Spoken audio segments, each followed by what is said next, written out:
All right, we're here and accounted for. Court is back in session. Court? Really? Are we really going back to court? Yes. Yes, we are. Except, well, don't get too excited. I mean, no, no, no, no. Let me take that back.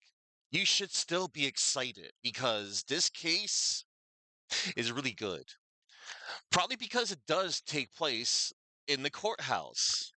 Except, oh, sure, there will be you know, the judge's bench, the defense attorney's bench, and the prosecutor's bench. It's as close as it's gonna get for those that were missing the courtroom segments. That's what I don't know. That's why so many people kind of give this game such a bad like rap. It's like, oh, it's not taking place in the courtroom, but oh, shut up. Please. I still think it's really cool that these investigations are, pretty cool. And the whole logic system, I think it was pretty cool. And you're still getting into cross examinations. It's not taking place outside of court. Sometimes a different piece of scenery is okay, but sometimes, fans are going to complain about something, and then they think they know everything. Hello there, Mastery Mastered. Oh, I'm your main man. Interesting. Hello there, famous adventurer. Hi. Good to see you.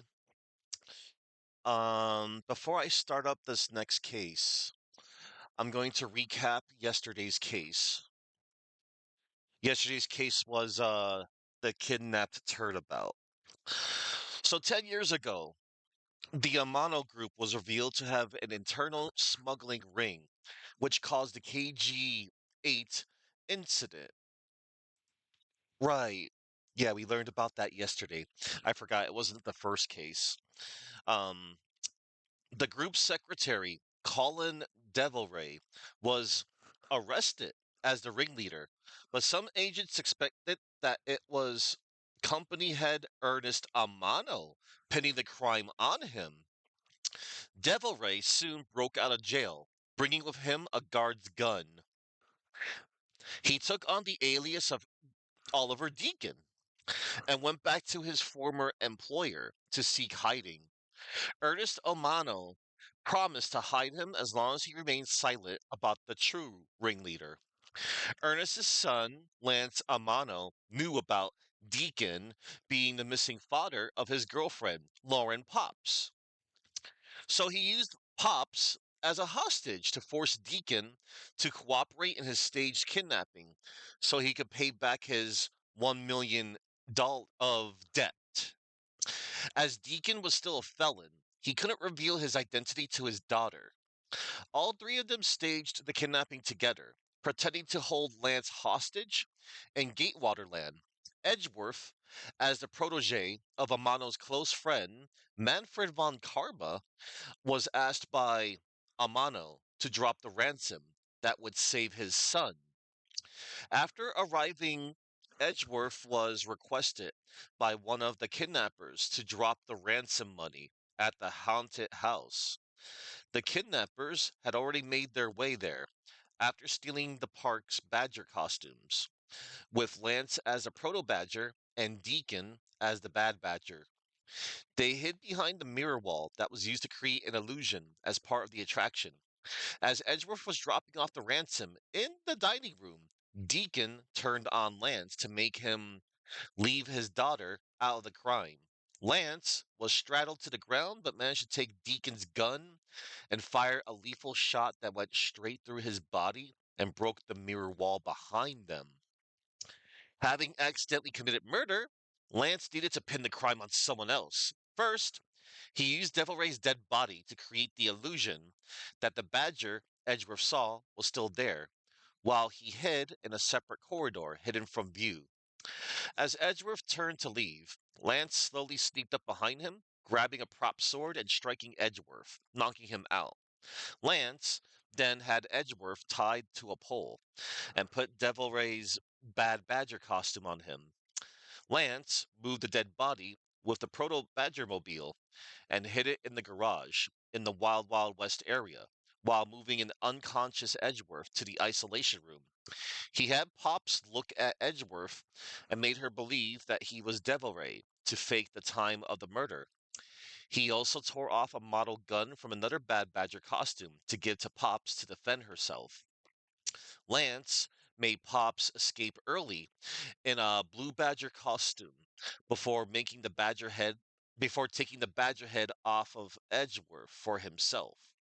He lied to her that Devil Ray had escaped and put on the bad badger head on.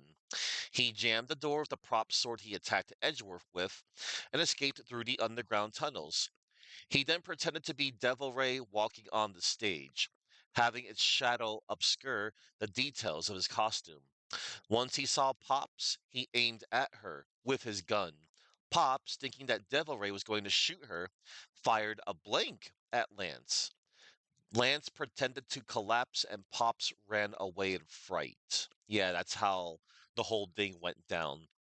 But too bad Lance got destroyed by Edgeworth's logic. And a little help from, Kay Faraday using Little Thief to recreate the whole thing.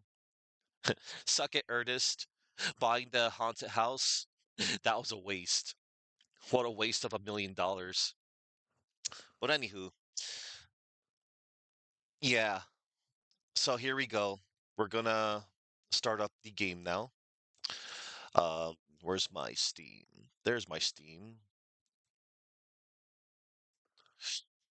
Let's see. Huh? Wait, what's this? Oh. Oh, never mind. That's too pricey for me still. I was just looking at my wish list. Oh, what's this? Hang on. Oh, never mind. Okay, enough of these. Let us start up the Ace Attorney investigations. The collection. Ace Attorney Investigations Collection. Yay, it is start to top. Oh, here it is. Yeah. All right. Oh, I also have to get my controller as well. Oh, here it is. It's right next to me. Okay.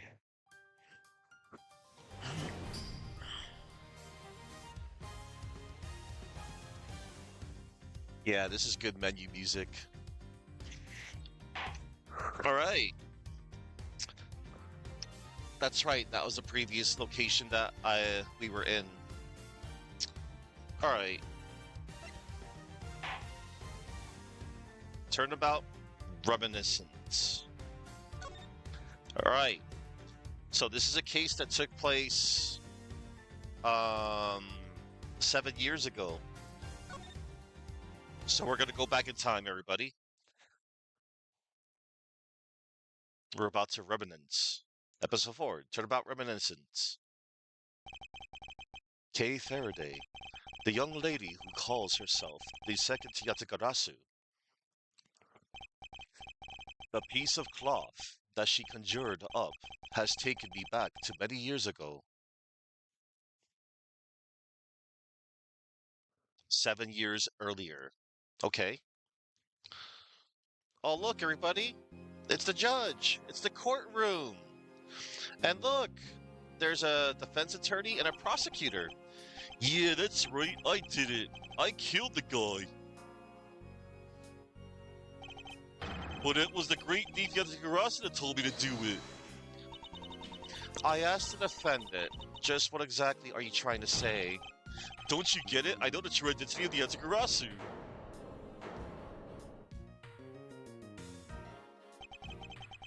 The Yatagarasu is the man standing over there at the prosecutor's bench. Are you saying that I'm the Yatagarasu? Don't you dare deny it. You told me to kill him when you snuck into the embassy. Are you claiming that Mr. Faraday is the Yatagarasu? That's exactly what I'm saying. Mr. Rell, I think we've heard just about enough out of you. Your Honor, please listen to me. I'm telling the truth. You've got to believe me. Okay. Oh, there's the judge. Hmm. In accordance with the defendant's accusation, a new prosecutor shall be called to replace Mr. Faraday. This court will be in recess until the new prosecutor is ready. Oh, recess. I want to go down the slide.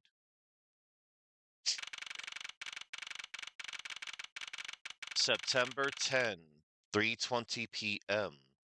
District Court, third floor lobby. Look, everybody, we get to see a little bit more of the courtroom as well. You know, like this is a totally different perspective.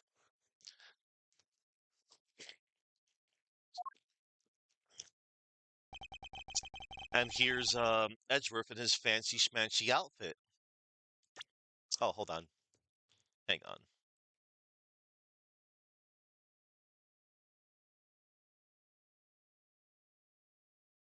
The text went by so fast.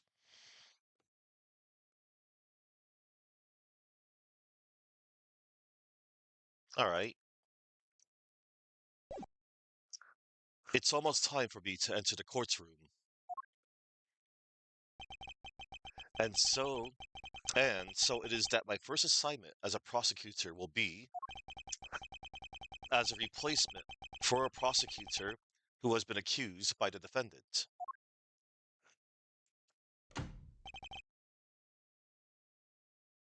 Edgeworth. Oh snap! Edgeworth.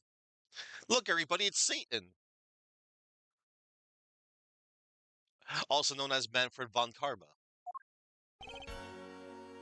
Sir. Oh no.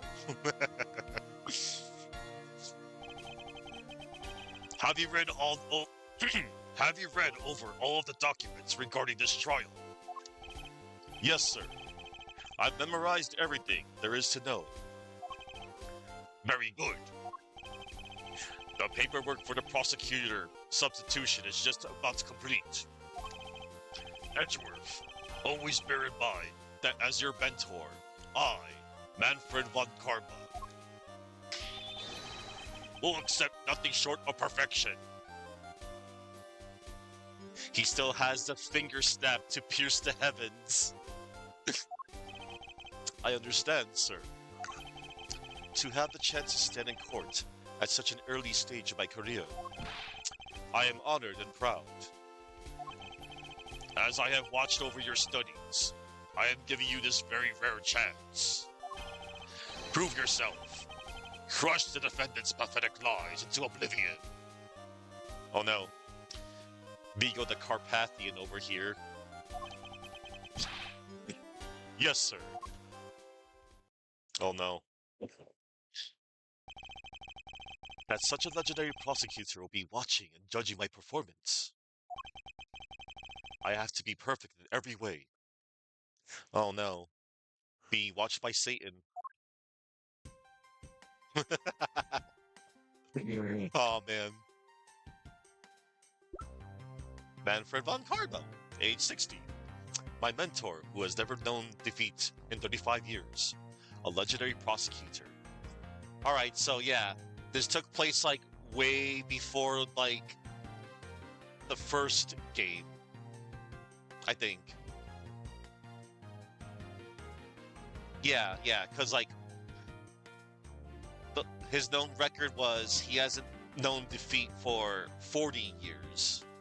So this was like I think like 5 years ago, before the first, before the first game. And this is supposed to be Edgeworth's other, like his first case before he met Mia Fey, something like that. Right. Let me just get propped up here.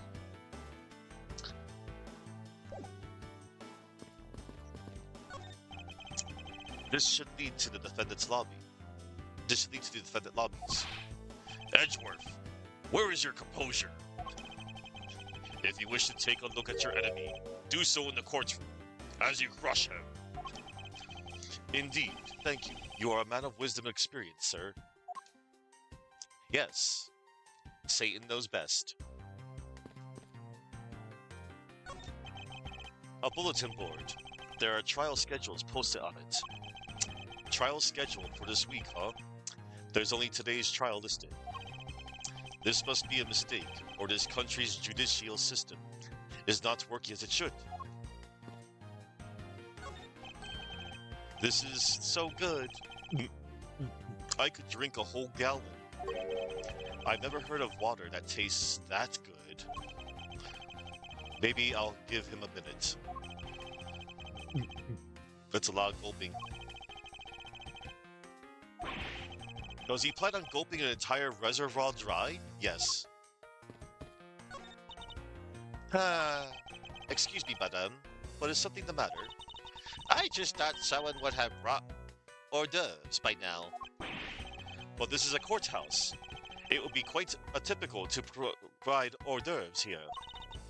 Are you sure? Someone poured me a fresh cup of coffee last time I was here. What the heck does she think a courthouse is for? Oh, I was just looking at the portraits. There's like different judges. That's cool.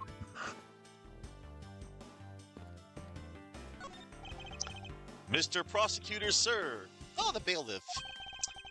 You've got a good eye if you can tell that I am a prosecutor with just one glance. As there are always only prosecutors and defense attorneys in this lobby. I usually hit the mark if I guess one or the other while there is a recess. You were only guessing? Wow.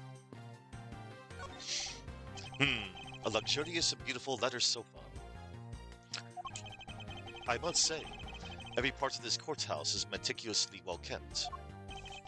Although, the positioning of this sofa puts one under the direct gaze of the judges. Every judge in this courthouse's history has had quite the beard, and has gallantly parted with their beloved head of hair, I see. Being a judge must be a very stressful career. Probably.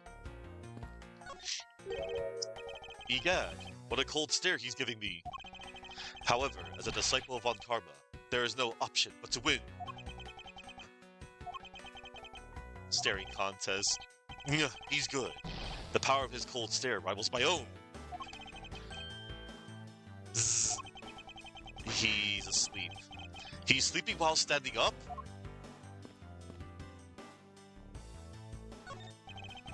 The trial resumes shortly. Please wait a moment, sir. I was already well aware of that. Shortly or in a moment. Which one is it? Be specific. The trial will resume shortly. Please wait a moment, sir. I was already well aware of that. Shortly or in a moment. Which one is it? Specific.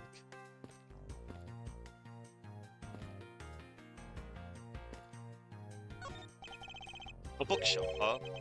Compendium of Laws for Beginners. I don't have the time to read this and second-guess myself now.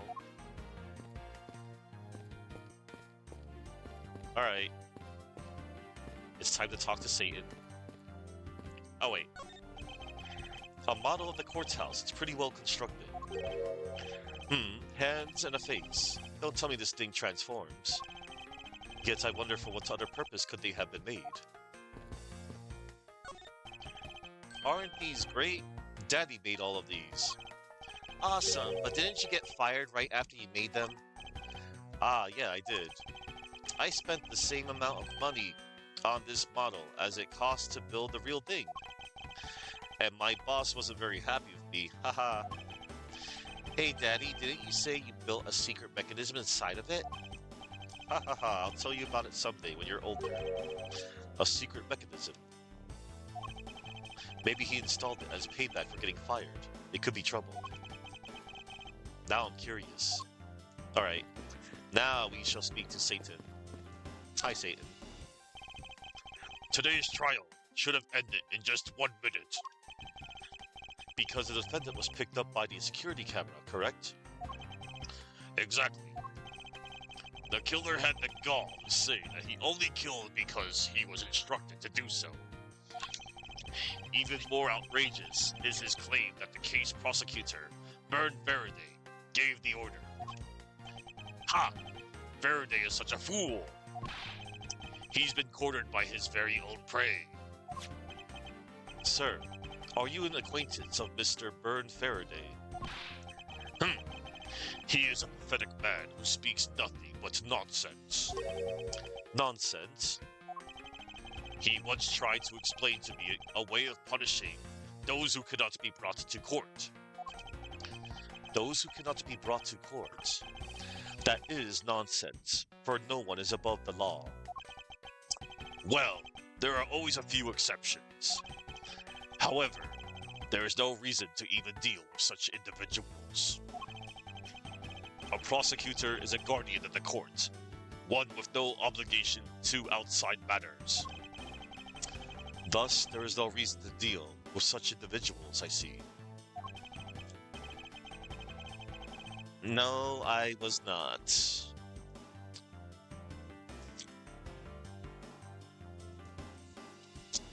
Didn't even know you were on.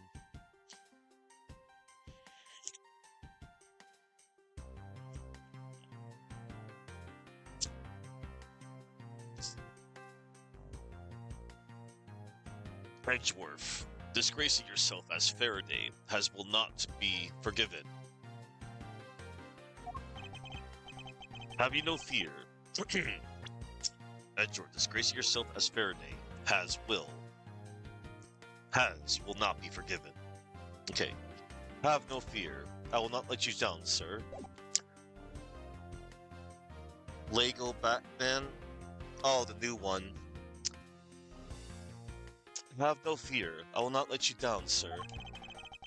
In place of the accused, Prosecutor Byrne Faraday, I'll prove the defendant's guilt. Oh no. Very good. I've secured an hour of recess for you to prepare to do just that. Show them all the power of Von Karma. Oh no. I gotta show them all the power of Satan. The power of Von Karma. Alright, before I do that, let's show him our prosecutor's badge. It is thanks to you that I have finally become a prosecutor, sir. It's amusing that you wanted to become a defense attorney, yet became my student. It is a strange path you have traveled. It's true that I had once wanted to become a defense attorney, but now I am honored and proud to be a prosecutor. I see. Then as a student of mine, I suggest you remember this well. The prosecutor's badge is not to be flaunted. The dignity of a prosecutor lies in the man himself, not in the badge. I understand. I will keep that in mind. Besides, why put holes in your fine garments? It's simply preposterous. Prosecutors must also take pride in their appearance. I will keep this in mind as well. I'm constantly having to remind the others at the prosecutor's office of this. It's more fashionable to keep your prosecutor's badge in your pocket. In other words, always treat a prosecutor's badge with care and honor. I understand, sir. So that's where he learned it from. This badge is designed to reflect the relentlessness and discipline of law enforcement. It comes from the authority vested in us as strict protectors of the law and executors of sentences, much like harsh winter frosts and blazing summer days. To wear it is to identify oneself as a prosecutor, but my mentor has taught me that it's more fashionable to keep it in my pocket. Different text there, yay! Each prosecutor's badge is engraved with the number of its owner on the back. Numbers. As if we're not human on the inside like everyone else. Same text. Alright. Alright, today's trial. So, have you achieved a firm understanding of the case? Yes, sir. I have memorized everything that is written down in the case files. Well then, explain the case to me. I want to see if you really know what you are talking about. Understood. Oh boy. A murder was committed on September 8th in front of the Kodopian embassy. The victim, Mr. Deadman, was a staff member at the embassy. Full stop, everybody. Yes. His name is Deadman. And he is, well, a dead man.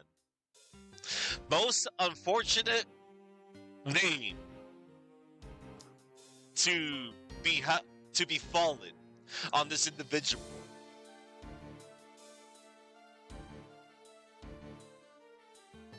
The victim, Mr. Deadman, was a staff member at the embassy. The defendant in this case, Mr. Mackerel,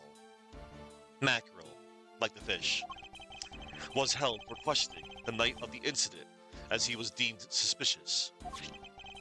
He was quickly placed under arrest for possession of the murder weapon, a gun.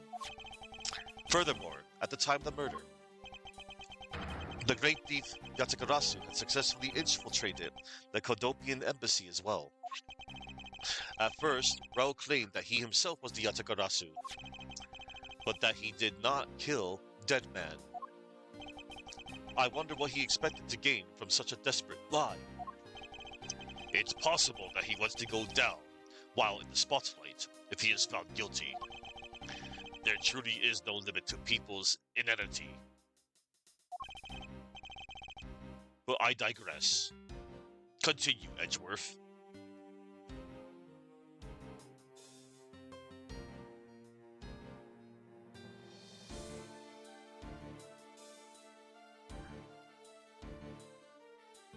A lack of sense, meaning, or ideas, or something that is very silly, foolish, or shallow. Alright, so that's what inanity means.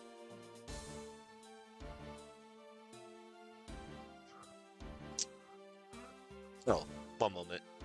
I forgot to do one more ding. There we go. Okay. But I digress. Continue, Edgeworth. Yes, sir. During the trial, the prosecution presented the security footage that captured the murder. One moment. Hello, Gargoyle. Oh. I forgot to get one more ding. My list. I gotta make sure I keep track of who has stopped by today.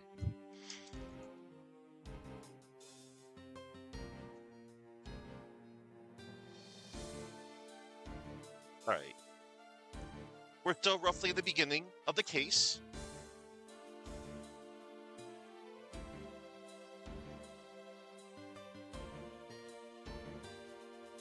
Lego Batman and the Game Awards?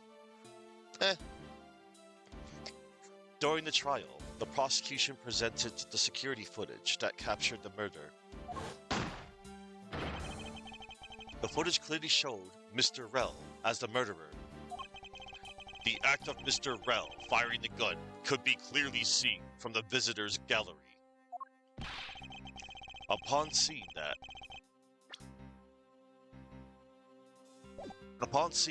the defendant retracted his statement and admitted to the murder. I did it because I was told to. By the real Yatagarasu, Burn Faraday. That sounds about right. However, you've forgotten one thing. While this may appear to simply be the murder of a Kodopian embassy staff member, people are actually referring to it as the second KGB incident. Hold on, everybody.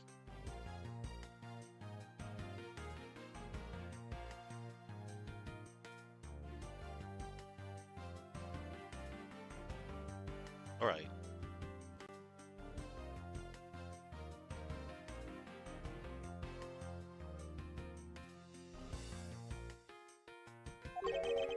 A second KGB incident? I'm very sorry, sir. I fear I failed to study hard enough. Well, even among the police, it's information that only a select few are privy to. Could you please enlighten me, sir? Second KGB incident. Sir, what do you mean by the second KGB incident? In order for me to tell you that, you must first learn about the original case. Take a look at these documents. This is a 3-year-old newspaper. KG8 incident overview data jotted down in my organizer. KG8 incident overview. Reference materials regarding the KG8 incident. I received them from my mentor. Let's take a look at this. Kodopian Embassy staff member Manny Kochin found not guilty. The victim, Miss CCU. A shadow over the Amano group? What's his relation to the smuggling ring? Alright. That shall be relevant later. You have heard of the Amano group scandal before, correct?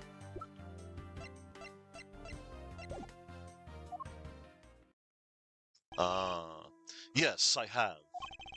The secretary of Ernest Amano, the Amano Group's director, was arrested. The dude from yesterday. Under suspicion of smuggling. Correct. CCU was an employee of the Amano Group, and the sole witness to the smuggling operation. It was she who brought the crime to light. However, Miss Yu was silenced before she could testify in court. Was it a Kodopian embassy staff member arrested for the murder? Yes, a Kodopian by the name of Manny Kochin was a suspect. However, due to lack of evidence, the case went unresolved. Lack of evidence? Ah, if only I was in charge of the case. I would have done everything in my power to prove his guilt. To make sure that all criminals are found guilty, my mentor really is dedicated. Faraday was the prosecutor on the case then, and he was as pathetic as ever. Mr. Faraday was in charge of the KG8 incident as well. That's right. And now, once again, the victim of the case you are currently assigned to was someone who was scheduled to testify against that smuggling organization. And just like last time, the victim was murdered right before he was to testify. You're catching on. The victim was murdered just before his day in court against the smuggling organization. Events are occurring almost exactly the same way as they did in the KG8 incident. You're smiling. So that's why it is being called the second KG8 incident. Yes. Yet there is one difference between the two incidents. What would that be? The so-called noble thief that is sending everyone into an uproar. The great thief Yatakarasu. Yatakarasu. I better find out more. Vern Faraday, prosecutor of the KG8 incident, accused by Rel of being the Yatakarasu. Dead man. Kodopi embassy staff member was gunned down in front of embassy by Rel. Macrel. Embassy staff killing suspect, arrested on suspicion for the handgun he was carrying. Yatakarasu. Real identity is unknown, but claims to be a noble thief. Infiltrated the embassy. Satan. Yatakarasu. If it is true that the Yatakarasu showed up at the Kodopian embassy, what could he or she have been after? No doubt to steal any suspicious accounting records and released publicly, or more likely to steal credits from the or more likely to steal secrets from the Kodopian embassy itself. since the item that the Yatagarasu stole from there was sent to the police. What was it that the Yatagarasu sent to the police? I don't know the details. Anything related to the Yatagarasu is getting the top secret treatment. Still, I find it very ironic.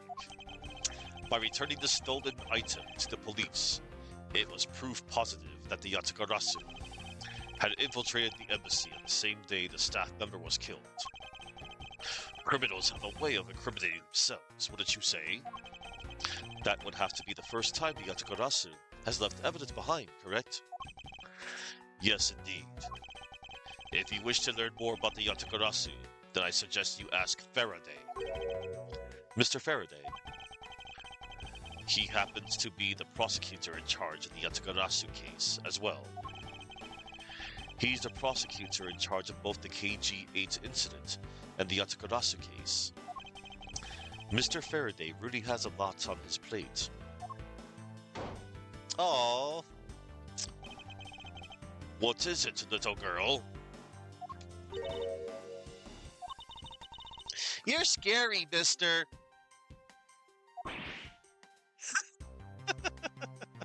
I agree. That little girl knows who Satan is, probably.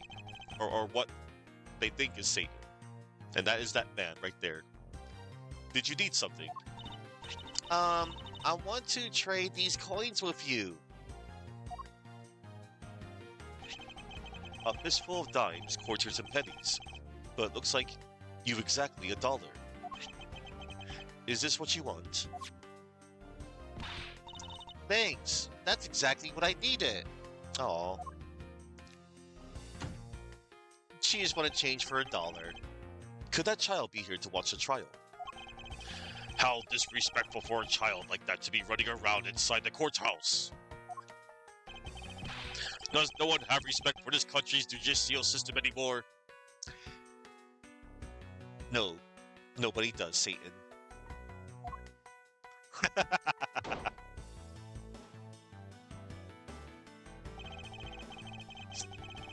The paperwork for the prosecutor substitution is complete. Why, do you even know how much time there is left before the trial resumes? I'm so sorry. I can have you mopping up this courthouse instead of protecting it in an instant. Jeez. Go. It's no bother, sir. Not being completely prepared proved to be a perfect handicap for me. A proud one you are. The finger wag. You had better collect the evidence from Faraday and prepare yourself. It's time for your debut, Edgeworth.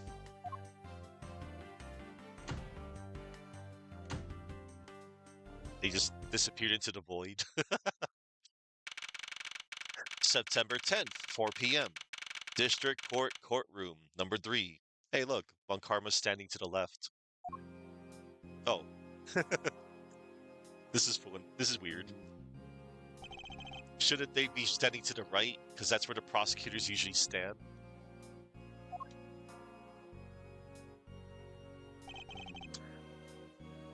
At least in this series. Just what is going on? Why isn't Faraday here yet? How is it possible that the defense is not prepared yet, either? Bailiff, where is Mr. Faraday? I'm not sure. I wasn't really paying attention. Oh, look, it's the judge! Look, we see the judge walking. Ah, you must be the one. Mr. Von Karma recommended. Side view of the judge. I hear this will be your first trial. I look forward to seeing how you perform. Oh, by the way, was there someone celebrating a birthday during the recess?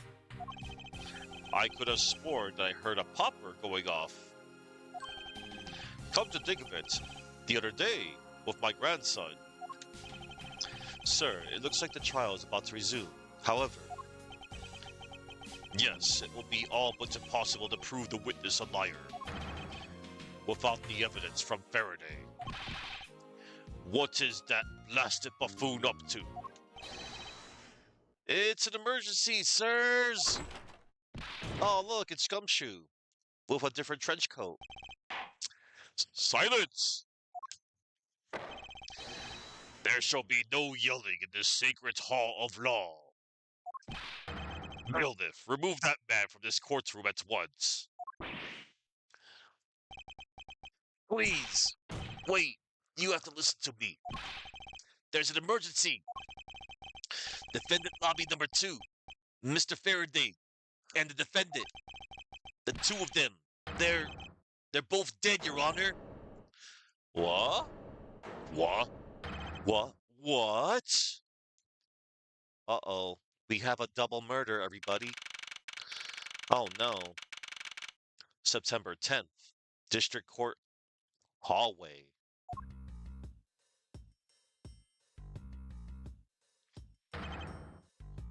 Stay back. Oh.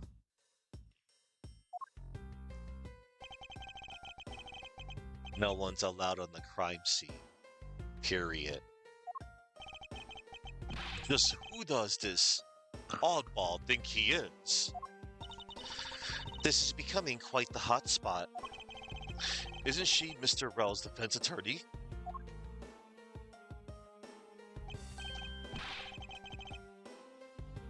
Hey, you! No running in the hallway, pal! And who are you to tell me what to do? I'll never find out what's going on like this. It's time for some civil discourse. Alright. Civil discourse.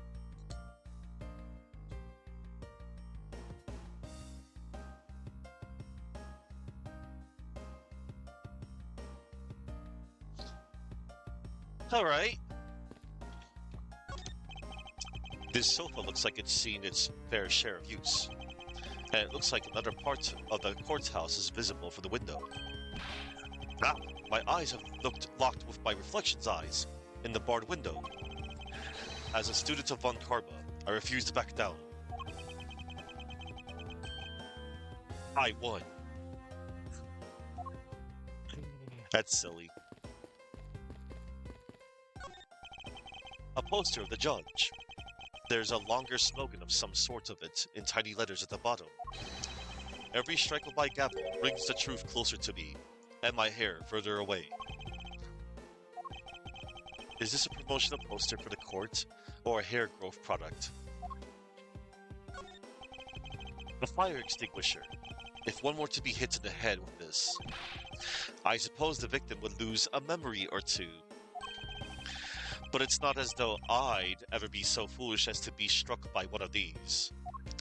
Hey, Edgeworth, in the future, you're going to be hit by a prop sword behind your head by the Proto-Badger.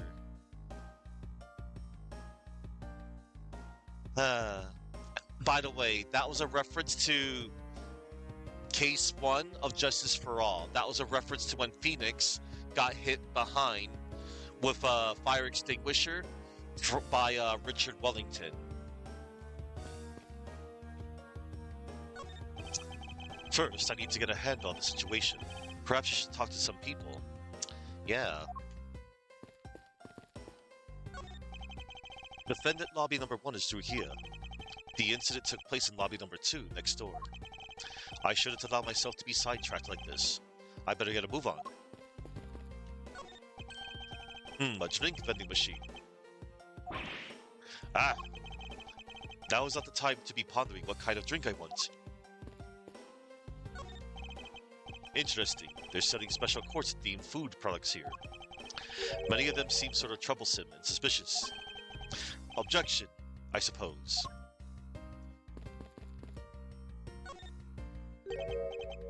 And you are? Who, me? Hey, pal. It's common courtesy to tell someone your name first before asking theirs. Point taken.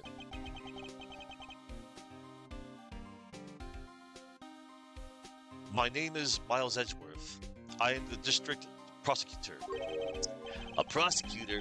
I've never seen a prosecutor as young as you, pal. I've told you my name. Now, would you mind telling me yours? Detective Dick Gumshoe. And just recently, I achieved my dream of becoming a detective. More than a dream, it's what I was born to do. Wait, maybe I should check and make sure I'm not really in some crazy dream first. This detective is entirely too excited to be at a murder scene. Haha! That's cool. I'll talk to him shortly. Let's talk to this fine fellow. Excuse me. Excuse me, but who are you? Detective Tyrell Bad. Homicide. I was informed of the situation and came as quickly as possible. So how did you arrive and inspect the body before me? Faraday requested for me to testify in the trial. Plain and simple. Mr. Faraday requested that you be here. Alright.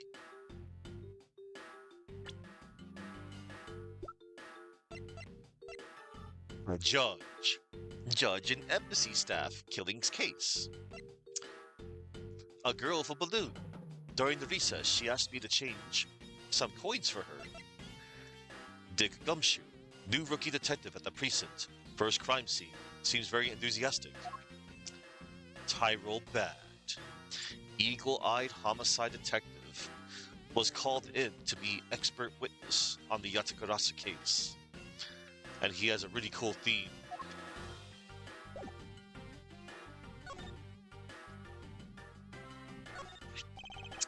Does showing that off make you feel like a big, strong prosecutor? Of course not. I was simply proving my title of prosecutor to you. I see. But most prosecutors don't go around flaunting those things. It's like a detective walking around outside with his badge, flashing in the sunlight.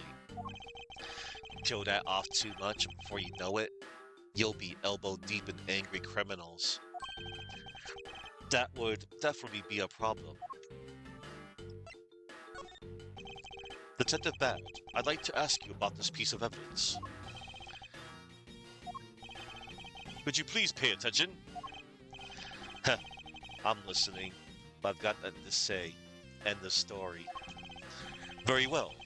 Why didn't you say that in the first place? Alright, let's talk about the crime scene. I've already contacted HQ about the situation. I've got nothing to say to you. Hid? I'm Mr. Faraday's substitute in today's trial. Therefore, I insist that you update me on the situation. I can't back down here. I have a right to know. Do I need to teach you a thing or two about how to talk to adults, kid? Is he threatening me? Is he going for his gun? He's going for his mirror. It's just a mirror. How dare he trick me like that? Faraday was stabbed to death with some kind of blade, and he had a gun in his hand.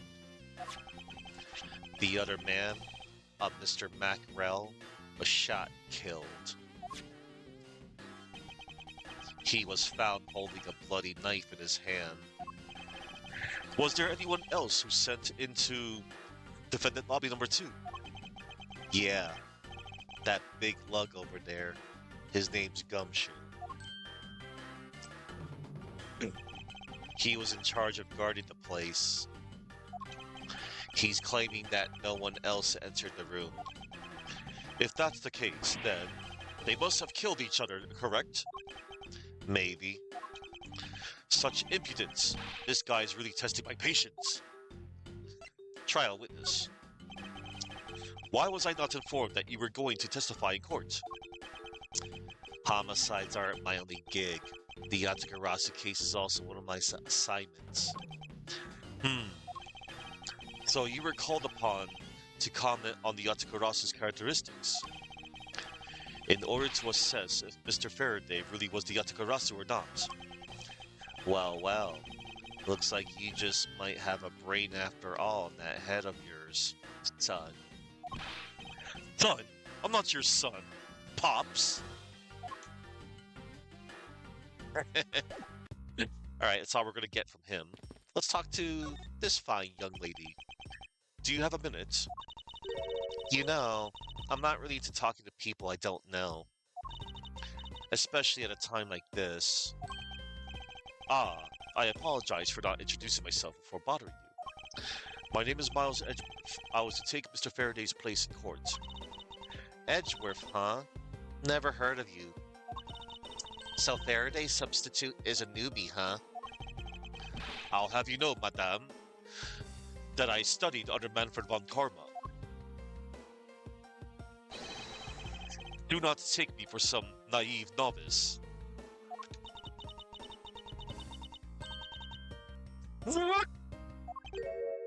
Oh no. Do not take me for some naive novice. Oh no. So you're a student of von Karma. I should have. Those clothes are a dead giveaway. Stop right there. These are the garments of one who gallantly presents the facts.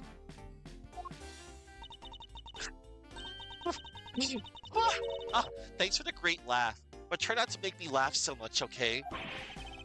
I wasn't trying to do anything of the sort. Just kidding. I was just goofing around.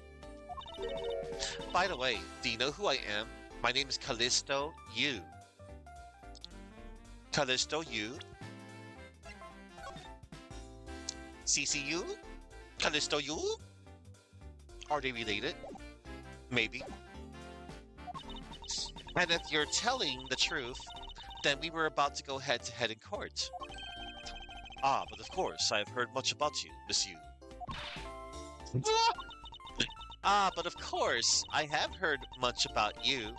You're a regular Shakespeare. Did I say something funny? Alright. Let's show her our prosecutor's badge.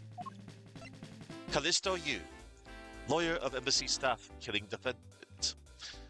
Well, I was to battle her in court. You got those scales of earrings. Justice scales.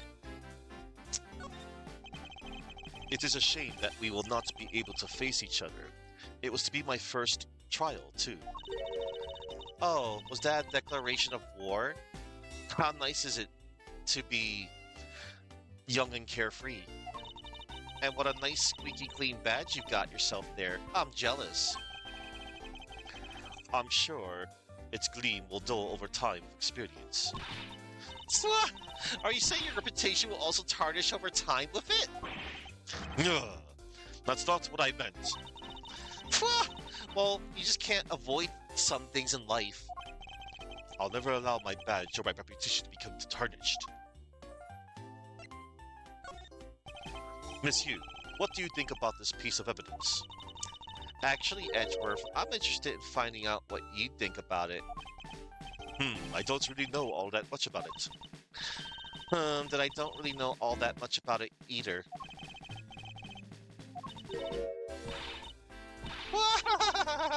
Sorry, guess I can't be of any service. I shouldn't push her too much, she'll just start laughing again. Weirdo. Crime scene. I'd like you to update me on the situation. I don't really know anything. Why don't you try talking to those detectives over there? If that's the case, then why are you here?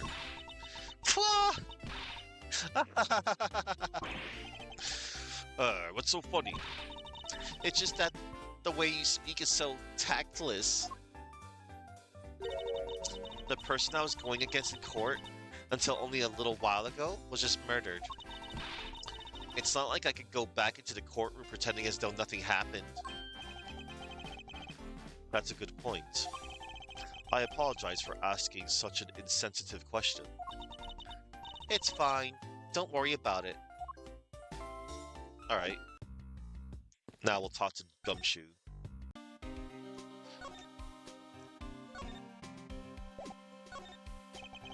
You mentioned that you've only recently become a detective, did you not? You got it. I'm a brand spanking new detective. So that means you've probably never seen a real prosecutor's badge, right? If you so desire to see one, I just might be able to make your day. You don't have to go through the trouble, pal, because a real man has a police badge. And someday, I'm gonna become an ace detective, just like Detective Bad. Detective Gumshoe, ace detective. I like the sound of that. And again, I wouldn't mind a freaking spin-off series of Gumshoe. That would be so cool.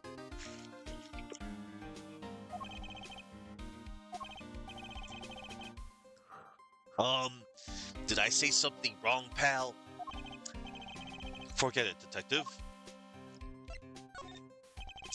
Do you have any insight on this Detective Gumshoe? Well, as a detective, I'd rather see something that is actually related to the case, pal. And here I thought this was related enough. Let us talk about the crime scene. So, Detective Gumshoe, would you mind telling me what you know about the incident? You know that I don't have to tell you anything, right? I know that, but it would behoove you to fill me in on what you know. Wow, you're a proud one for such a youngster, aren't you? Well, anyway, Detective Bad is the one in charge. So you're just gonna have to ask him for all the details, okay? As for me, I was guarding the door to defendant lobby number 2. Hmm, so you were on guard detail. Did you notice anything strange while you were on duty? Well, I freaked out when I heard a gunshot, and then I kind of froze. You're a detective, and a measly gunshot scared you that much. Then again, I can hardly claim to not know what it's like to hear one at close range. Yep. Then Detective Bad came running to the scene. We went into lobby number 2 together, and both men were lying there, dead. Is that everything? Yeah, that's it. I was in the hallway the whole time, but I didn't hear a single peep of a struggle. Interesting.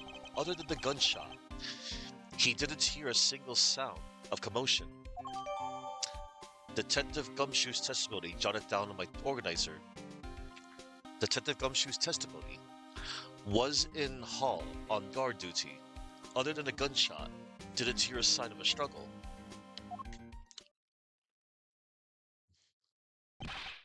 Miss you. Okay. There is someone here who wishes to see you. Who is it? A Kodopian embassy staff member by the name of Manny Cochin. What? Uh-oh. What's going on? Detective Bad and misused moods just changed all of a sudden. Wait a second. Wasn't Manny Cochin? I'll be right there. It's nice to see you again, Miss Yu. Why are you here?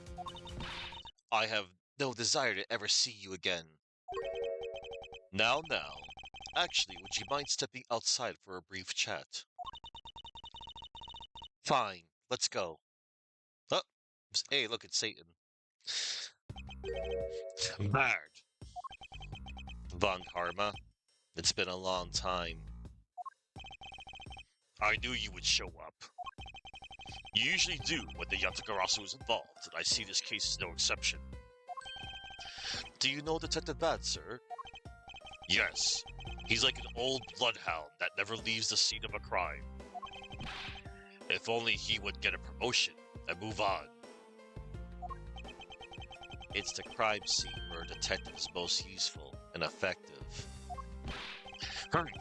It's not like I don't know that. Moving on, though, bad. The man that I just passed by. Was he not the suspect for the KG-8 incident? So I was right. Just what is that man doing, wandering around here? That Faraday. I can't believe he let such an easy catch get away. Imbecile. I would have proven his guilt in 3 minutes. Sure you would. Von Karma, I think you've said enough for now. I agree. It's in poor taste to speak like that about the departed. Very well. Back on topic. I'm placing Edgeworth in charge of the investigation here. Objection! What? What? Oh no. It's Mini Franziska, everybody. Papa, how can you place him in charge? Franziska, what are you doing here? I'm here for summer vacation. What else? Oh no. Before she got a whip, she got a riding crop. Franziska von Karma. So she is here on vacation from Germany. She is the daughter of Manfred von Karma, and a student of his, who's also junior to me. You're the one who's junior to me, and don't you forget it. You're not conveniently avoiding the bar examination, are you? Ha. If you were able to pass, then I'll have absolutely no trouble at all. I'll never allow myself to lose to you. Never. Why does she always have to be this competitive? Anyway, Papa, are you really assigning Miles Edgeworth to cover the case? Yes, I am. Why do you ask? Well, you know, I'm close to becoming a prosecutor myself. And I am 100% confident that I can do a better job than him. That's just like Franziska.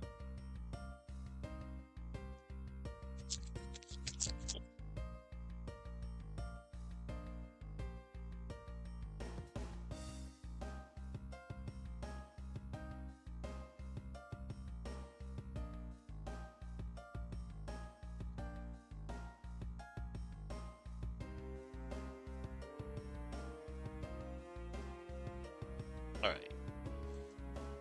Just double checking.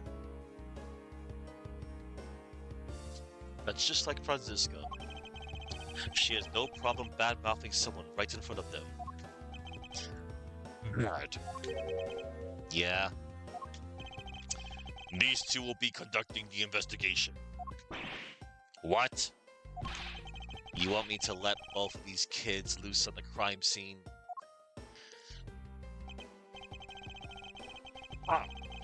This is a perfect opportunity for them to work on their prosecutorial skills. Prosecutorial skills, yeah. A crime scene is not a place for children to be messing around in. I'm the one with the authority over this crime scene. Bad. And I will not tolerate complaining. Edgeworth, Franziska, I leave this case to the two of you. Understood, sir. Little courtesy, little bow. Yes, Papa. She calls her Papa. I'll go take care of the paperwork now. Remember, I'll accept nothing but a perfect report for the both of you. Do not disappoint me. Whatever that may entail. Hold up, Von Karma. I still haven't agreed to this. Oh no. Miles Edgeworth. It's been quite some time, Franziska. This will be the perfect chance for us to see which of us is truly worthy of the Von Karma name. Would it kill you to at least say hello? Long time no see. Very good. Just because you became a prosecutor first doesn't mean you can act all proud. She hasn't changed a bit. Miles Edgeworth, as I was saying, we shall see which one of us is worthy of the Von Karma name. For crying out loud, I've been reduced to a babysitter. Oh boy. It, it looks like Mr. Von Karma was successful in convincing the detective. That's just like him. He never fails. Now, I'd appreciate it if you could quickly run me through the facts, Detective Bad. You're better off checking things out on your own. Very well. Seems like getting help from Detective Bad will be a most arduous task. September 10th, 4:15 p.m. District Court Defendant Lobby, number 2. Ugh. No. Is the only real explanation that they killed each other simultaneously. Miles Edgeworth, you should listen to someone until they are finished talking. What are you talking about? I'll only say it one more time. This is a competition to see who is truly worthy of the Von Karma name. A competition. The person that figures out the truth just wins. Humph. So the person who doesn't discover the truth is a dishonor to the name.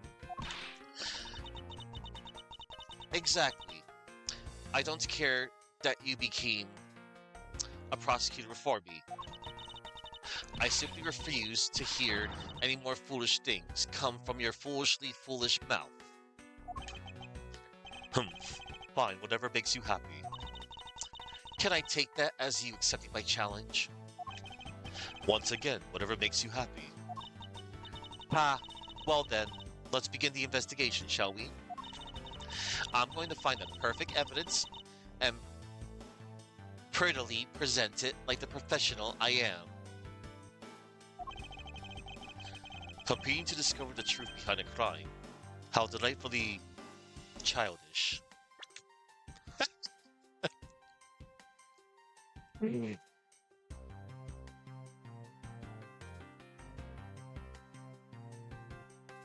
I didn't. Prettily is an adverb that means in a pretty, attractive, charming, or pleasing manner. It describes an action done with a grace, or an object decorated in a nice way. Oh my god. Synonyms: charmingly, gracefully, attractively, neatly, pleasantly. That's hilarious. Words, words, words.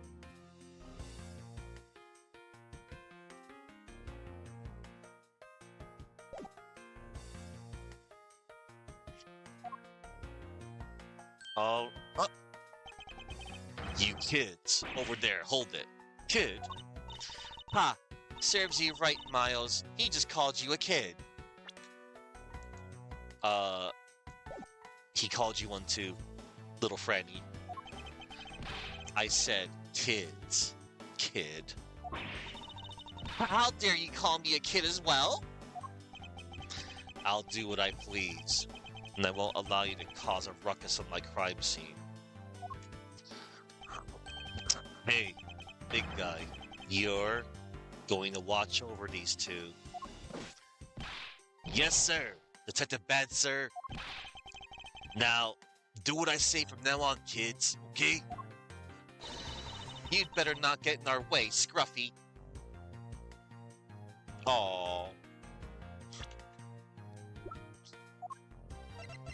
Even as a 13-year-old, she called Gumshoe Scruffy. Oh, she's only 13 here. Wow. My mentor's daughter, studying to be a prosecutor in Germany, back on break. Manny Kochin, Cadopian Embassy staff member. He was a suspect in the KG-8 incident. You'd better not get in our way, Scruffy. You'll feel the bite of my whip if you do. Eh? Then you, prosecutor boy. Let's get your investigation started already, alright? Great. Now even that detective is treating me like a child. Alright, it's time to get investigating. Get a move on, prosecutor boy. My name is Miles Edgeworth. And if you were to call me prosecutor boy one more time, it will be my duty as a prosecutor to look into your monthly salary. What? Oh my god. The first time he's threatened his salary. And what will you do with my salary after you saw how much it was? That's up to you now, isn't it? Really? Sounds good, pal. He's so naive. Begin investigation. Defendant lobby number 2. Now before we oh, Detective Bad, may I have a word with you? What is it? It appears that both a knife and a gun were used as murder weapons. Yeah, it does. That leads us to our first question of the investigation. Where did the men acquire the weapons? The gun was inside of Faraday's bag. It was a piece of evidence that was presented in the trial earlier today. It was used to kill the Cadopian Embassy staff member. But I never heard anything about the knife. Mr. Rell was being held by the police. There's no way he could have brought it in. Which means it's possible that Faraday had the knife on him from the start as well. Could it have been a piece of evidence that had yet to be presented? But then, why doesn't Detective Bad know about it? Wait, what if... It's possible that Mr. Faraday brought that knife in It's possible that Mr. Faraday brought the knife in under the guise of prosecutorial evidence. He could have then brought it out and attacked Mr. Rell with it. Huh? Maybe you've got a brain in there after all, kid. Nah. Is he going to treat me like a child forever? It looks like Mr. Faraday attacked Mr. Rell first, who then counterattacked. That's the only logical conclusion you could draw from a scene like this. Not yet. I feel that it's much too early to be drawing conclusions already. I must first find conclusive evidence so as to protect the honor of the Von Karma name. Hang on, everybody. I'm going to be right back momentarily. I won't be long. I need to use the restroom.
almost there, everybody.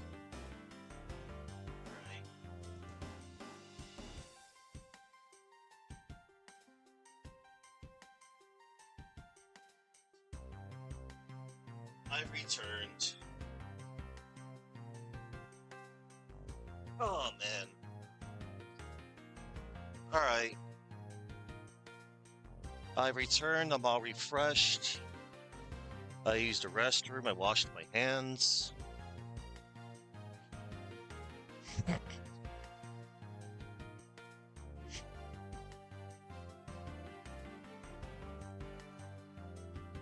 All right.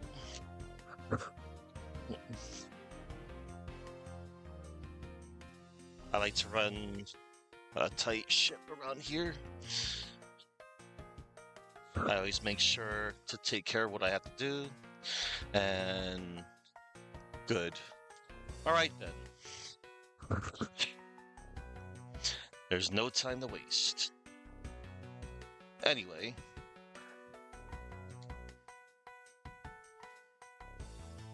All right. It is time to continue our investigation. All right.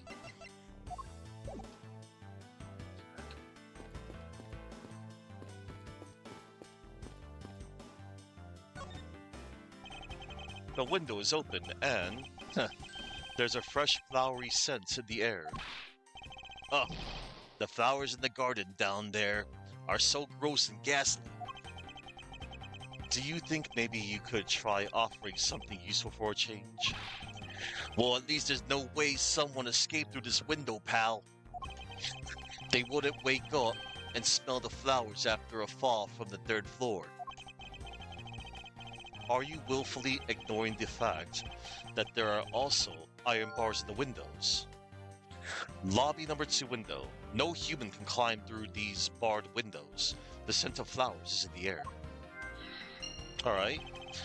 Yeah, I guess there's that too. Either way, no one could get through these windows, right? They thought of everything when they were designing this courthouse. Very nice. Whoa! What is it, Detective Gumshoe? My TV at home is so tiny compared to this one, pal. Then perhaps you should purchase a more normal-sized television like this one. Oh, let me see here. Wow, this thing is huge. Wow! And way too noisy. You're the noisy one, Scruffy. Don't touch it. You'll get your fingerprints all over it. But I didn't touch it. Preservation of the crime scene is the foundation of the detective work. The foundation, huh? Sounds like something the rookie here needs to shore up on. Way to go, Gumshoe.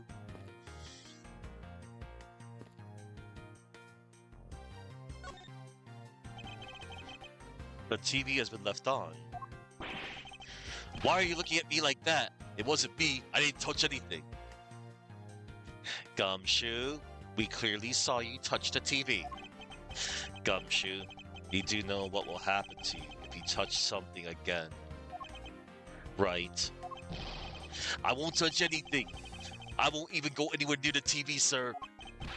And you, get back to your investigation, alright? I was planning to do so anyway. Alright. This decorative plant's foliage is quite nice. It's actually soothing to be around it. Perhaps I should purchase one for my room. It looks like this sofa is ready to be disposed of. It's so soft, I could sleep for all 25 hours of the day on this thing. If only I could dispose of him. Aw, Edgeworth, don't be mean.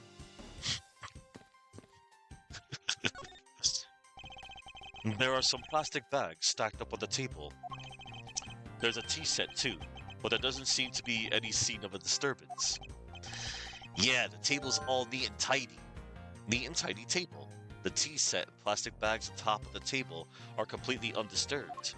Okay. Maybe they were super quiet in their scuffle. After all, I didn't hear anything from out in the hallway, you know. Maybe the plastic bags scattered on the floor are throwing us off.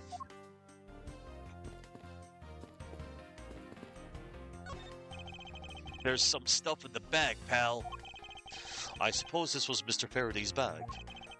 It's probably the trial evidence I was supposed to collect from him. This is the evidence? Ah, I better not touch it. I'll leave prints on it. Do you just not pay attention to anything you do? Let's see. Now we'll check out... Oh, hold on. It looks like Mr. Faraday fell on top of Mr. Rell. At first glance, it seems like they must have killed each other, however. Using logic, the only logical conclusion is... Aha! What was that outburst for? My detective's instinct just hit me real hard. It was Mr. Rell that fell first, see? You don't need a detective's instinct for that. It's common sense. But I suppose we don't know much more than that until after I examine the bodies. I won't rest until I've inspected every suspicious looking nook and cranny. Okay, before we do that, let me talk to Bad. Detective Bad, do you have any thoughts on the case? Faraday and Rell. It looks like they killed each other to me. Although, there are a few things that just don't seem right. And what would they be? Why don't you try thinking on your own first before you bother me, boy? What? Now I've been downgraded to just boy? Yes. Ah, I see. Did you figure something out? This is a competition, Miles, and as such, I'd appreciate it if you didn't talk to me. As you wish. Okay, fine. Let's go back to the body, searching. Alright.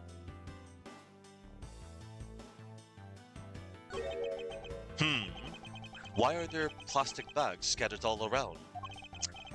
Those bags are for keeping evidence safe, pal. I know that's much, Detective.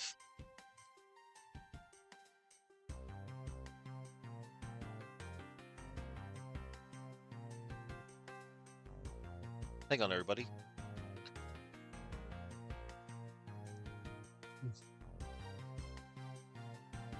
Alright. Let's see.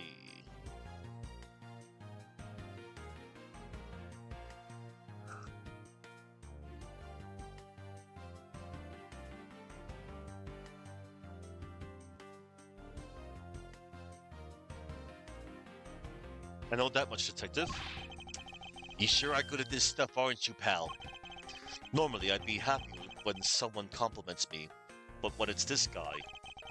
Anyway, could these plastic bags be evidence of a fight between the two men? I have some evidence over here in this plastic bag. Chocolate chip cookies from my local supermarket called Publix. Anyway,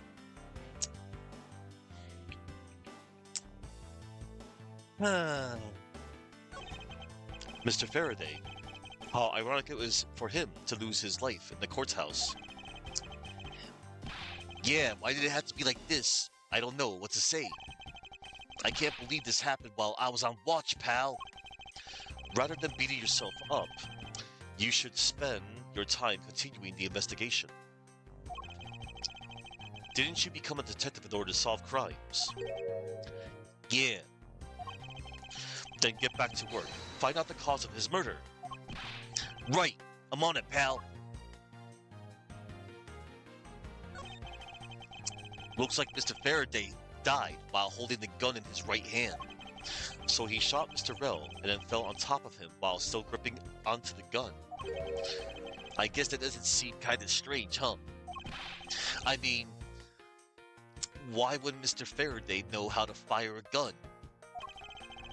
It's not exactly rocket science. Even I know how to pull a trigger. Although, I doubt I'll never need to use one. I hope I never have to fire a gun either, pal. But it sure does look cool to hold a gun in your hands. It appears that the police's screening procedures need a thorough review. Anyway, I should jot down some notes about the handgun in Mr. Faraday's hand. Handgun data jotted down my organizer. Handgun was Faraday's evidence from embassy staff was Faraday's evidence from embassy staff killing case. It was found in his hand. Alright, now let's check out the knife after we check out this dude. First, he killed a Kodopian embassy staff member, then he was murdered himself. This guy wasn't exactly an angel, you know. Oh, what makes you say that? Well, he's been hauled in to the precinct several times for theft and assault, pal. So yeah, he's definitely the type to have committed a murder or two. Well, he did admit to killing Mr. Deadman. Once again, most unfortunate name to be named in this universe. Yes, his name is Deadman. Deadman. He wound up being dead. It's like they weren't even trying to come up with a good pun for this dude. No, but I take that back. They did. Every single case has been meticulously written well, I feel. Well, some of them anyway. Well, he did admit to killing Mr. Deadman. Hey, good point, pal. I know my detective's intuition was telling me something. Detective's intuition? Yup. Do you know about it? It's a special feeling that all detect. We don't have time for this conversation right now. Let's return to the investigation. Alright. Now we'll check out the knife. Looks like Mr. Rel died with the knife in his hand. There's some blood stuck on it. Then he must have used this as a weapon. Yup. No doubt about it. Was Mr. Faraday carrying this on his personage? Did he bring this as a piece of evidence for the trial? Or did he bring it with a very different intention in mind? I should jot some notes down about it. Knife. Knife data jotted down in my organizer. Knife. I believe Faraday brought this as evidence. It was found in Rel's hand. Alright. It looks like...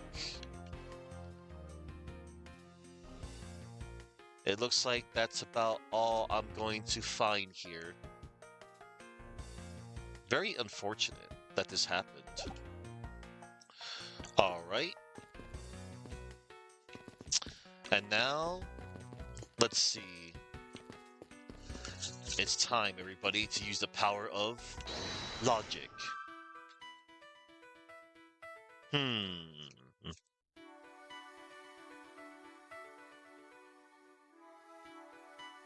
Actually, no, wait. No, not yet. I might have overlooked something. Hello, Chuckman. Satan. We met Satan earlier.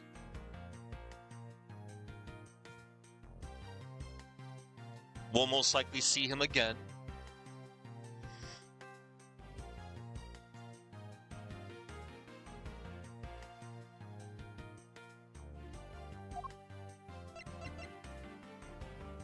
And here's little Franziska at age 13.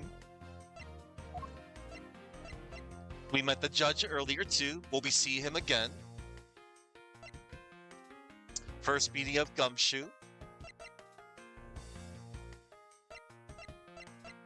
Oh, and by the way, see this man's name? Deadman. He's a dead man. And yeah, it's Judge. We saw him earlier. And we will be seeing him again shortly. Again, most unfortunate name to be named in a series of punny names. Dead man. He was a dead man. I'm so sorry. I don't make the rules. Mackerel.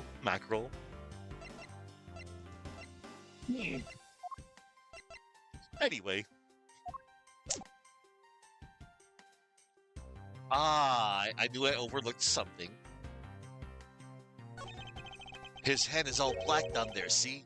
I wonder what it could be. If you look closely, this blotching pattern resembles an ink stain. Mr. Faraday has ink on his left hand. Why is there ink on such a place anyway? Oh no, we met Satan. I'm Edgeworth still. An ink stain? Yes. I usually get ink on my own head when I use my feather pen. A feather pen? I've never seen one before. Sure you weren't just making it up, pal?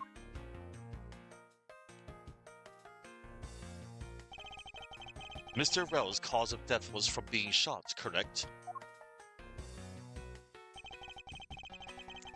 That's what we think, but it's hard to tell with him, lying face down. Death is bad enough, but it's truly lamentable that someone would try to hide the truth. Are you sure they were trying to hide something? I can't confirm Mr. Rell's cause of death with his body positioned like that. Detective Bad, I'd like to examine the bodies in further detail, if possible. What's this? You're not able to form a theory with them the way they are? I believe an examination of the bodies is vital to finding the perfect evidence, don't you? I suppose you do have a point. Well, hurry up and get on with it. Labby. Yes, sir. We've taken enough photos of the scene, sir. And there you have it. Do you not approve? Of course not. What? Investigation of a crime scene is the work of a detective, so don't touch a thing. Hey, big fella, turn over the bodies for me, will you? Okay. Please forgive me, Mr. Faraday, sir. Gumshoe, do not get emotionally involved. Remember, you're a detective. Yes, sir. Understood, sir. Oh, also, Chuck, this is Tyrell Bad. He is a homicide detective. He was called in to be an expert witness on the Yatakarasi case. And this is Gumshoe as a rookie. And he's the subordinate of Tyrell Bad, his protege. And this is their first meeting, Edgeworth and Gumshoe. And this little girl we ran into earlier, she sure looks familiar.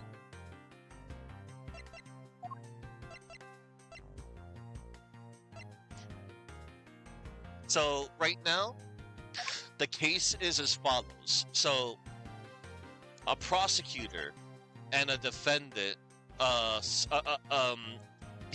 this dude right here, Mackerel, he's an embassy staff killing suspect.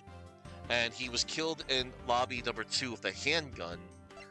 And this dude was also found dead. He was apparently stabbed to death with a knife in lobby number 2. Because at the beginning of the case, this guy right here, he was claiming to be the Yatakarasu. And she's also she's a defense attorney. She was the lawyer of the embassy staff killing defendant Rell. And Edgeworth was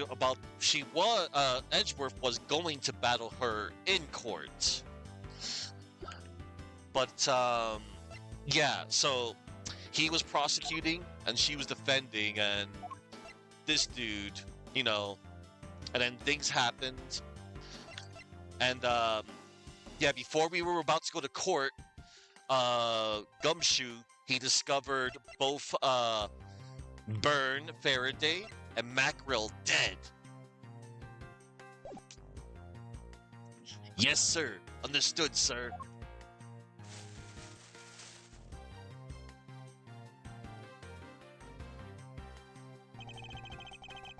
I won't rest until I've inspected every suspicious-looking nook and cranny. All right. So yeah, they were first found with their bodies on top of each other. Mackerel was face down on the floor, and Byrne Faraday, he was found on top of Mackerel, crisscrossed. It's really strange. But we're going to get all the details momentarily. All right. So let's check.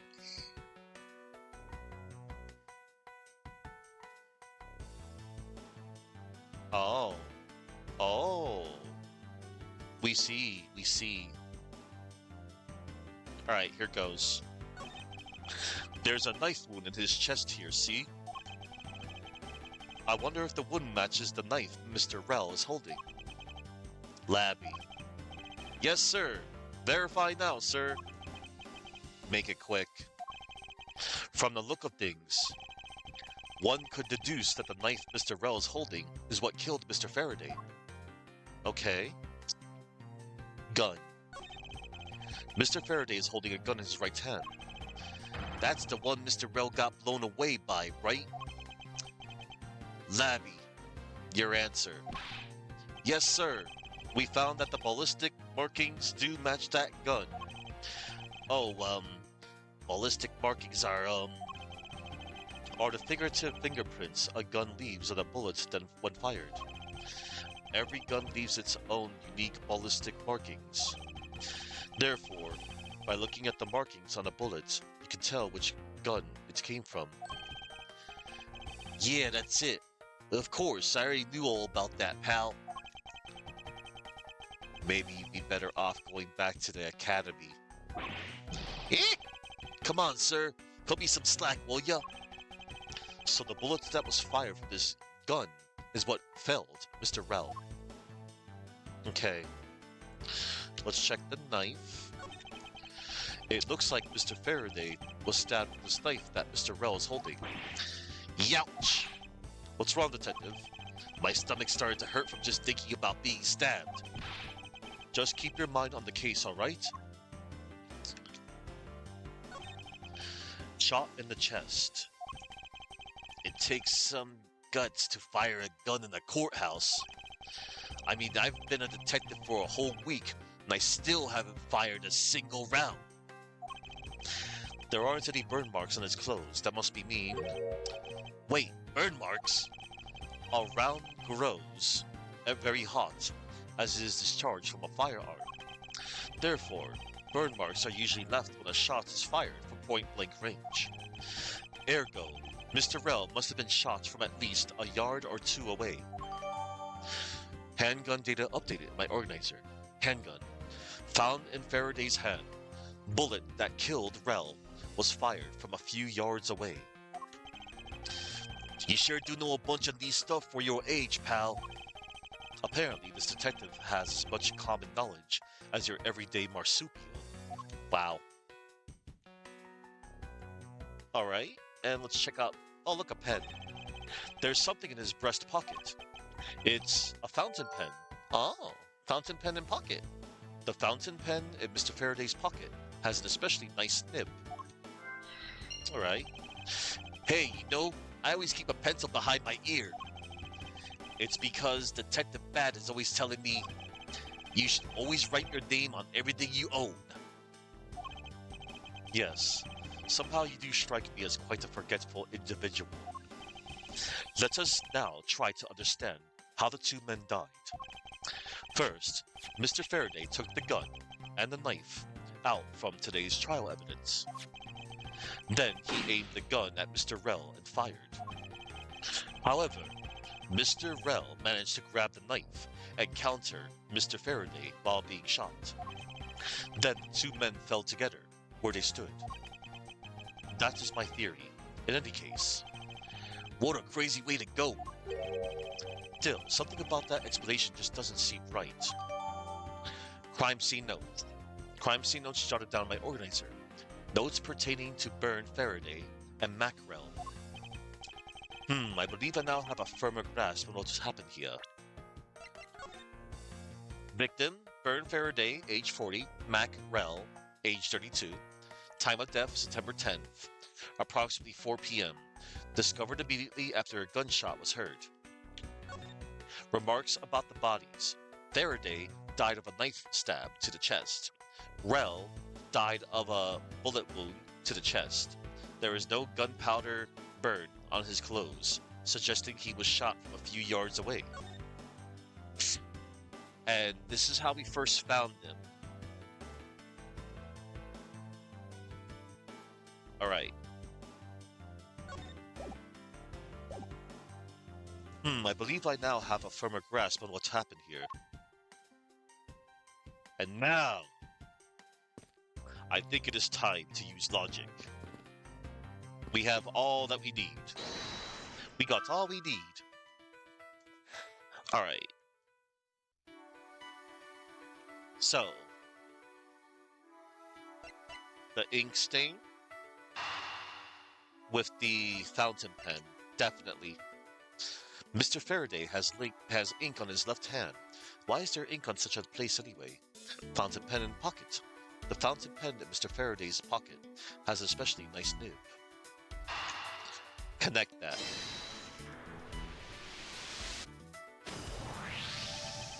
That splotch on Mr. Faraday's hand.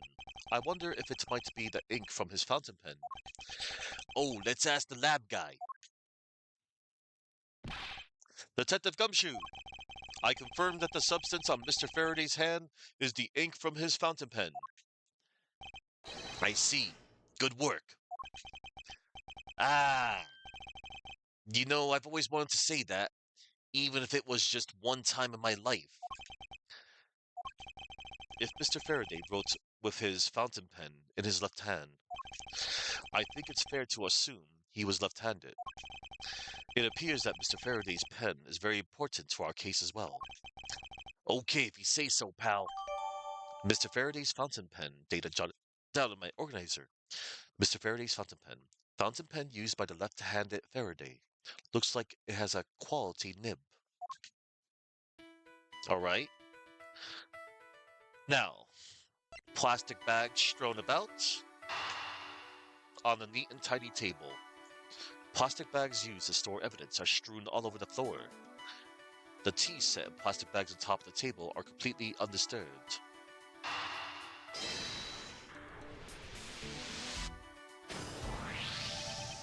There is a very tidy pile of plastic bags on the table, and yet a portion of them wound up scattered on the floor as well. It's not likely that the ones on the floor were knocked over during a struggle. In which case, might there not be another explanation as to how they got there? Another reason? I believe it's possible that the blood on the outside of the bag is related somehow. Eek! Please get that blood away from me, pal. Detective Gumshoe, whose blood is on this bag? Hold on. Let me ask the lab guy. Alright, please hurry. Wait till you get a load of this, pal. It's Mr. Faraday's. Oh, and the technician said they didn't find anything else on or in the bag either. It would appear that this bag is a very important piece of evidence. Okay, if you say so. I leave it in your hands, pal. Plastic bag data. Jotted down in my organizer. Plastic bag. One of the bags strewn on floor of lobby number 2 has Faraday's blood on it.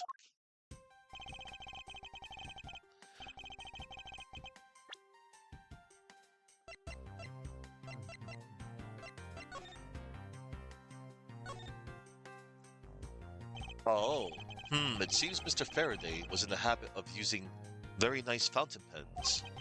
That's the total opposite of me. I don't get these things at all.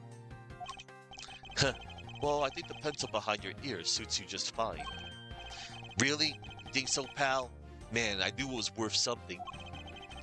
That wasn't exactly a compliment, Detective. Alright, so, this is nice. This looks like a quality nib. Hey, let me test it out, pal. Oh, this is really... Ack, I got ink all over my hand. Detective Gumshoe, don't ever play with the evidence like that again. Silly Gumshoe. Alright. Alright, so we got some nice flavor text out of that.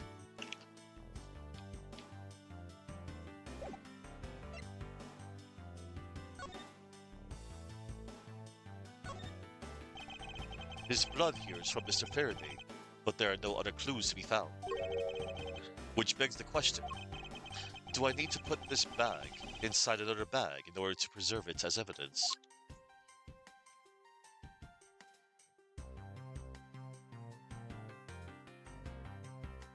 Alright.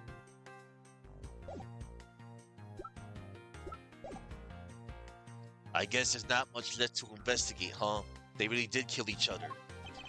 No, we can't conclude that quite yet. There's still something I find very peculiar here. The theory that they simply killed one another is too simplistic in this case. In fact, there is actually a contradiction that shows there is another possibility. No way, pal, really? I suppose I will just have to show you the contradiction in this crime scene. I won't rest until I've inspected every suspicious looking nook and cranny. Alright, it's time to deduce.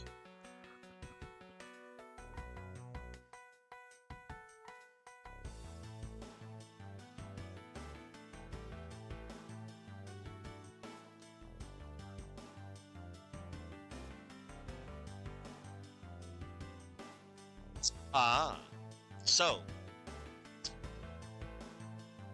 right here, Mr. Faraday is holding the gun here. Presumably, he's presumably holding the gun here with his right hand. But as we just found out from the evidence, Mr. Faraday is left-handed. Is this spot somehow connected to any of the evidence I hold? Yes. Says it right there. Mr. Faraday's fountain pen. Fountain pen used by the left-handed Faraday. Boom. Eureka! Now we come face to face with the contradiction I spoke of. And it is this. Mr. Faraday used his left hand to write with his fountain pen. Ergo, he is left-handed. And yet, the handgun is in his right hand. Don't you find it odd that the left-handed Mr. Faraday would hold the gun in his right hand? That, lady and gentlemen, is the great contradiction haunting this crime scene. Hey, you're right, pal. That does seem kind of strange. But how could something like that happen? The facts add up to one conclusion, and one alone. Someone else put the gun in Mr. Faraday's hand after he died. Someone else? Plastic bags scattered on the floor, and a gun in the wrong hand. I sense the presence of a shadowy figure behind this case. A person with vile intent who is serious about keeping the truth from us. Investigation complete. For this part anyway. September 10th, District Court, Defendant Lobby number 2. Here's the autopsy report. It is probable that Mr. Rell survived for a short time after he was shot. However, Mr. Faraday died instantaneously from his stabbing. Interesting. Crime scene notes updated in my organizer. Notes pertaining to Byrne Faraday and Mackerel.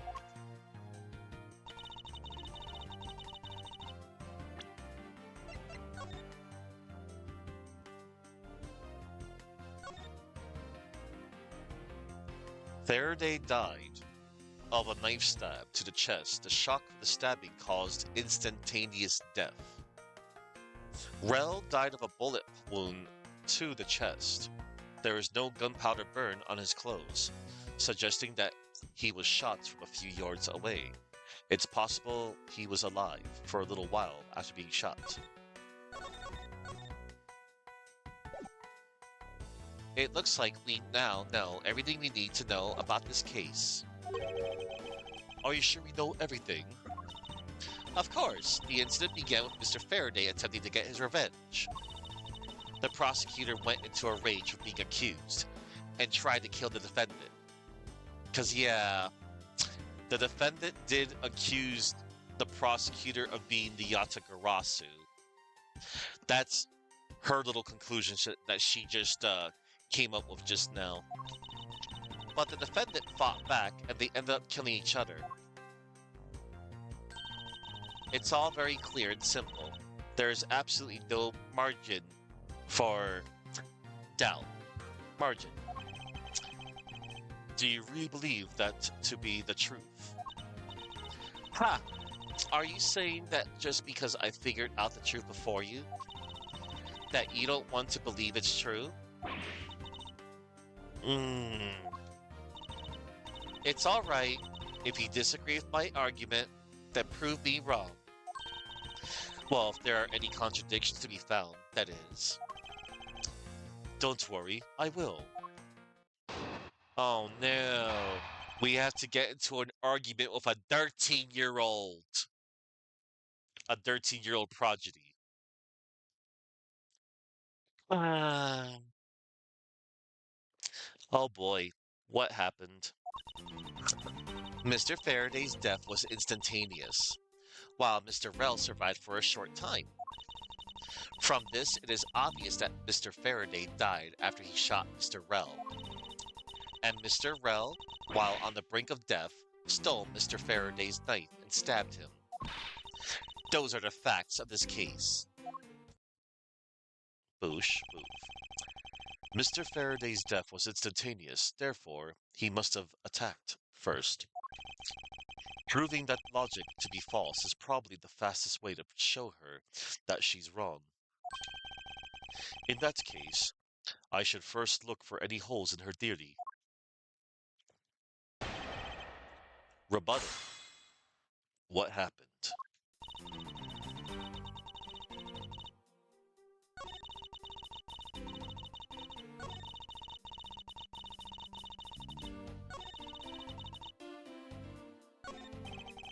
There's something strange about Franziska's theory. I should compare her claim to the data I've gathered thus far. I just know there's a contradiction somewhere. Mr. Faraday's death was instantaneous, while Mr. Rel survived for a short time. Hold it! Do you truly believe that Mr. Faraday died instantaneously? I have the murder report right here. Mr. Faraday died instantaneously of shock due to being stabbed in the chest. There, you see, it's been documented, clear as day. Ugh. From this, it is obvious that Mr. Faraday died after he shot Mr. Rel. Hold it! Mr. Faraday shot Mr. Rel before he died. Do you have any basis for that statement? Your foolishness has no end, does it? Now, I hate to repeat myself, however, Mr. Faraday died instantaneously. That's all the basis I need. Alright, so if Mr. Faraday died instantaneously, then he must have attacked Mr. Rel before being stabbed. You're finally beginning to catch on, I see. Those are the facts of this case. Hold it! Claiming speculation as fact already, don't you feel that the evidence is a bit lacking? You'll find all the evidence you need just by looking around this room. Mr. Faraday collapsed on top of Mr. Rel. In addition, Mr. Faraday died instantaneously, making a counter attack impossible. Furthermore, the room is a total mess from their fight. Heh, I dare say that there's more evidence here than you could whip a whip at. It looks like she's becoming more and more confident. And looking at this place, she might have a right to be. After all, everything here seems to support her theory. It looks like you're starting to see my point. I have as good as won our little competition.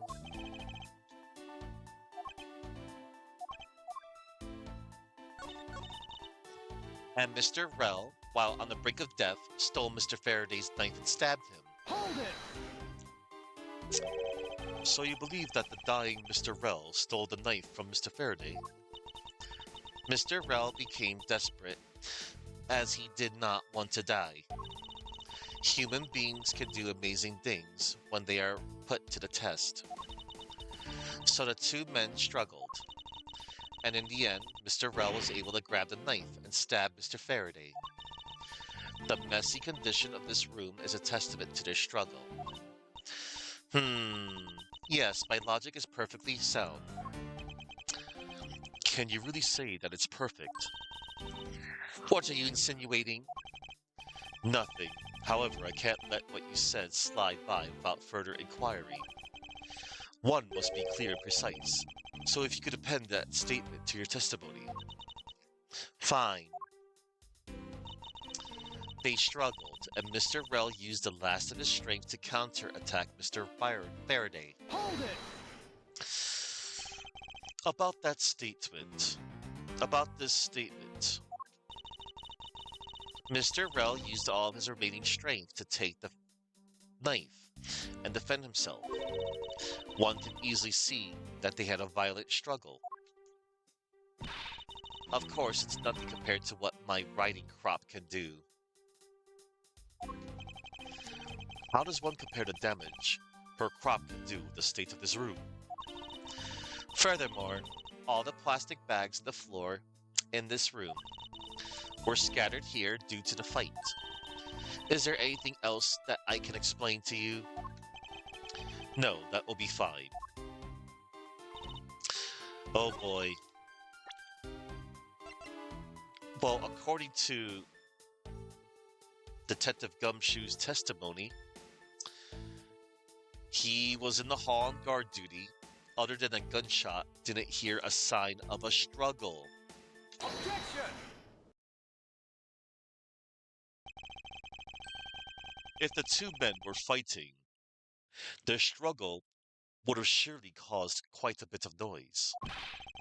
However, Detective Gumshoe testified that he heard absolutely nothing. Ha! You place too much faith in that detective's testimony, you know. But for the sake of argument, let's say there wasn't a fight. Now, then, did Mr. Rell get his hands on the knife? How then did Mr. Rell get his hands on the knife?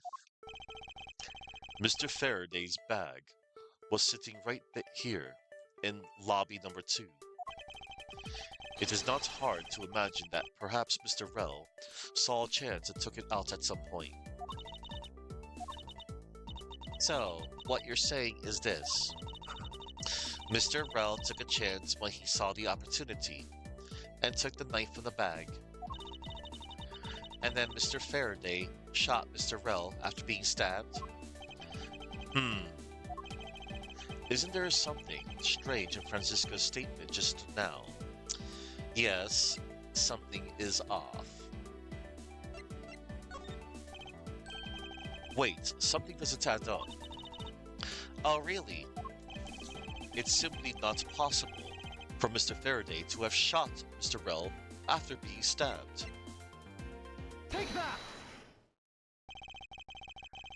According to the coroner's report, Mr. Faraday died instantaneously, meaning that he died immediately upon being stabbed by the knife. Ergo, he could not possibly have fired the gun after that. Ooh, you got me. But of course. Well then, if the report is correct, then there's only one correct explanation. If we suppose that Mr. Rell attacked first, then Mr. Faraday, who died instantaneously, would have been unable to kill Mr. Rell. Therefore, Mr. Rell must have stabbed Mr. Faraday after he was shot. Then they both died.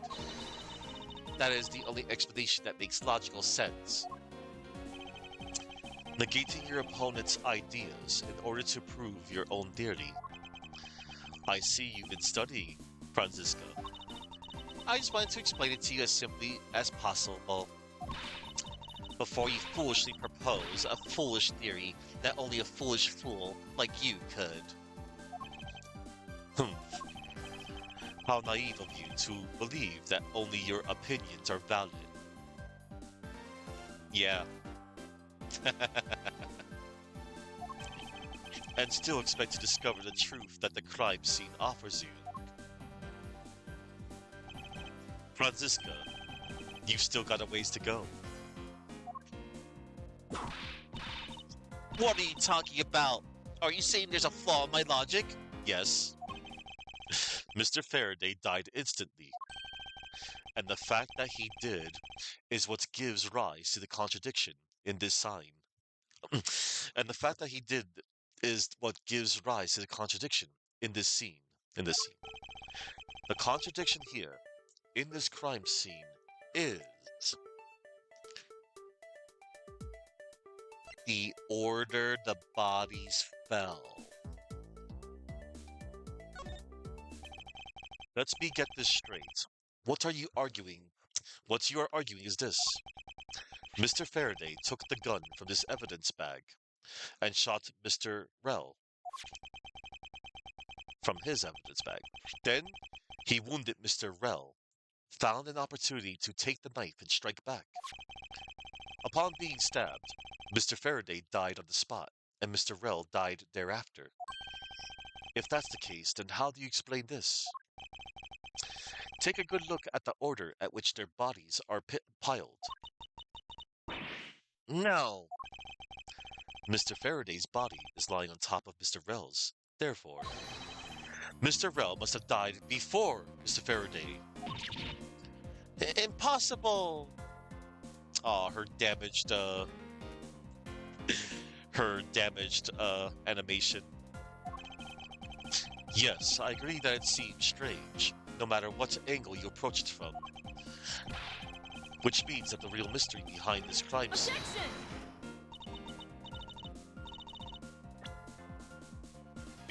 Which means that the real mystery behind this crime scene that we must solve is... No, not so fast, Miles Edgeworth. What's now? I simply think that you ought to think a bit more outside the box.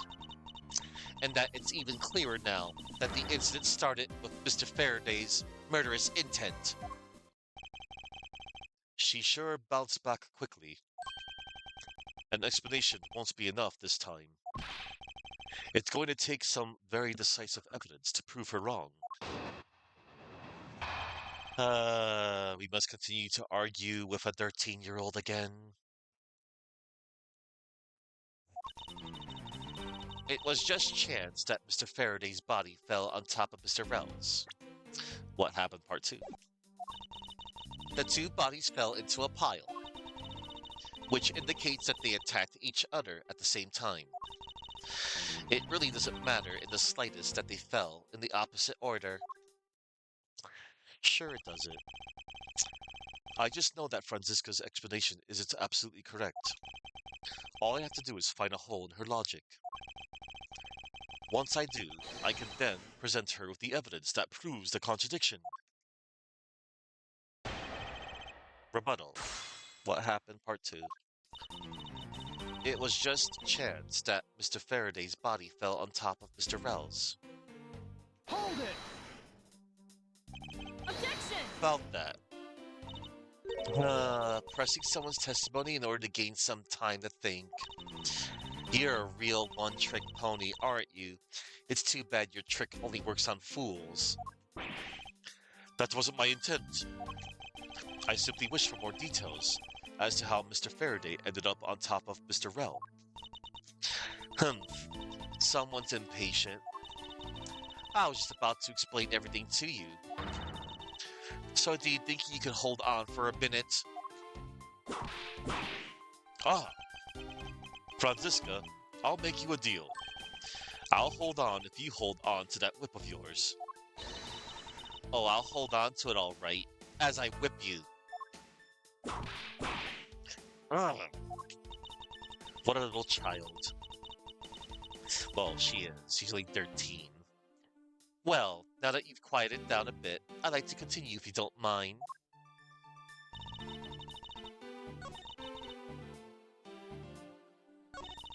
The two bodies fell into a pile. Hold it! The two fell on top of each other. Don't you find that to be just a bit strange? Not at all. Ugh. I can see it in her eyes. She's dead set against me from the bottom of her heart. Miles Edgeworth, once I'm done here, you'll see that there is nothing strange at all. Now then, the two men fell into a pile. It really doesn't matter in the slightest that they fell in the opposite order. Hold it! Do you really believe they fell in the exact opposite order in which they attacked? Miles Edgeworth, you're not listening to a word that I'm saying. Ah. They both attacked each other at the same time, and Mr. Rell fell first by chance, leaving Mr. Faraday to just happen to fall on top of him. Then Mr. Rell died shortly thereafter, pinned underneath Mr. Faraday. That's how it happened. So the two men attacked each other, with Mr. Rell randomly falling down first. The fact that the order that they attacked each other in varies from the order they fell in doesn't cause a problem for me. However, there's definitely one certain aspect that I'm having trouble swallowing, which indicates that they attacked each other at the same time. Hold it! What do you mean by they attacked each other at the same time? I assume Mr. Faraday had the two different weapons in his hands. He made to attack Mr. Rell while holding both the knife and the revolver, and then, after Mr. Faraday fired the gun, Mr. Rell grabbed the knife as he was falling and stabbed Mr. Faraday. That is how Mr. Rell wound up on the bottom with Mr. Faraday on top. At close range, that is more than possible. Yes, it's possible, but... well, if you have any other ideas, then show me what you've got. Oh, I will. And to that extent, I'd like for you to append what you just said to your testimony. I don't see any point to that, but as you please. That fact indicates that they attacked each other at the same time.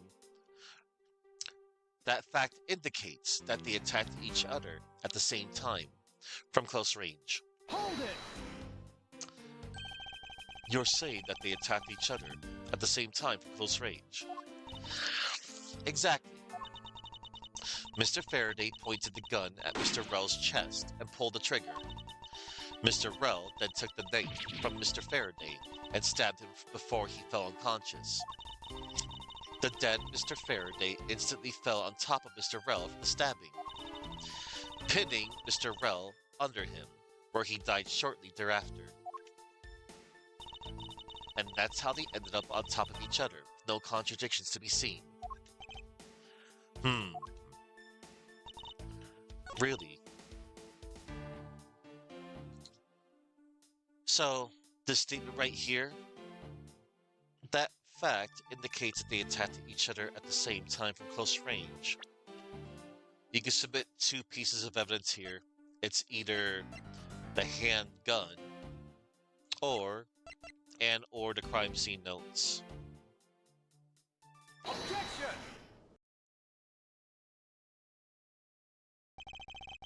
So you believe they killed each other at close range?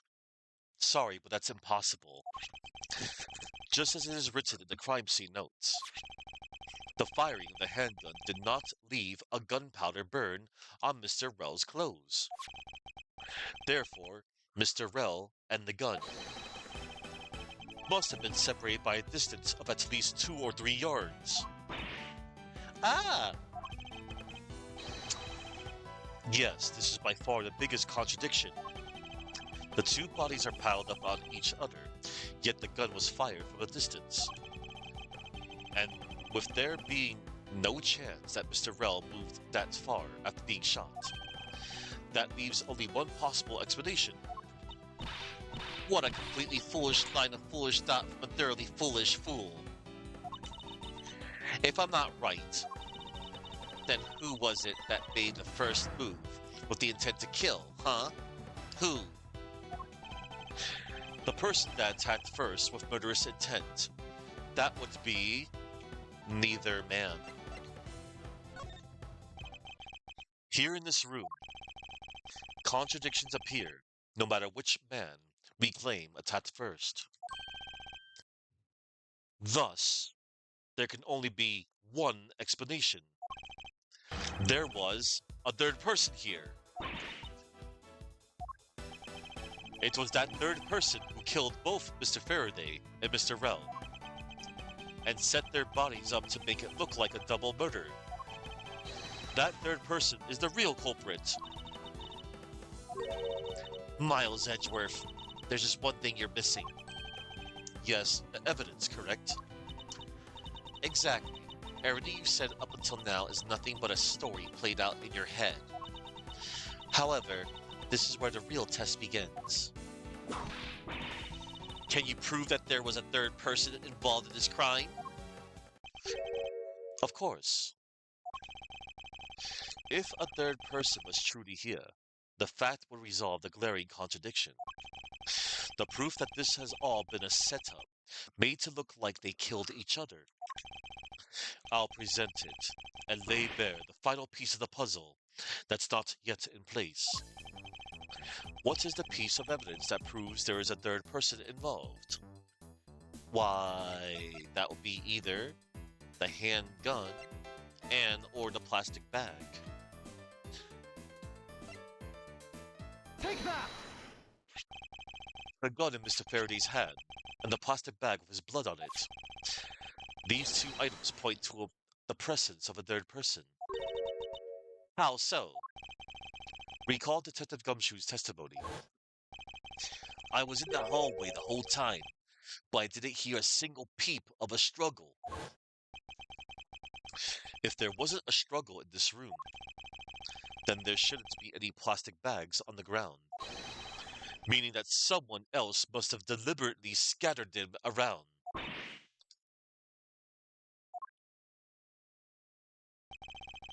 Do you not see the possibility in this? Disregarding the gun for the moment.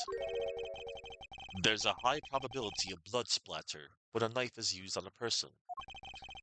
If the culprits held a knife with a plastic bag around it, they could use the bag to catch any blood splatter from when they withdraw the knife. Then by spreading a few more plastic bags around, mixing the bloody one in with them, and arranging the room to make it look like there was a struggle between the two, they were able to conceal the presence. Ah,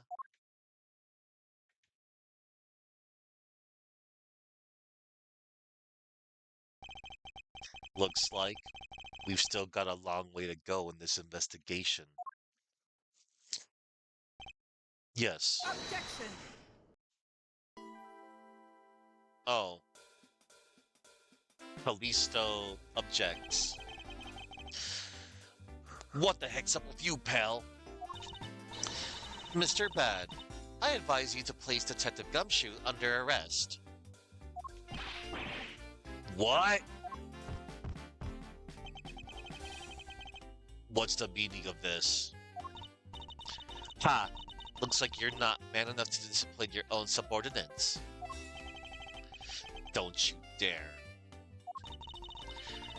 That detective claims he was there, standing in front of the door the entire time. But I have it on good authority that it was all a giant lie.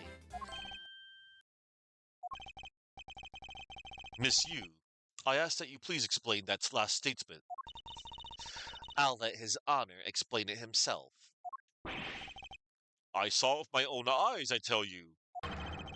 During the recess, there was a period of time when there was no one in the hallway. What? See, Mr. Bad. So I ask you, why would a detective who was supposedly doing his job the whole time want to fabricate such a lie? Gumshoe, did you? Did you kill Faraday? No! Of course not, sir. It would appear that the one who set this whole crime scene up is that detective, which basically renders his testimony a complete lie and wholly invalid. It looks like your perfect logic has just come tumbling down, Miles. No. I was in the hallway the whole time, but I didn't hear a single peep of a struggle. Was that statement really a lie? Detective Gumshoe, you're now suspect in the murder of 2 men. Now spit out the truth or so help me. I haven't lied to anyone, sir. Honest. I really was really there. I was in the hallway the whole time. Oh, Hold it! Detective Bad, I ask that you please do not act without my permission. After all, I am the one that is heading up this investigation, am I not? Don't talk like you know what's going on, boy. All I want is for this investigation to run perfectly. Perfection is the only wish of a disciple of Von Karma, after all. Perfection is the only wish of a disciple of Satan, after all. Satan, you know, this guy right here, Satan. Therefore, before you take Detective Gumshoe into custody, I'd like to set the record straight on something. And what's that? What should I ask Detective Gumshoe about? We should ask about motive for the murders. I suppose the one thing I like clarified is Detective Gumshoe's motive for committing this crime. Hmm, motive, huh? Gumshoe, you got a grudge against Faraday or anything? No, sir. Not me. Not a single bad thing against Mr. Faraday, sir. Is that a fact? Objection! You really have a problem with lying, don't you, Detective Gumshoe? I'm telling you, I am not lying. The more unnatural you act, the more suspicious you become, you know. If you want a motive, Edgeworth, I have one for you, right here. Would you please share it with us? However, be forewarned that I won't hesitate to object to flights of fancy. Because all I'm interested in is the perfect explanation. You're serious, aren't you? Fine, you amuse me, so I'll humor you with a little courtroom practice. Alright, you wanna argue with me? Let's dance. Gumshoe's motive. It was about a week ago. I saw the detective get chewed out by a livid Faraday in front of the precinct. He stood there super pale as Mr. Faraday yelled, "That's a salary cut for you, you nitwit." A brand new detective suddenly getting his salary cut, that's reason enough for a grudge. Well, how's that for the perfect explanation? This broad, this broad. You totally misunderstand me, pal. No matter how mad I get, I could never hold a grudge. Yeah, quiet. We can't trust anything you say. Sir, there's nothing wrong with the motive he proposed, per se. But there are some gaps in her logic that need to be filled in. Miss Yu's perfect explanation may not be so perfect at all. Gumshoe's motive. It was about a week ago. Hold it! A week ago, that you and Detective Gumshoe are acquaintances. No way. I only met him in person today. Then how did you know about Detective Gumshoe? Oh, I've seen him around before. I saw the detective get chewed out by a livid Faraday in front of the precinct. Hold it! Mr. Faraday was upset. Yeah, you know what else? Mr. Faraday isn't exactly known to get angry often. But there he was, totally beat red in the face. Ahem. And the offending detective just stood there, pale as a ghost, like he was about to die. Just like the face he's making now, right? I'm completely innocent, I tell you. No bully the gumshoe. Fwa fwa! The poor man. Ahem. It was quite the scene with the detective. He stood there super pale, as Mr. Faraday yelled, "That's a salary cut for you, you nitwit." Hold it! You just stood there, watching this unfold in front of you. Yeah, I have to say it was really enjoyable too. But that's why, when I saw Detective Gumshoe earlier, I knew to steer clear of him. No way. I thought it was because I had something stuck on my face. Fwa? But you do. But you do. Huh? What have I got stuck on my face?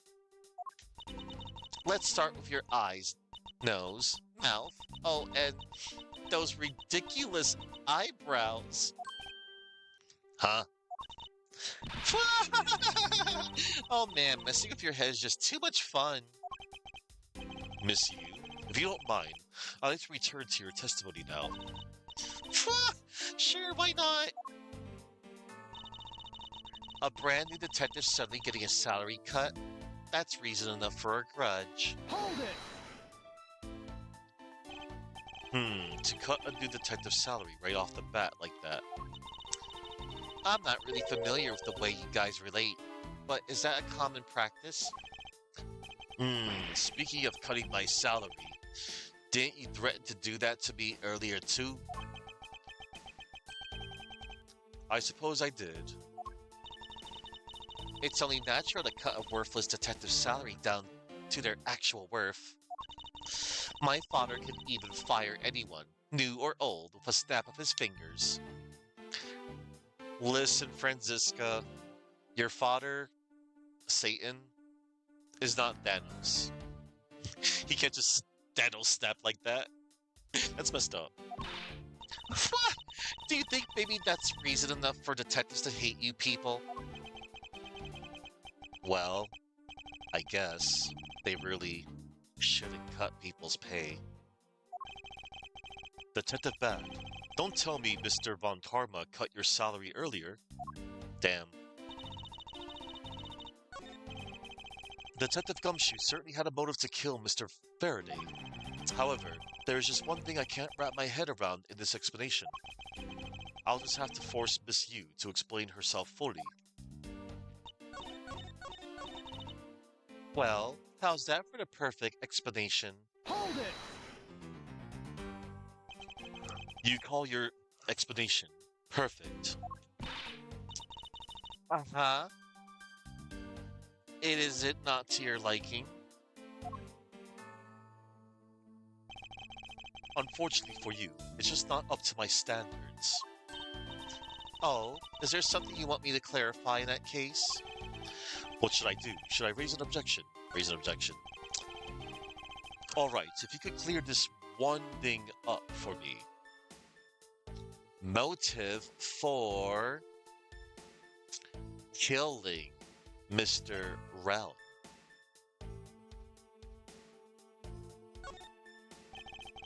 I understand Detective Gumshoe's potential motive for killing Mr. Faraday. However, what about his motive for killing Mr. Rel? His motive for killing Rel? Like I would know. If there was no clear motive for both of the murders, then I doubt this incident would have occurred. Wouldn't you agree? Is there anyone else who might have had a grudge against either of the two men? Or should we look into that ourselves? Oh, in that case, I have absolutely no idea. What? That's impossible. She must know something. Wait. Can you please not glare at me like that? It makes me laugh. Grr, I didn't even do anything, and you're already laughing it away. Well, anyway, the way I see it, as long as he had a motive to kill one of the two, this crime would have played out the way it did anyway. Oh, would you care to explain your logic? And this time, please try to provide a truly perfect explanation. Perfect this, perfect that. Stop being so uptight, or is that a requisite trait for being a Von Karma? Miles Edgeworth, I demand that you shut this rude woman up. I wish you'd both be quiet for just 1 second. Ahem, oh well. I guess I'll just have to explain it to you kids. Motive to kill the men. There's no one out there with a motive to kill both Mr. Faraday and Mr. Rel. All you really have to establish is that someone had a grudge against one of the two men. Mr. Rel, who happened to be there, became a witness to Mr. Faraday's murder. Therefore, he was killed out of necessity and set up to look like they had killed each other. I wonder if that's really true. Is there no one out there with a grudge against both men? I should take another hard look at the evidence for this morning's case. The second KGB incident, as people are calling it, involving an embassy staff member, and the two men who both wound up as suspects in the case. Is there someone else I'm overlooking who is somehow related to them? Yes. Rebuttal. Motive to kill the men. There's no one out there with a motive to kill both Mr. Faraday and Mr. Rel. Hold it! So there is no one else who might have a grudge against both Mr. Faraday and Mr. Rel. I suppose no one is a bit of a stretch. But I'm pretty sure no one like that was here in this courthouse today. She's lied through her teeth. We just saw a someone like that here earlier. Besides, you don't need to prove that the killer had a grudge against both men. All you really have to establish is that someone had a grudge against one of the two men. Hold it! Someone with a grudge against one of the men. In that case, aren't there plenty of other people who fit the bill? Sure. After all, who doesn't garner scorn from another simply by being alive? But the only one who held a grudge and acted upon it by killing was Detective Gumshoe. Furthermore, Mr. Rel, who happened to be there, became a witness to Mr. Faraday's murder. Hold it!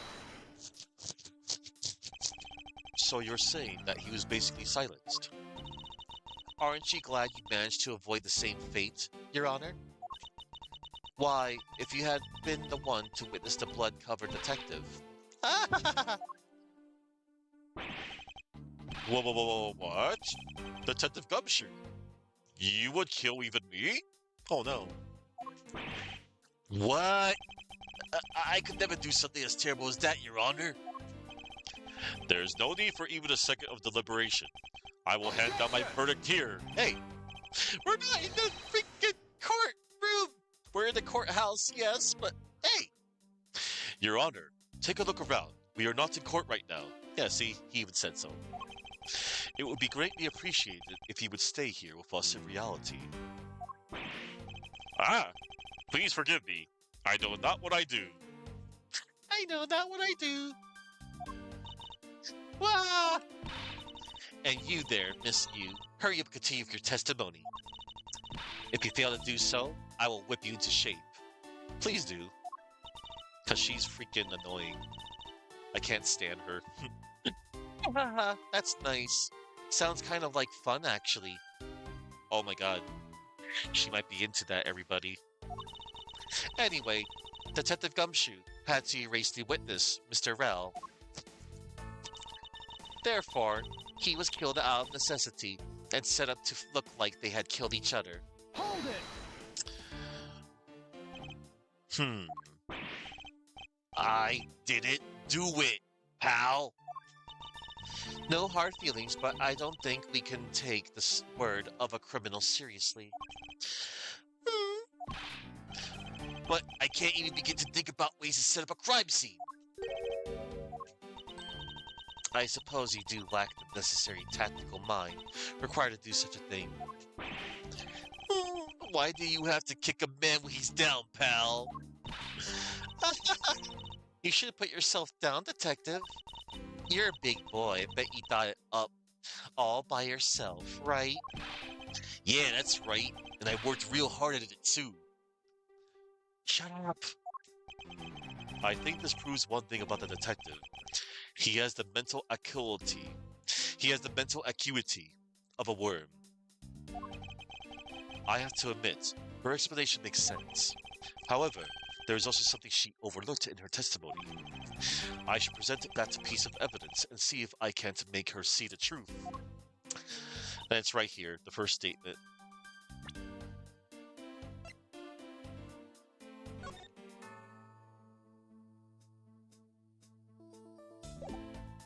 There's no one out there with a motive to kill both Mr. Faraday and Mr. Mackrell. Oh, really? What about that poor lady right there with the same last name as you? Callisto. You.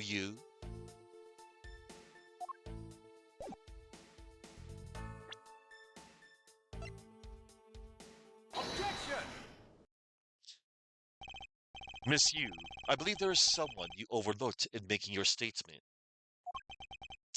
Or rather, is it because you'd rather not bring this person up? What do you mean? We are looking for someone with a reason to kill both Mr. Faraday and Mr. Rel. I can think of at least one person that fits the bill. He was a suspect in the original KG-8 incident and a member of the Clodopian embassy staff, Mr. Manny Cochin.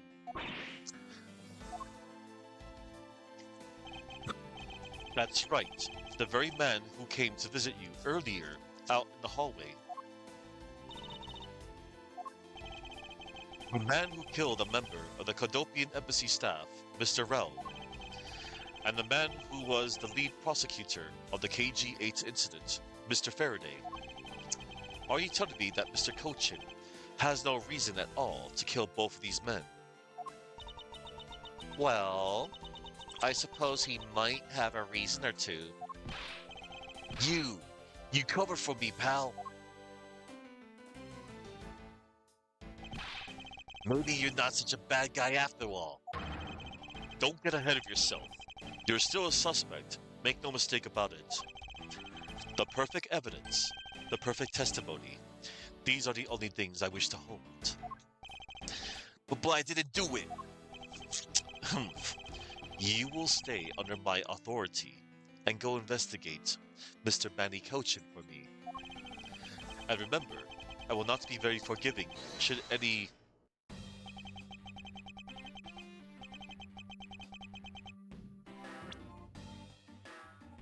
And remember, I will not be very forgiving should any of this leak out. You want to investigate Cochin? You'd just be wasting your time.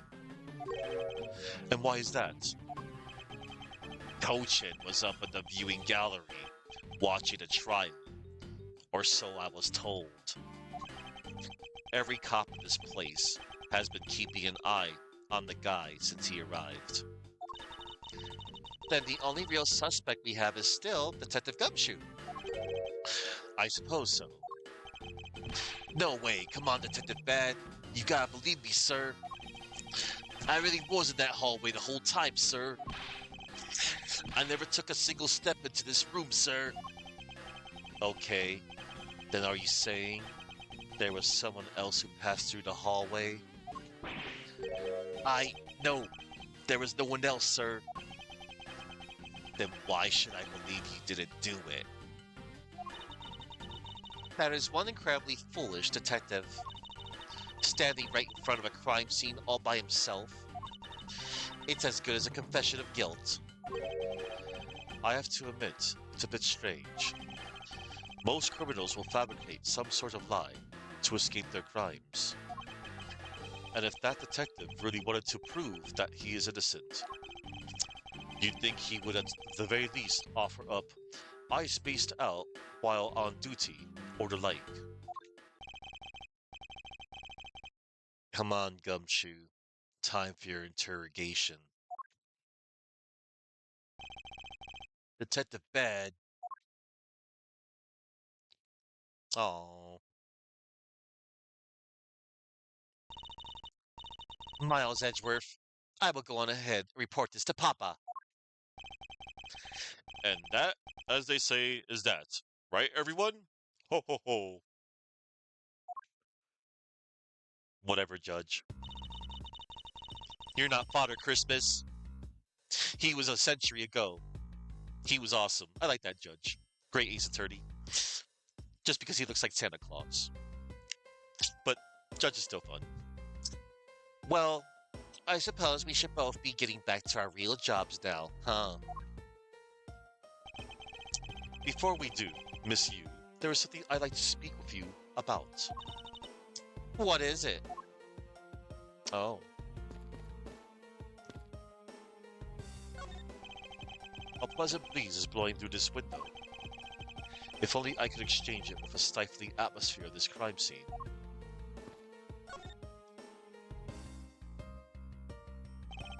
The television has been left on to preserve the crime scene, of course. And it will stay on until the police are finished with their investigation. Do they think nothing of saving electricity? How bothersome. It's Mr. Faraday's back. The evidence for the trial of the embassy staff's murder is in here. And if things had gone smoothly, they would now be mine. Including the two weapons in this double murder, the knife and the gun, I suppose.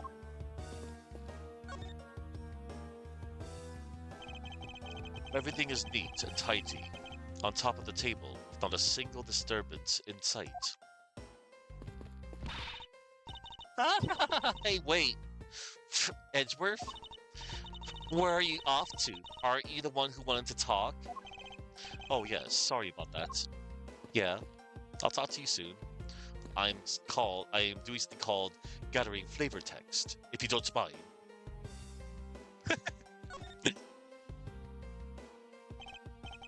It's just another cheap sofa. If I should buy one for my office, I'll be sure to select a much more luxurious one. These plastic bags look like they fell here by chance at first glance, but all of them, with the exception of the bloody one, are just camouflage. I suppose you could call this a twist on the old, to hide a tree, hide it in the woods. Okay. To have set these two men up and make it look like they killed each other. If there's one thing I could not forgive, it's the desecration of the dead. Alright, let's talk to this broad. So, What do you want to ask me about? The KG-8 incident. The current case of the murdered Kodopian embassy staff member. I've heard that people have begun calling it the second KG-8 incident. Only among you law enforcement types. And what about it? I'd like for you to tell me everything you know about the original KG-8 incident. I'm afraid I can't help you. You know, I don't know anything beyond what was reported in the papers.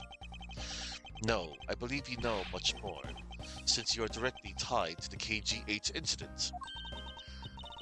I'd appreciate if you'd stop with the false accusations. Baseless outbursts are useless both inside and outside the courtroom, don't you know? I do, but I also know that I do have a leg to stand on here.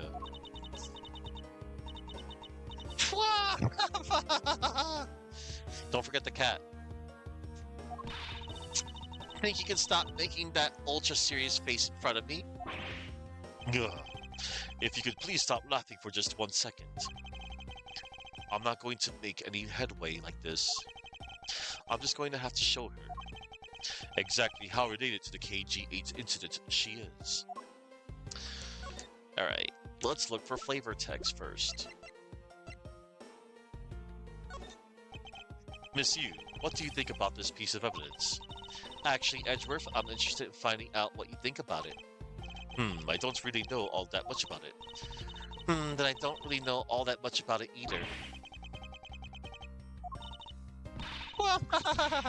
Sorry, guess I can't be of any service. I shouldn't push her too much. She'll just start laughing again.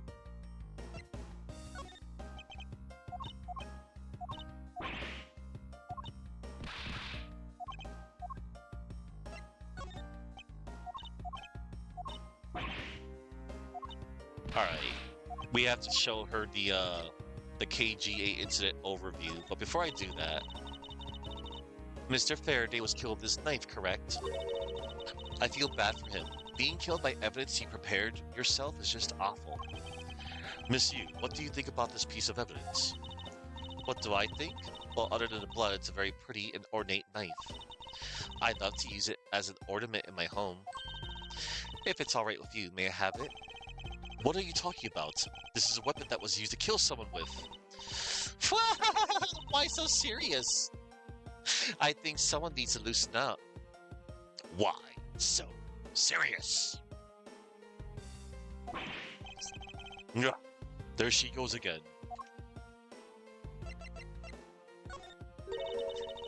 Looks like Mr. Rell was killed by the very gun he used to kill the embassy staff member.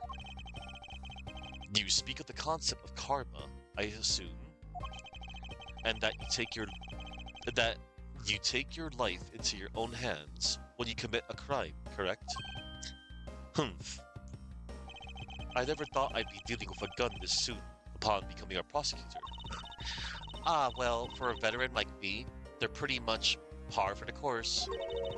To be honest, even if it's just once, I've always wanted to try firing one. Hey, is that thing loaded? Do you think I could give it a try right now? Don't be ridiculous. This is some kind of toy. I was only joking, duh. Why is it that anything I have to say is a joke to her?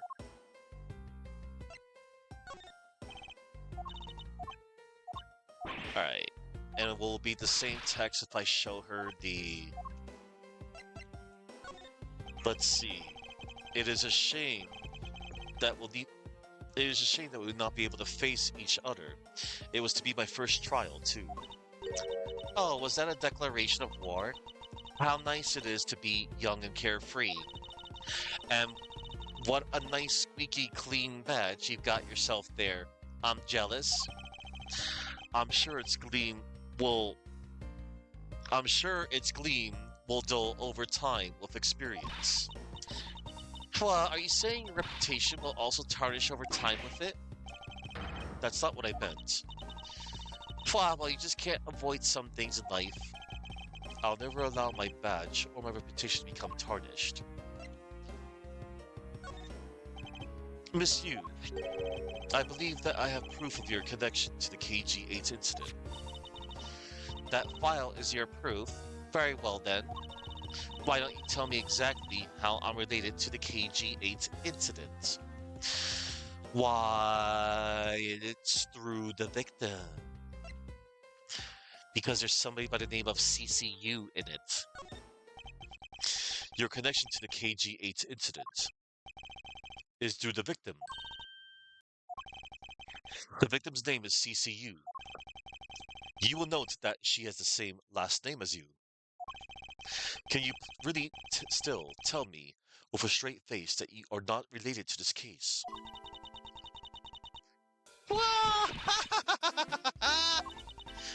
Sorry, but we're not related.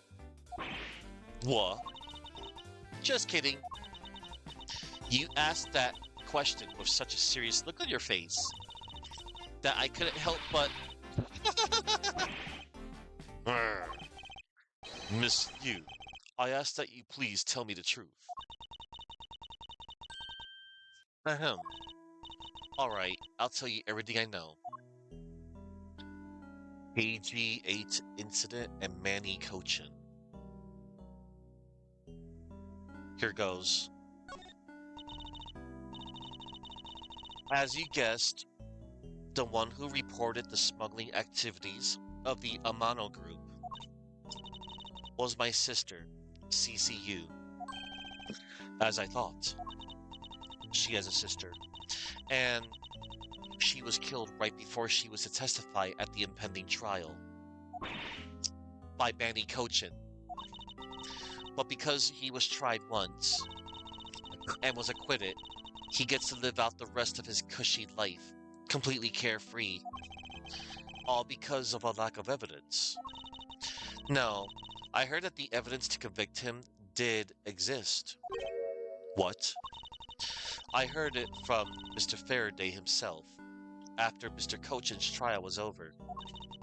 Apparently, a man in black made off with the most important piece of evidence. Then the evidence had been tampered with. Isn't it just like a criminal to do something like that? The smuggling ring being run out of the Amano group by one of its secretaries. They bailed Mr. Cochin out. Turns out, they were in league with each other all along. How big was that smuggling ring? Was it a large operation? I don't really know. Which is why I wanted to become the lead defense on this case that people are calling the second KG-8 incident. But I haven't learned anything new at all. I was probably expecting too much, I know. You mean, you think that this case has nothing to do with the smuggling ring? I don't know what to think. Manny Cochin. Why did Mr. Cochin want to meet with you earlier? Actually, he came to watch the trial. Apparently, he only found out that I was the defense lawyer on this case after he'd arrived. He figured he should say hi, and one other thing. Looks like he couldn't resolve anything this time either. Too bad. What's that supposed to mean? Oh boy, stop it with the scary face already. I'm fine, really. I gave him a good slap across the face. The way she talks about slapping him as she laughs away is kind of creepy. Ahem. But it's just as Mr. Bad said. He's not related to the double murder. I asked around, and people in the gallery claimed that he was in his seat the entire time. Talk about cruel fate. Well, this is about all I know. Sorry. Guess I wasn't much help, huh? That's not true. I'm sorry I made you recall such a painful time in your life. Edgeworth, you really are too serious for your own good. You really need to learn to relax. We wouldn't want you to die of stress, would we? Thank you for the advice, but there's no need to worry. I work in my own way, and I will catch this criminal in my own way as well. You'll see. Look at you with your game face on, Ready to go. I'm not. I'm making no such face. Did you know? Laughter is the best medicine, Edgeworth. Don't you get tired of making such a serious face all the time? I'm charged with making sure that all the criminals of this world are found guilty. I have no need for laughter. There you go, making that face again. Oh well. I've got to get going. I still have a few loose ends I need to tie up.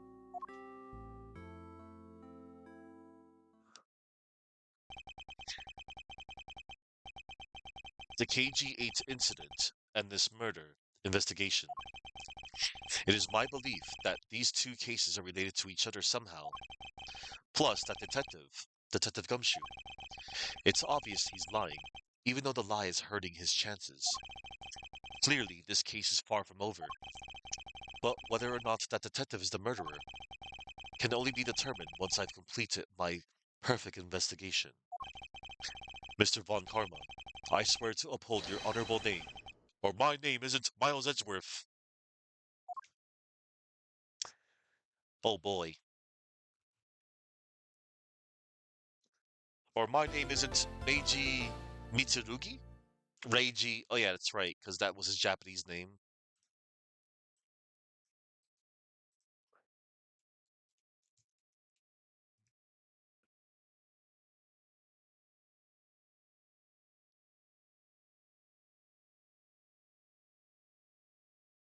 Was it his? Was that? I think that was his Japanese name. Yeah, yeah. In Japan, he's called Reiji Mitsurugi. Reiji combines the kanji associated with cleverness, wisdom, and being a noble attendant or servant, and Mitsurugi literally translates to honorable sword or sacred blade, representing his sharp mind.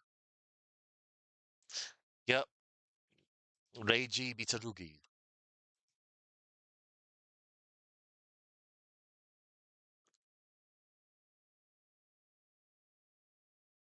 Oh my. Okay, I was just checking something, everybody. And now we are moving on to the middle of the case.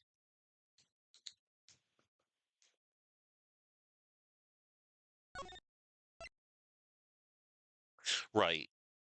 This has a beginning, a middle, and two parts of the end. I had to double check to make sure.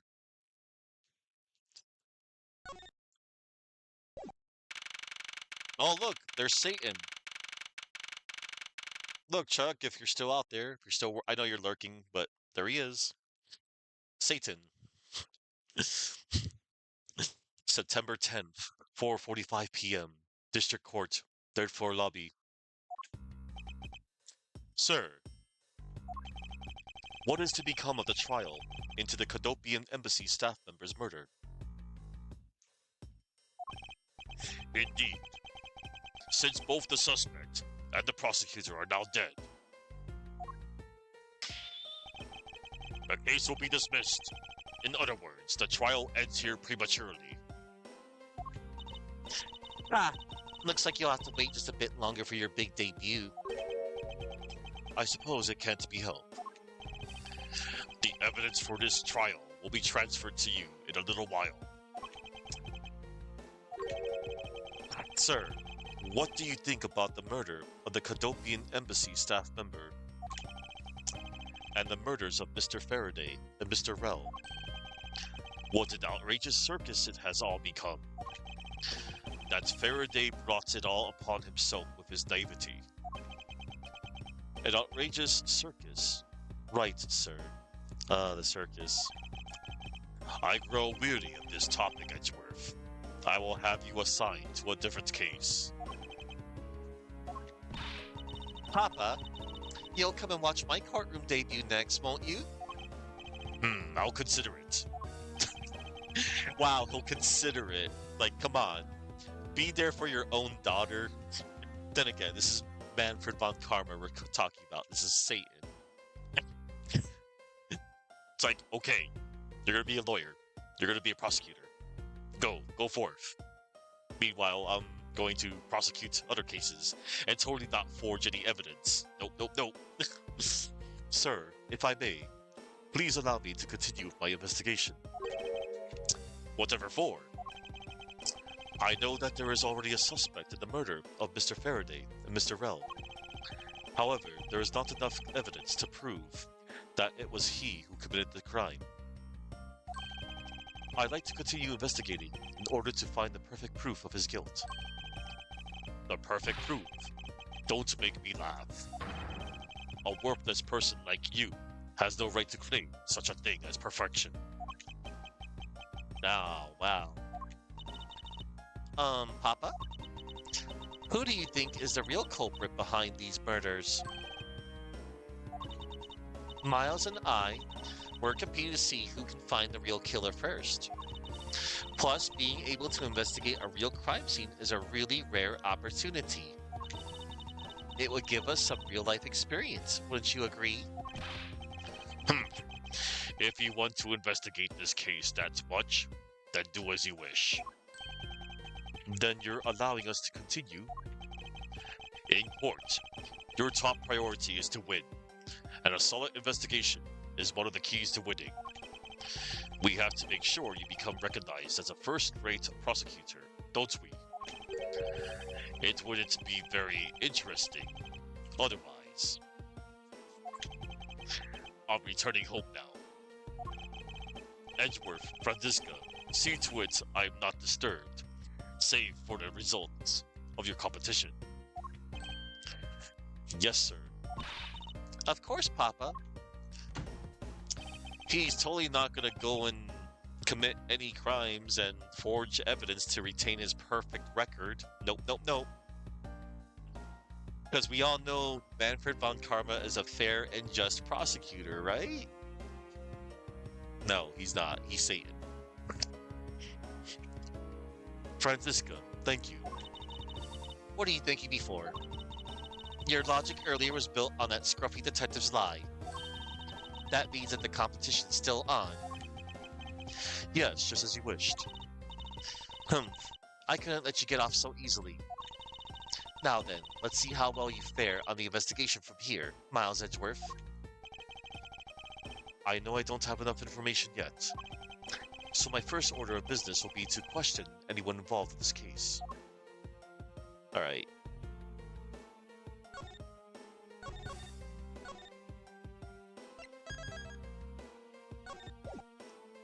Let's see.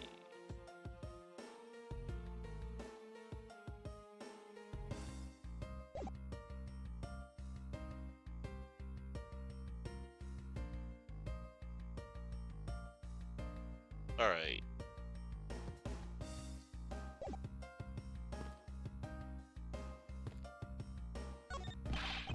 It wasn't me, I tell you. I didn't do anything wrong.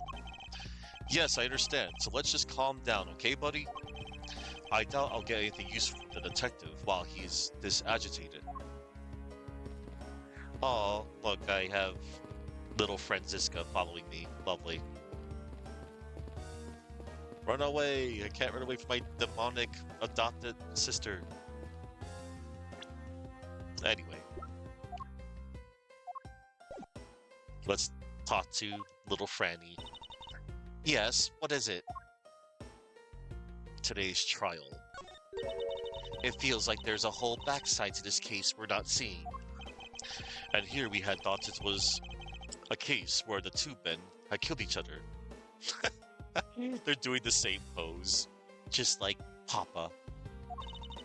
We're lacking in information. And as a Von Karma, I can hardly call this a perfect investigation. Indeed, it is as you say. Heck, I can't believe we agreed on something. Just what is so revolting about agreeing? Anyway, our first move would be to speak with everyone related to this case. Indeed, even if you had not said it, I was planning to do so anyway. Ah, what was that dash for? She just felt like it.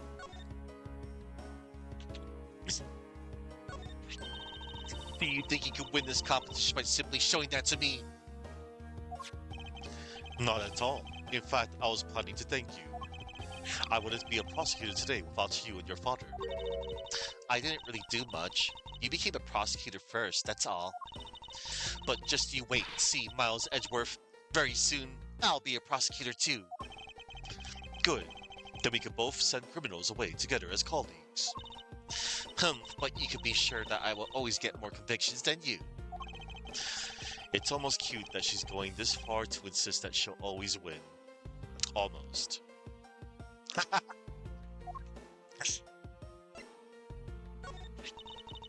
The KG-8 incident, huh? The defendant was acquitted in that case, but I don't think we've seen the last of it. The fact that he was acquitted on a lack of evidence is just revolting. Inexcusable. Well, if it was my papa, he would have been found guilty in 3 minutes flat. Indeed. We would do well to watch and study from our mentor. We would do well to watch and study more from our mentor. And so that we may secure conviction for all those we try. That will be our rule. What's all this we business? Don't let me in with you, Miles. Any suspect I come across will confess everything to me before we even reach a trial. I'll show you exactly who is the superior prosecutor. Clearly, only one of us is playing to win here. Sorry, Franziska, but you don't rank too highly on my prosecutor's list. You're like, I guess the middle bar. She's like mid-low. And she doesn't, I don't think she ever really, yeah, we saw that she didn't really like win on screen. She won off screen plenty of times. I was wondering what you think of this piece of evidence. Asking people for help is breaking the rules, Miles. As I said earlier, this is a competition, a battle of wits. If you want to ask someone for an opinion, you should start with yourself. In other words, you have no real opinions about this piece of evidence, do you? It's one of the weapons in this case. I pity Mr. Faraday.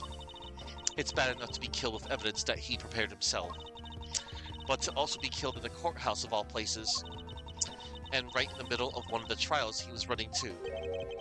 It just goes to show that nothing in life is predictable. It's one of the weapons in this case. Okay, same text.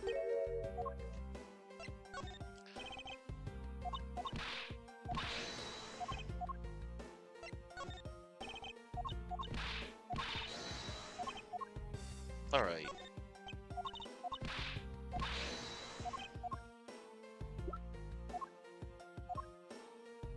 Satan. Okay. Was there anything else I could have talked to her about? No. Alright. It's an incredibly detailed model, isn't it? I heard that it costs as much to make that as it costs to build the courthouse itself. What was the point of making such an expensive module? I felt the exact same way upon hearing it. Oh, I felt the exact same way upon hearing it.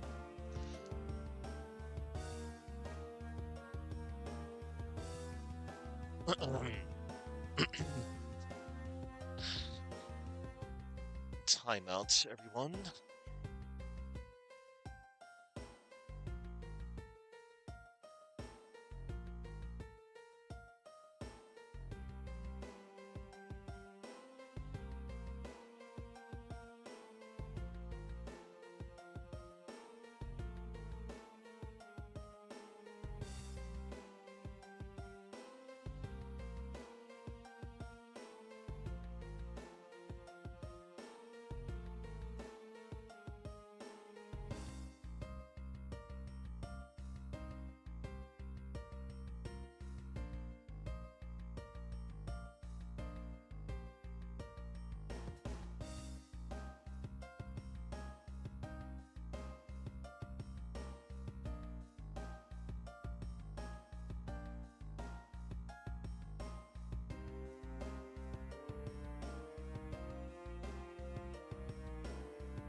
Alright, sorry about the interruption, everyone.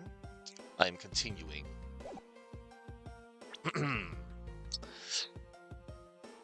What was the point of making such an expensive model? I felt the exact same way upon hearing it. Ah, it's so hard to understand such foolishness. Agreed.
I do apologize, everybody.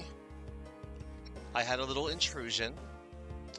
I did not like to be intruded like that. It's very rare that I had got such an intrusion. I feel like that was a little disrespectful, but whatever. The situation was handled. I'm moving things along.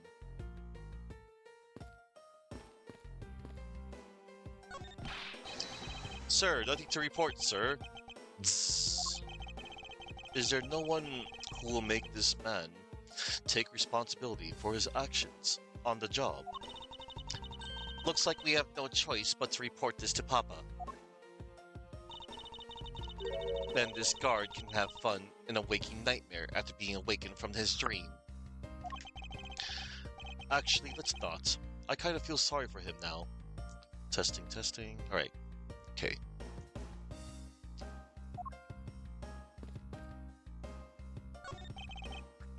Ugh. What's the matter, officer? I've been standing here for forever, sir. I really need to go to the bathroom. Why don't you just make a quick trip? Nearest one isn't that far, is it? No, it's a short way down the hall beyond these doors, but I don't want to be blamed for anything that might happen while I'm gone.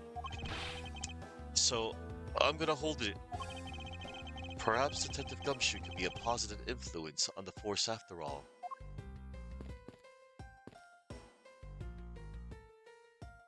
Oh, look. Look, everybody, it's the courthouse. It's the courtroom. This must be the judge's desk. You can tell by the gavel sitting on top. I had a dream once that I was being squashed from above by this gavel. You're such a weakling, Miles Edgeworth. You have no idea how frightening it was. That is a reference to Case 1, Justice for All. Phoenix Wright had that nightmare of the judge slamming a gavel down on him.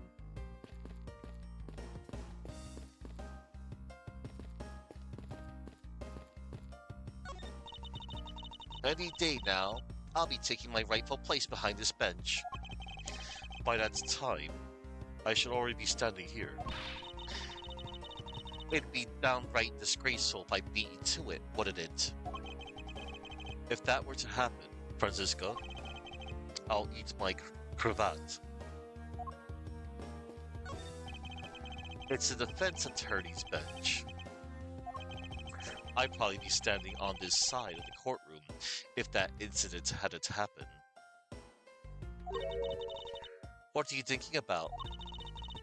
Lately, the more wrinkly your face becomes, the less I'm able to read what you're thinking. Well, I never.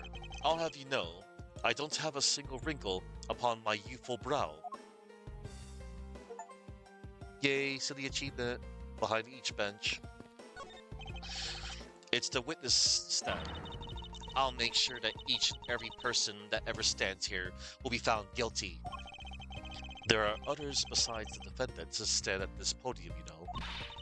I don't care. Just make sure you never end up standing at one of these. Or you'll be sorry. I'll keep that in mind. Except that actually does happen to Edgeworth. Case 4, the first game. It's the viewing gallery. This is where the riffraff sit when they come to watch. It's situated at the same height as the judge's bench. I wonder if that's to represent the intense scrutiny of each and every case from all sides. Miles Edgeworth, are you or are you not man enough to stand up to all those eyes? What sort of... Of course I'm man enough. Alright. We got all the flavor text here.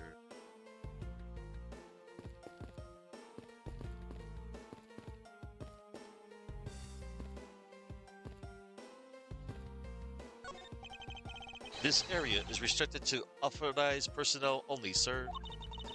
If I'm not authorized personnel, then what, may I ask, do you think I am? The younger sibling of the dysfunctional relationship?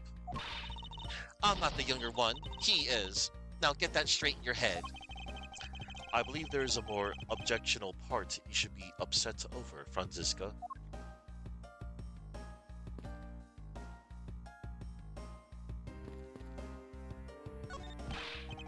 Wow, this thing is so incredibly detailed. My inner modeling fanboy is impressed. I'm not exactly a fan of plastic models per se. But even I can sense the superb quality of this model. I simply cannot comprehend how that man can feel so much love for such a trifle. Oh, I see. You're a disciple of my father, so you would do well to guard yourself against an interest in such unproductive things. Yes, perhaps I should take up whipping people like the young lady over here.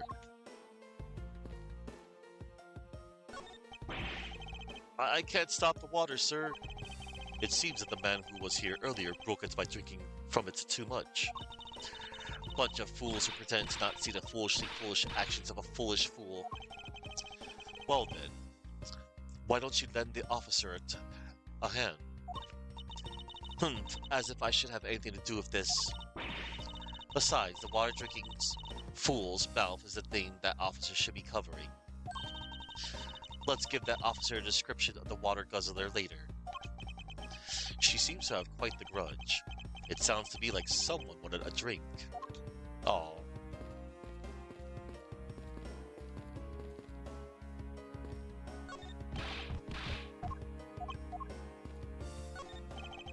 It's a bookshelf. What's this? Judges Trial Exchange Log. It appears to be a journal where the various judges share their thoughts and ideas. The real daily lives of the judges are laid out here on these pages. There's nothing about the court in here. It's just page after page of unrelated dribble. Judging by the content, they are very enthusiastic about the courthouse's daily menu. It would appear that fried oysters are a favorite. I have no use for such foolishly foolish words from that foolishly foolish crowd. Someone please assure me that this is not the true state of this country's judiciary. Alright. Let's talk to Callisto. Miss Yu. Oh, it's you, Edgeworth. And who are you? Wait, you were at the crime scene just now, weren't you? You should be disbarred for not knowing who I am. Oh my god. I am Franziska von Karma, and I am about to become the successor to the family name. About to? I guess that means that for now, you're still just another kid. In which case, it's only natural that I didn't know who you are. Well, Why are you whipping me? yeah, right? Anyway, it looks like they're planning to hold the evidence a bit longer. If there's one thing I can't stand, it's waiting. I'm terribly sorry, but I have a few more questions to ask of you. Look at you, eyebrows scrunched with lines on your forehead. And that, to ask of you. What exactly is so funny? Sorry, I'm just bad at dealing with a super serious atmosphere. Apparently, they failed to teach you proper behavior at a crime scene in law school. I feel much better now. So what is it you want to talk about? I'd like to inquire as to where you were at the time of the murder. We were in defendant lobby number 1 the whole time, up until we heard the gunshot. And by we, I mean Mr. Bad. If you don't believe me, feel free to ask him yourself. You were with Detective Bad. Why? We had a little something to discuss, that's all. Okay.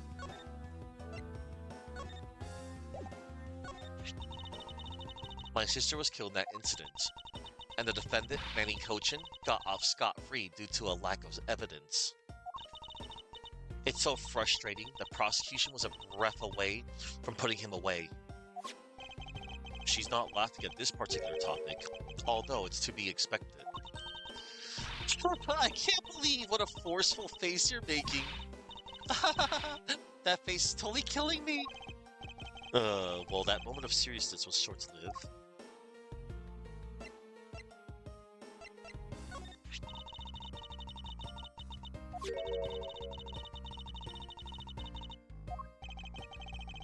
Right. Same text as before. Alright, we're gonna talk to her about about all the topics.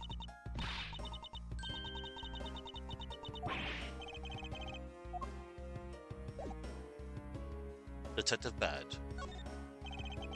So, I take it that you are acquaintances with Detective Bad? Yeah, he was the detective in charge of the KG-8 incident. Detective Bad is also related to that incident. That's right. He was the one who was supposed to protect my sister, Cece. But you know how that turned out, don't you, Edgeworth?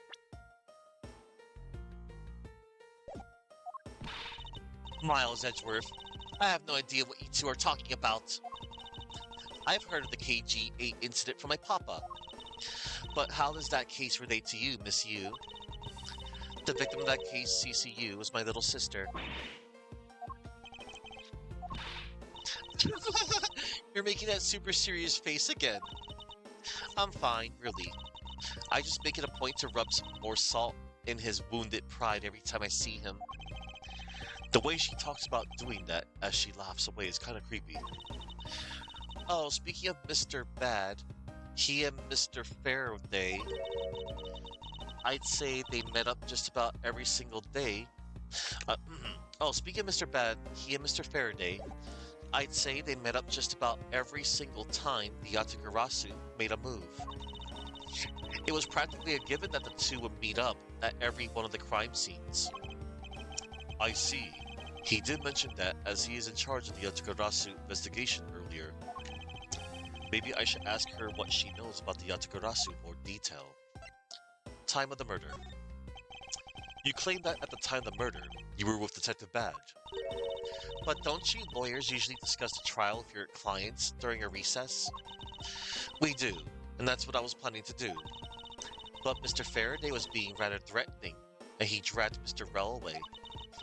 After that, Mr. Bad came into lobby number 1, so we just stayed there and talked. And what did you talk with Detective Bad about? Claw! Nothing interesting. I just insulted him some. Talked about how the trial was going, and then I insulted him some more. Bloody. When she's not laughing, her mouth seemingly spews nothing but insults. Anyway, Mr. Bad and I were in defendant lobby number 1 when the murders occurred. So I really can't tell you anything about the hallway or lobby number 2. I see. Mackerel. I'd like to ask you a few questions about your client, Mr. Mackerel. Now, your client first claimed to be the Yatagarasu, is that correct? Yeah. Once I heard that it was the Yatagarasu that had made off with the evidence from KG-8, I began to ask Mr. Rell all sorts of questions, but to no avail. Turns out, Mr. Rell was not the Yatagarasu. He had just made that up. He made it up. Mr. Rell's crime was caught on tape by the security cameras, but there is no footage of him sneaking into the Kodopian embassy itself. Hold on for just 1 second. Then you mean to say that you knew that he was not the real Yatagarasu? And that he was just another cold-blooded killer, and you were just ready to defend him? Yes, that's right. I see. So a defense lawyer is actually just someone whose job is to cover for criminals.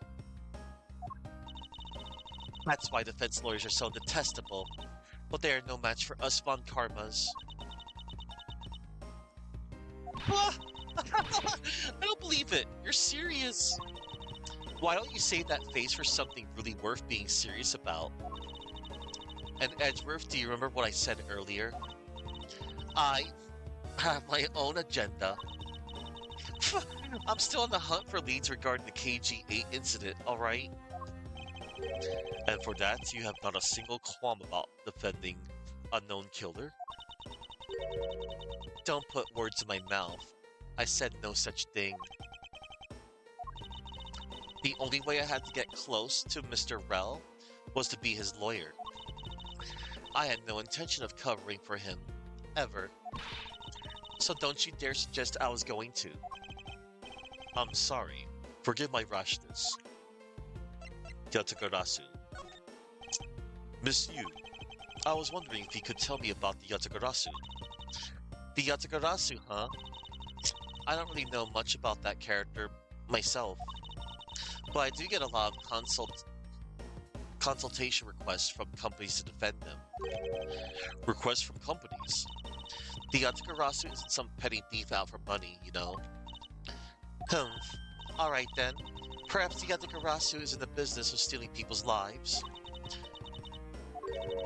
You're not very funny or witty, are you, little Miss Von Karma? Grr. Franziska, be careful about who you whip. Choose carefully or we may be sued by... Ah! There. I chose carefully. Just like you wanted.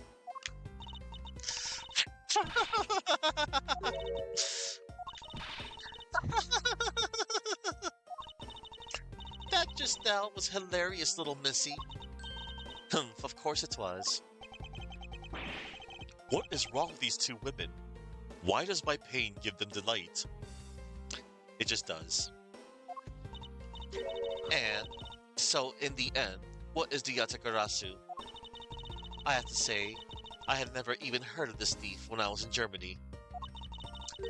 The Yatakarasu deals in information, namely in digging out dirt about backroom dealings and the like of criminal and the like of companies. The Yatakarasu is a vigilante who steals such info and then makes it public for all to see.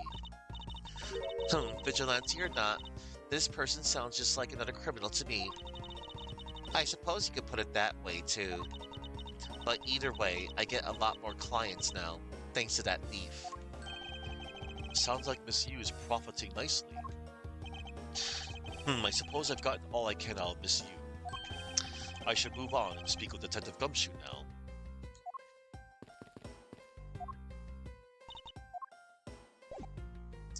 Alright.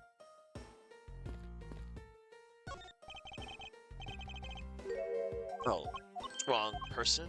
I was trying to face Gumshoe. Okay. Detective Gumshoe. Hey, it's you, pal. You're here. Youch! As am I. I don't think you needed to whip him to let him know that. I didn't do it, pal. I swear on my honor as a detective, I really didn't. Your words are useless. I place my trust only in the evidence, detective. Once the investigation is fully over, and should we find out that you are the killer, there will be no mercy to be had for you. Have a heart, pal. But you're not worried, right? After all, you have nothing to worry about, if you really are innocent, that is. That's right. Hey, pal, go and do your perfect investigation, and get the real killer for me, will you? Yeah. I would have done so, even had you not requested me to, detective. Okay.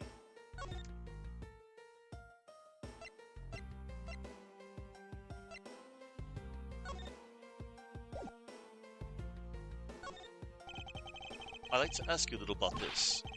I'm not saying a peep, pal, because I'm not the killer, okay? You misunderstand. I wasn't going to ask you about that. All I ever wanted to do was to become a detective, pal, so I never want to be a killer. It seems that he doesn't want to talk about anything unrelated to his predicament. Yeah. It would appear that this bag was actively used in the murder of Mr. Faraday. Wait, is it possible that the killer left his fingerprints on the inside of this den? Sorry, but it looks like the killer was very careful not to leave any evidence behind. Sounds like we have a very clever killer on our hands. Which means that, on second thought, maybe that detective didn't do it after all. Ah, different text from Bon Karma.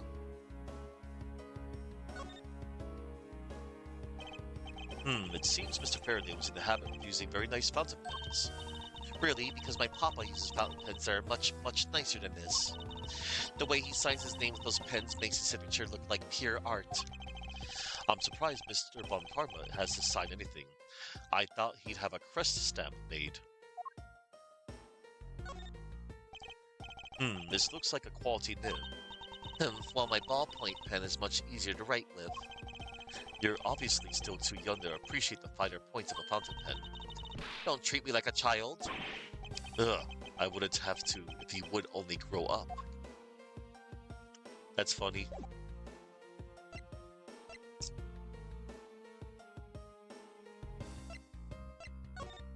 Alright.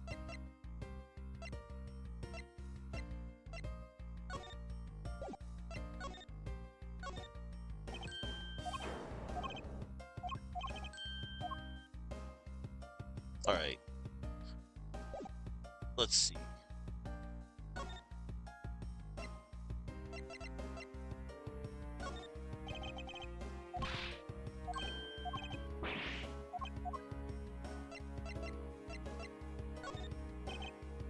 Yeah, he's not gonna...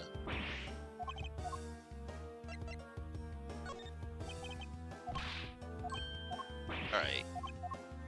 Let's go talk to Gumshoe about the motive for murder. So you and Mr. Faraday had a small meeting last week, did you? And what exactly did you do to make him so angry? I just asked Detective Bad the same thing myself, pal. Turns out he was mad at me because on my very first day as a detective, I reported it at my usual post instead of the criminal affairs department.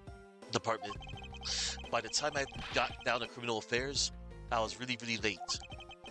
And that's when he gave me that huge speech. I remember doing the same exact thing in elementary school. On the first day of school every year, I'd always wind up going to my old classroom. How pathetic for the detective to be comparable to a mere school child.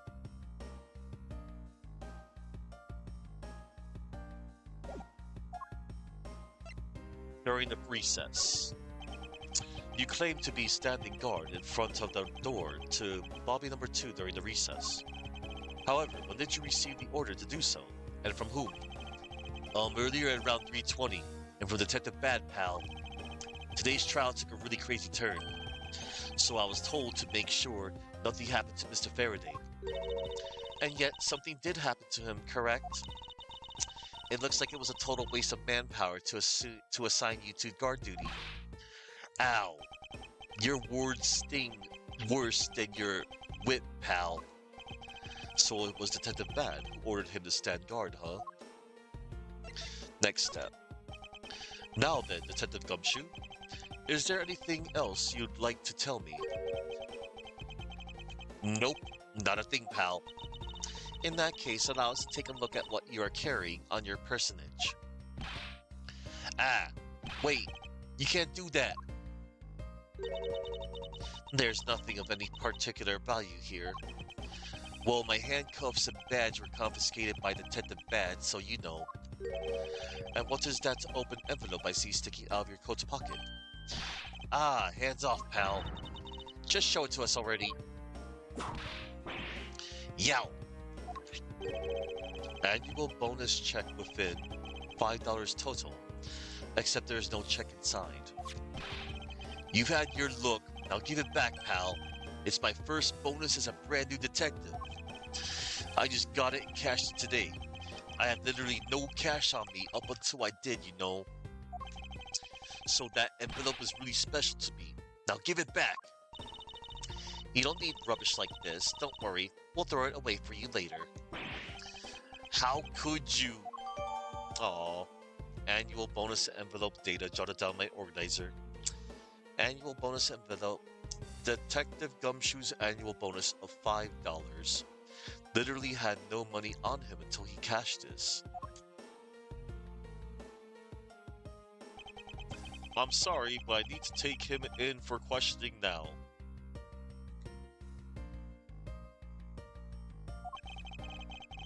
I think I've asked him just about everything I needed to. No, wait. Since he became a suspect, there is one piece of evidence I should reconfirm. Officer, I ask that you wait a second. I still have one thing I'd like to reconfirm with Detective Gumshoe. Understood, but please make it brief, sir. Yep. I want to hear it from the horse's mouth. I must confirm whether or not his testimony about when the crime occurred is the truth. So yeah, we need to talk to Gumshoe again. Wait. There we go.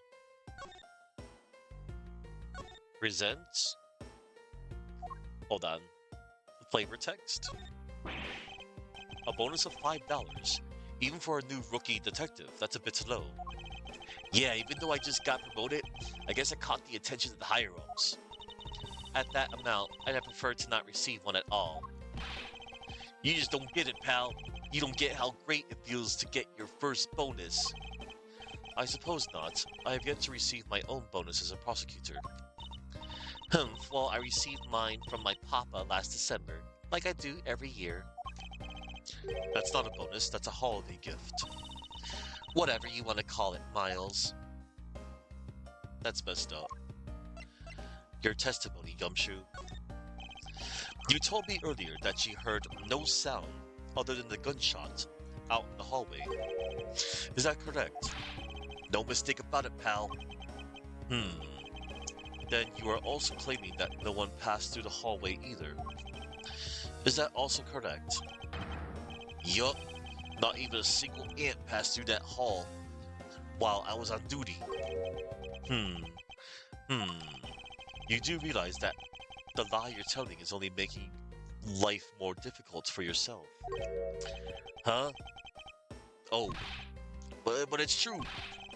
I didn't see anyone go through the hallway, and I didn't hear anything else, pal. I bet the killer found a way to kill the two guys that's beyond what I can even imagine.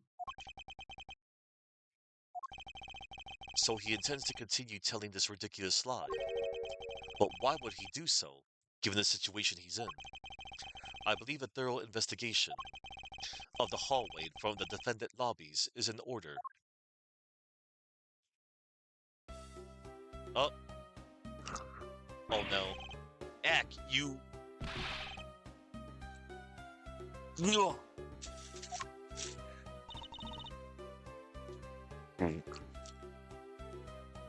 Wow.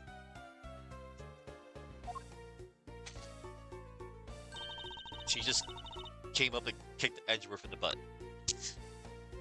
How could you have not noticed that coming? No. Wasn't that the child I changed money for earlier? Yep, it was. Thanks. That's exactly what I needed. Kids can sometimes be so cruel. They can. It looks like she dropped something. Swiss roll. Swiss roll data jotted down in my organizer.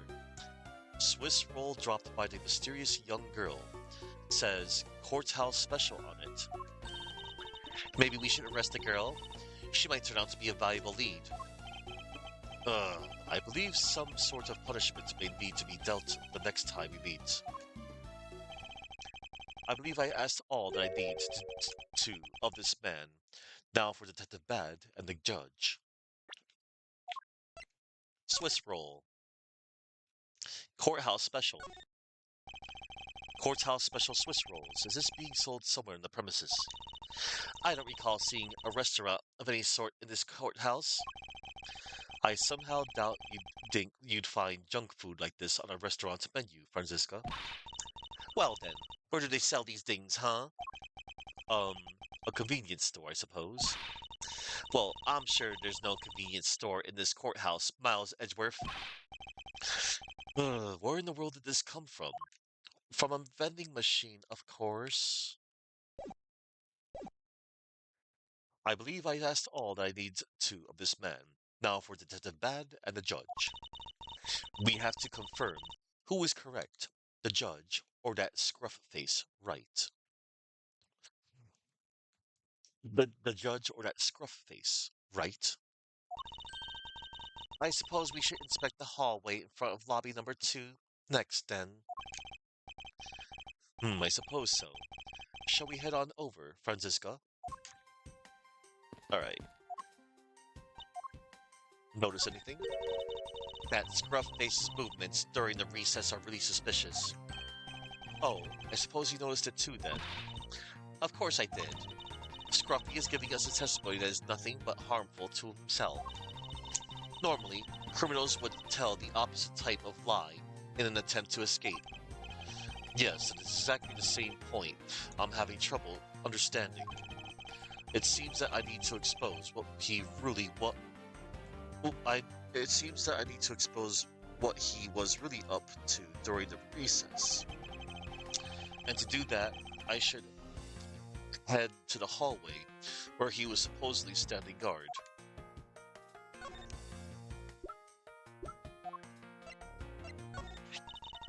Grumpy's annual bonus envelope, what a useless piece of evidence. Yes, well, obvious point aside, what do you think about the low amount of money? A pathetic amount for a pathetic detective. I think it rather suits him. But don't you think it's a bit too low, even for an officer like him? By his pay, I can tell he's a fool that I'd never trust anything to. A foolish fool like him would only blotch my record with foolish mistakes. Well, not that it matters. I'll never have to work with that pathetic fool anyway. that was a bit harsh even for you, Franziska. And he's gonna work for you in the future. Alright, she knows nothing of the Swiss roll. Alright.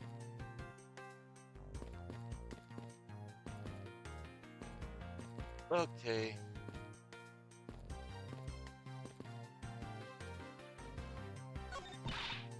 Miles Edgeworth. Yes. What is the meaning of this bulletin board? Why are there so few trials posted? It would appear that the entire week is devoted to Mr. Rowe's trial. Is the crime rate really that low in this country? Or maybe the police lack the proper motivation to get out there and catch the criminals? I'm afraid I can't comment on that, however. I can say I have my doubts about the younger detectives. Sounds to me like they're in need of a stricter hand. And I'll start my discipline regimen with that pathetic, filthy-coated detective. I feel bad for the big guy, yet I can find no suitable reason to stop her. Okay.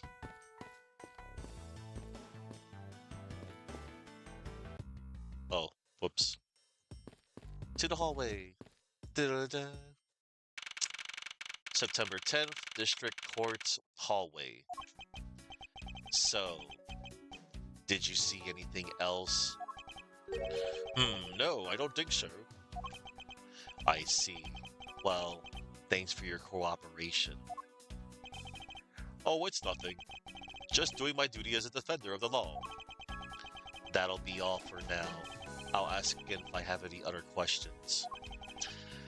Anytime, detective. Now, you'll excuse me. I have a few loose ends I have to tie you up.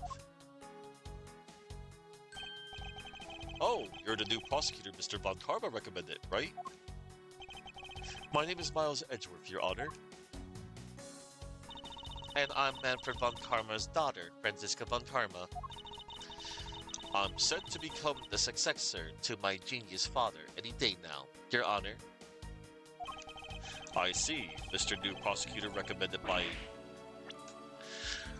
Von Karma, Miles Edgeworth, and Miss Jen... Ah! I bit my tongue. Are you alright, Your Honor? Please feel free to refer to me as just Miss Von Karma, Your Honor. As for him, just Edgeworth is fine. Apparently somebody's viewed that I'm worthy of a proper title. Oh ho. Very well then, I shall call you Miss Von Karma and Mr. Prosecutor Edgeworth. Your Honor, Mr. Edgeworth is fine, sir. Now, about your earlier testimony. Yes, what about it, Mr. Edgeworth? I would like to ask you a few questions about what exactly you saw. Alright, after all, it's my duty to clarify my testimony as a defender of the law. I greatly appreciate your cooperation, Your Honor. Now, the first thing I will need to do is figure out that detective's exact movements. Begin investigation. Oh boy.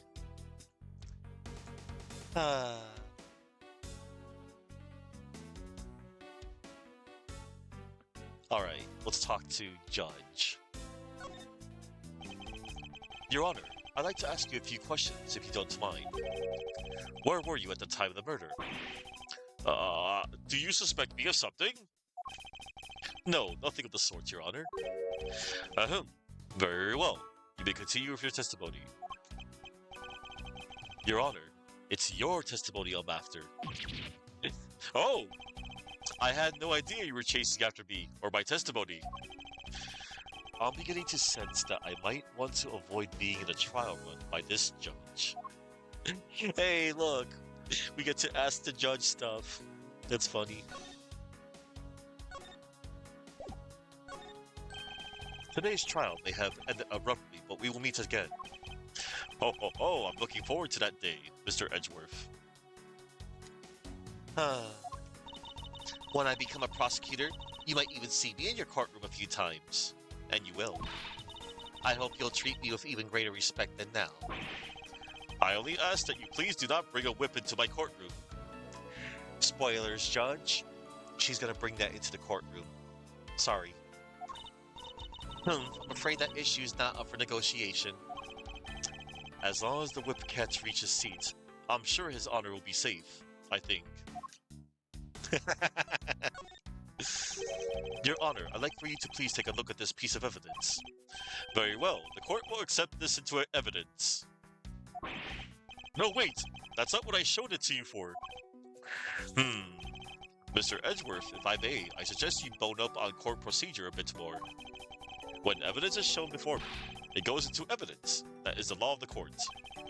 Your Honor, I'm sorry to say this, however, that rule does not apply to the outside world. Come to think of it, I suppose court is not in session right now. Being passionate about one's work is one thing, but to confuse it with real life. That's too funny. I don't think he's gonna know anything about all this other stuff, so I'm gonna refrain, probably. Yeah. That was fun. We're just gonna talk to Judge now. Actually, hold on. Swiss roll? Oh, it's a courthouse special Swiss roll. It has such a nice fluffy texture, and just the right amount of sweetness to it. And it's made from all natural ingredients. So of course it's easy to digest it as well. I see. Actually, they decided only recently to sell these rolls as the courthouse special. Of course, I've been sending in my special requests all along. Why don't you try sending in a request once in a while? I suppose I'll just have to think of it a good suggestion by the next time I come here. Alright, I got some nice flavored text out of the Swiss roll and the prosecutor's badge. That was good. That was funny. Yeah, alright. Let's finally talk to the judge.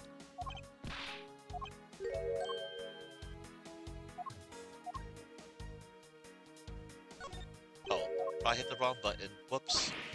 I pulled a Deadpool.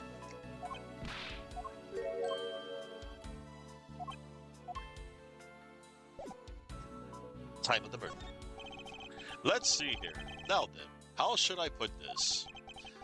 When you get to be my age, you need to pay more frequent visits to the restroom.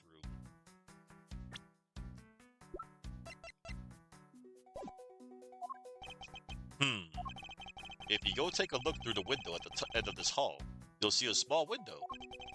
That is the window to the men's restroom. In other words, you can see clearly into this hallway from the men's restroom. When I was going into the restroom, that detective, Gumshoe, is it? Well, he was standing in front of the vending machines, buying something from it. However, and this I couldn't believe, when I was about to exit the restroom, there was not a soul in the hallway anymore. Your Honor, if you could please calm down and explain it to me rationally. Oh, I'm really sorry. Please let me regain my composure. It was really suspicious. That's what my finely honed judge's intuition said.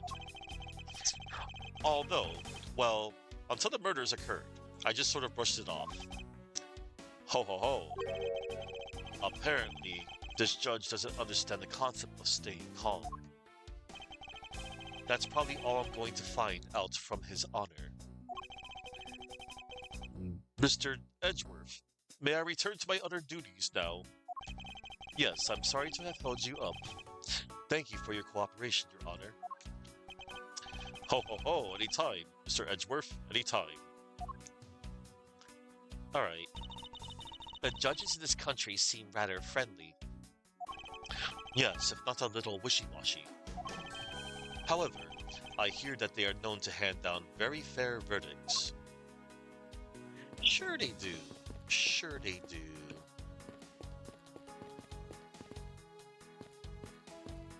Let's talk to Detective Bad. Detective Bad, I have something I wish to inquire about. Hey, how about doing some actual work, you? I wish to inquire into Detective Gumshoe's movements during the recess. You're getting in the way of the investigation. I have an order from Mr. Von Karma himself, Plus, I still hold investigative authority.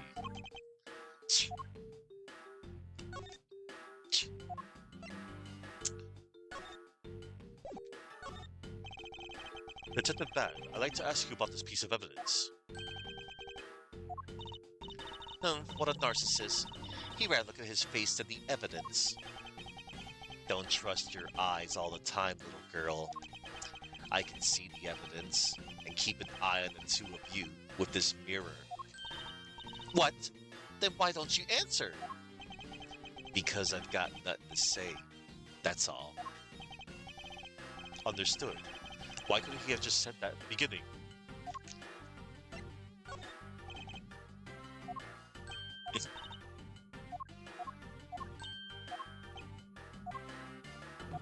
Alright.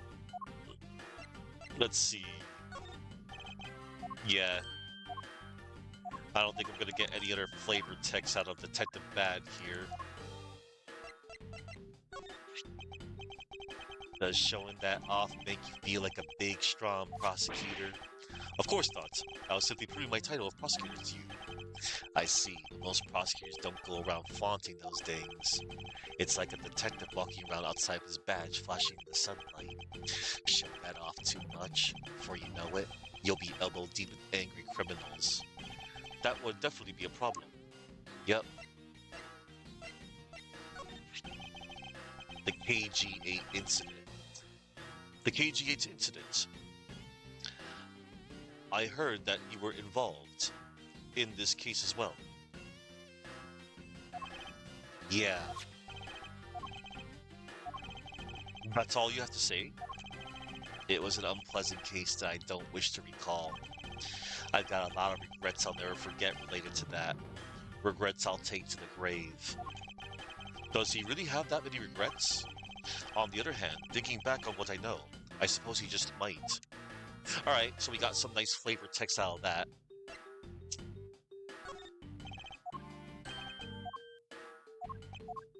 Alright.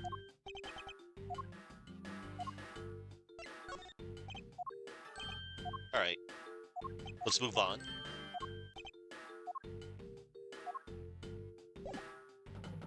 Detective Gumshoe.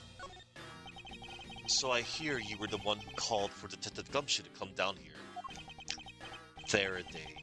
That guy was just accused, you know? I just know something was gonna happen. My detective's instinct told me. A lot of good it did you. You couldn't even protect one known prosecutor with it. Hold it! Franziska, I think you need to apologize. I'm sorry. I'm terribly sorry, Detective Bad. Please continue. I used the phone on the first floor and called the precinct. I told them to send somebody over. And that detective's the one that showed up. And only upon his arrival did you get Detective Gumshoe to stand guard. Detective Bad? Yeah, I waited for him on the first floor. After he got here, we came up to these defendant lobbies together. As we entered his hallway, we ran into you. She told us that Faraday was really mad, and that he dragged Rail off to lobby number 2 to have a word or something. And that Faraday had said to not let anyone interrupt them. So what choice did I have? All I could do was tell the big lug to stand guard outside. And around that time, did all of that take place? Let's see. I think it was about 30 minutes before I heard the gunshot. After giving the big lug his assignment, he never left the hallway, not once. Oh, and how can you make such a claim? One of the guards out in this floor's main lobby swore to me he didn't. If the detective never left the hallway, then where did he disappear off to now? That's simple. He must have gone into lobby number 2, just as I suspected. You and I, we were in lobby number 1, next door. The only one without alibi is Gumshoe. It was a seem that I am still missing some key pieces of information. The gunshot. Detective Bat, you also heard the gunshot, did you not? Yeah, I heard it when I was in defendant lobby number 1. That's why I came running towards lobby number 2 together with you. How much time elapsed between you hearing the gunshot and your arrival on the scene? Less than a minute. Why were your movements upon hearing the gun? What were your movements upon hearing the gunshot? I grabbed the big lug, who was just walking around the hall, and raced into lobby number 2. And that's when we discovered the bodies in that order. That makes you discover the crime scene, right? Yeah, I guess it does, little miss. I am about to become a prosecutor very soon. You will treat me with the dignity I deserve, or else... Humph. You wave that thing around anymore, and I'll have you arrested for obstruction, little miss. You tell her. You tell her. She has to know. You wouldn't dare. Just joking. Aw, he was just joking. But still. Detective Bat is really something. He can make Franziska behave. He's awesome. He's actually really cool. Are we about done? Is there anything else I should ask him about? Yes. Let us ask him about the time he heard the gunshot. I'd like for you to tell me the exact time you heard the gunshot. It was around the end of the recess, and the trial was about to start again, I think. He was supposed to make time for himself to transfer the evidence he was holding. But I got the sense he wasn't gonna show for the handoff. So I figured I should go get him, or he'd be late. And just as I thought, that, bang, the sound of a gunshot hit my eardrums. So he heard the gunshot right before the trial was about to restart, huh? Detective Bad's testimony, jotted down in my organizer. Detective Bad's testimony, he heard the gunshot right before the trial was about to start again. Are we done here? I don't have any time to waste. Hold it. Oh, come on. All you're doing is standing in front of this door, doing nothing.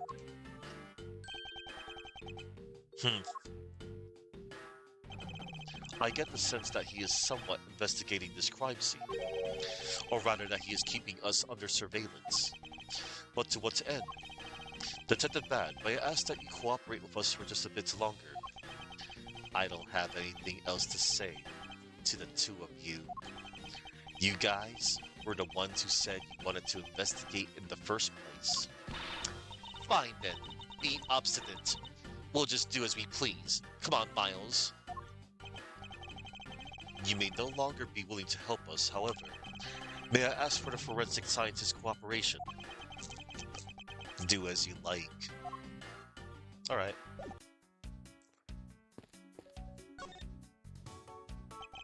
I won't rest until I've inspected every suspicious-looking nook and cranny. So that window on the other side belongs to the men's restroom. I can't see it. At your height, I'm not surprised.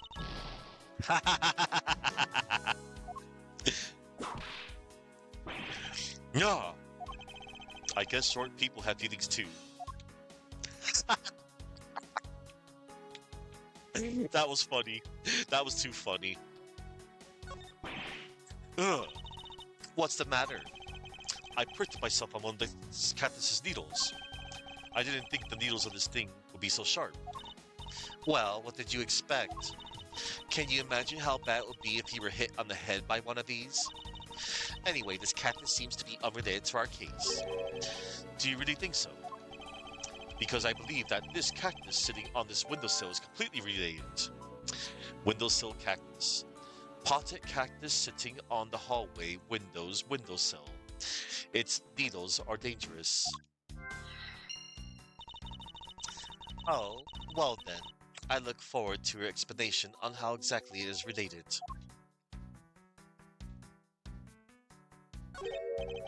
Hmm, what is this?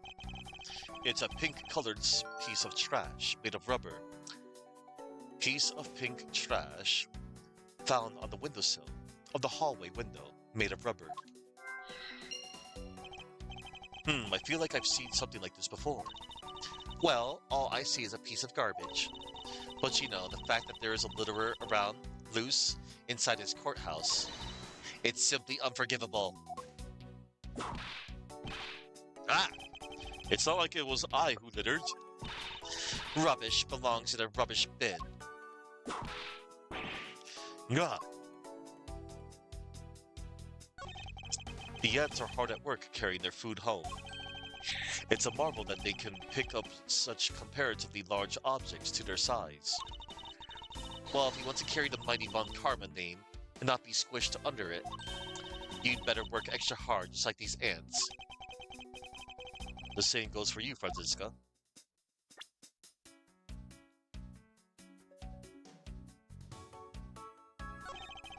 Ants are pouring out of the hole in this bench as well. I wonder if the inside of this bench consists of nothing but ants. Don't you dare continue with that gross line of thought. Ugh, I'm sorry. What are these black speckles? I believe it's a pile of ants eating away. Oh, that detective, he claims that not a single ant slipped by him. And yet, here is a whole hill of them. Ah! What are you hitting me for? As a replacement for that pathetic detective. Ugh. Perhaps I should add this deduction to the detective's growing tab of pay cuts. Anyway, I wonder what the ants are eating. From the look and sweet smell of it, pieces of cake and chocolate of Swiss roll.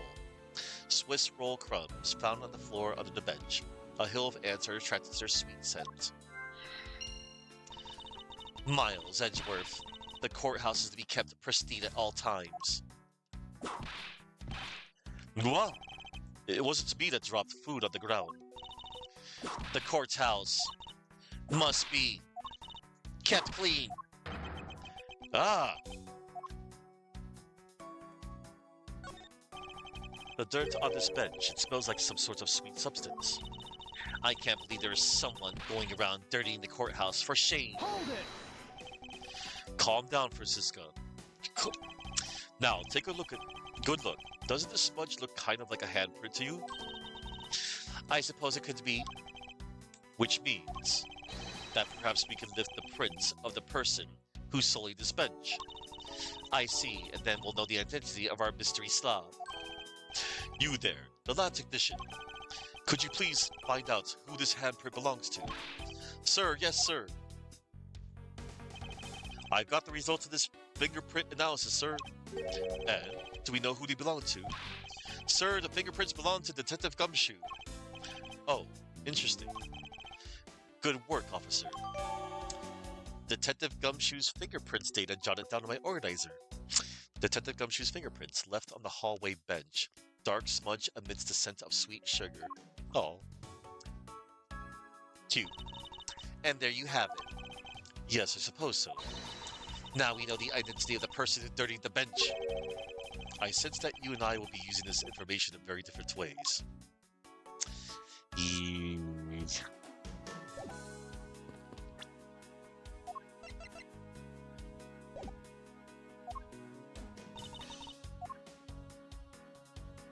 Notice anything? This is a pretty spacious hallway, but it's nothing compared to the ones at home. Indeed, because the house itself is a bit too spacious. However, even with this much space, there's nowhere for that scruff face to hide. Well, other than the crime scene just beyond those doors.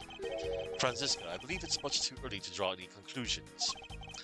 It was already proven that Detective Gumshoe was in this hallway the entire time. Now all we need to do is gather more information.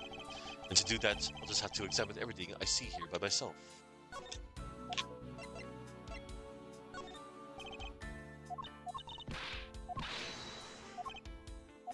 Alright.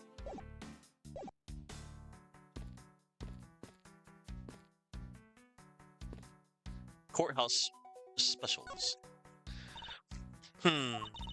It would appear that this vending machine sells snacks and various other foods. Vending machine. A vending machine that sells courthouse special food goods. A few sweet items are for sale. Just lovely. What will they think of next? Don't be a jerk in court like these beef jerks. One packet for $9. Even in fantasy settings, jerky is expensive. Defendant's fresh milk. 1/2 pint for $7. Stay neutral as a Swiss stew until the end with these for $6. They're awfully overpriced. I agree. The lineup is simply awful, period. Speaking of snacks, I wonder if that Swiss roll the little girl dropped is from this machine. I was wondering about that myself. Oh boy, we get to investigate. This is funny. Hot dog, $7. When you're in hot water, you might need a hot dog. It looks like this slogan was decided through a public contest. And the winner was Prosecutor Winston Payne? Oh my god. What a pathetic slogan. No presence at all. Now, if it was up to me, it would read, if you leave matters in the Von Karma's hands, everyone in court will be found guilty dogs. Objection! Overruled. Lacks presence, just like Winston Payne. That's too funny. Don't be a jerk don't be a jerk in court like these beef jerks. I see. Objection! Miles Edgeworth, wouldn't you agree that it's a very clever pun? Do you really think they put that much effort into the product name? Even a foolish fool could understand the foolish thinking of the fool who made it up. You're acting so foolishly that I got so thoroughly mad, I am now utterly famished. If you wanted a pack of these, all you had to do was ask like a normal person. Ham sandwich for $8. Don't let the prosecution and the defense make a ham sandwich out of you. It sounds like it's directed at that ham of a judge. Well, it certainly isn't directed to me. I can outmaneuver him any day. Orange juice, $9. Jeez. When it's looking bad, line your opposition with some OJ. Are they promoting violence? Don't worry. My whip will make sure that anybody following this advice won't be for long. Compared to the sting of a whip, the sting of orange juice may not be so bad. Yeah. Milk. Defendant's fresh milk. What exactly is that supposed to mean? I bet it means that the milk is freshly milked by various defendants on trials right now. No, I think it might mean that this was milked right here, from the various defendants. Miles Edgeworth, you can't possibly be serious. Of course not. Swiss rolls. Stay neutral as a Swiss stew until the end with these. The end of what? Well, I assume it means the end of the trial. I suppose this means that one should eat these during a recess. You can't eat during a trial, so I suppose the only time you can eat them is now, huh? I wouldn't mind if you wanted to eat one now. They come in packs of 2 after all. We're in the middle of an investigation. Besides, I don't have $6 on me. If you want, we can pool our money and buy a pack together. If I ever split with you, then I don't want it. Oh my god. For crying out loud. Okay. I think... Wow. This probably had nothing to do with anything. It was just for fun flavor text? I forget. It's been a while. Alright. We checked out all the snacks. There's $1 in there. There's nothing unusual in this area. Okay. That's kind of funny. Alright. Did you find something, officer? I think there's a $5 bill back there. Come on, just a little more. Is there no one working this crime scene who isn't a total waste of living tissue? Unfortunately, there doesn't seem to be a single person who can deem useful here. It doesn't look like there's anything contradictory left in this area. I suppose not. Perhaps I should check somewhere else. Alright. Have you found any suspicious fingerprints, officer? Nope. Just the fingerprints of those involved with the case, sir. I guess we know all the players in this case then, huh? It would appear that way, but I have the nagging feeling that we're missing something. And I suspect that we're missing is hiding right here in this crime scene somewhere.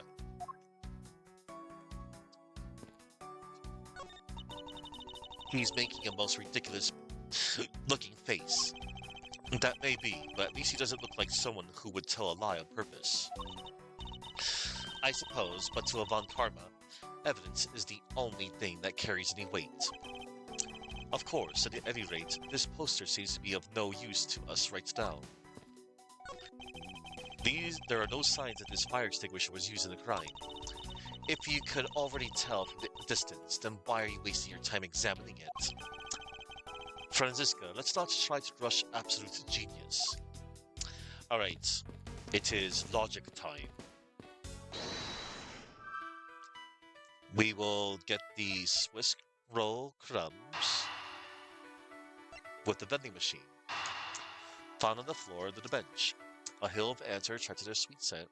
Vending machine sells courthouse special goods. A few sweet items are for sale.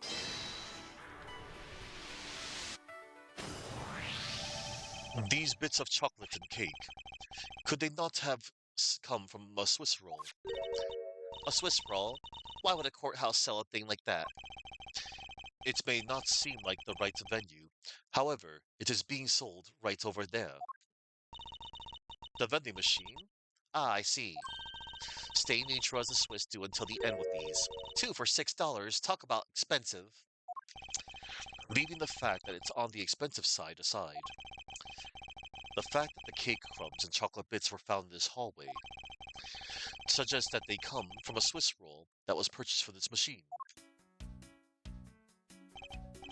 I think I have a pretty clear picture of what's happened here. Naturally. After all, I'm here, aren't I? Detective Gumshoe must have sat on this bench as he ate a Swiss roll. And as he ate, he dropped it on the floor and sullied the bench. Detective Gumshoe's fingerprints updated in my organizer. Detective Gumshoe's fingerprints left on the hallway bench. Detective Gumshoe apparently sat here as he ate a Swiss roll. Ugh, how could he have not cleaned up after himself? How utterly despicable. Don't you dare whip me again. It wasn't I who made the mess in the first place. Anyway, it was indeed Detective Gumshoe who brought the Swiss roll. That creates a rather interesting contradiction of facts. A contradiction? Where? I think another look at the special courthouse vending machine is in order. Okay, we shall examine the vending machine again. I won't rest until I've inspected every suspicious looking cranny, and we will deduce the Swiss roll here with the Swiss roll. Oh wait, no, not the Swiss roll with the Swiss roll. There's $1 over there, right? Swiss roll costs $6. $5. $5 plus $1 equals $6.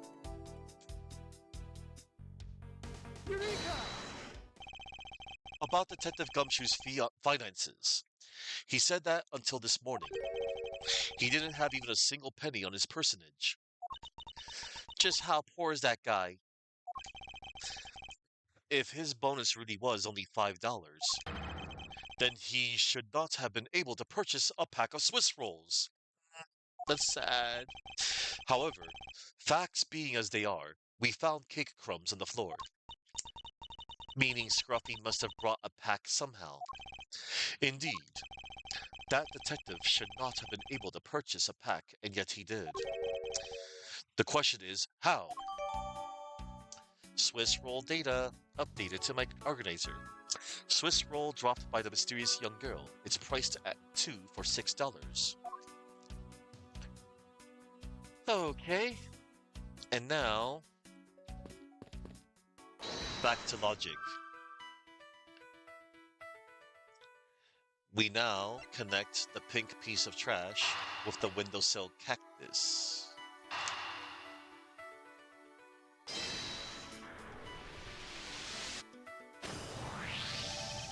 This pink rubbery substance, I saw this in a different form earlier today. I believe this is a piece of a popped balloon. I suppose that's possible. The balloon probably got a little too close to our friend, the windowsill cactus. That would be the logical conclusion, yes. Balloon piece data jotted down in my organizer. Balloon piece, I just know. I've seen a pink balloon around, found on windowsill of hallway window. Investigation complete. I believe I now have a very firm grasp on what happened here.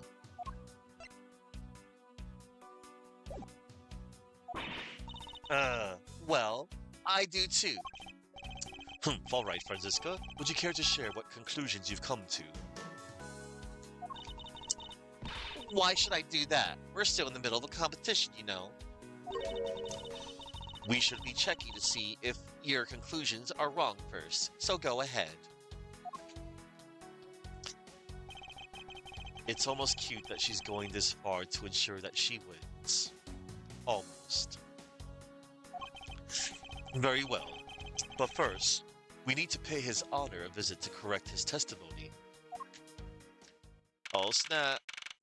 September 10, 5:50 p.m., District Court, Courtroom number 3. Your Honor, if I may, I'd like to test your witness testimony to see how it stands up. Oh boy. Do you doubt me? Am I your new suspect? Yes. No. In a sense, I suppose you could say that. Even you, a judge, are nothing but a common witness before a Von Karma. Silence in the courtroom. Silence, I say. Mr. New Prosecutor recommended by... Mr. New Prosecutor recommended by Manfred Von Karma, Miles Edgeworth, and Miss Genius Prosecutor successor to Manfred Von Karma, Franziska. You bit your tongue again, didn't you? Ahem. As a defender of the law, I could never give false testimony. You can even place me under oath if you want. Very well then. Your testimony, if you please. And here we are. We are cross-examining the judge. Testimony. What I saw at recess. Yeah, it's kind of like when we cross-examined Judge Jigoku in Great Ace Attorney, like last month. But yeah, way before that game ever happened. Yeah, this is the first time you get to cross-examine. This is funny. This is like a first. What I saw at recess. During the recess, I went to the restroom. There is a window on the hallway side. In other words, I could see into the hallway.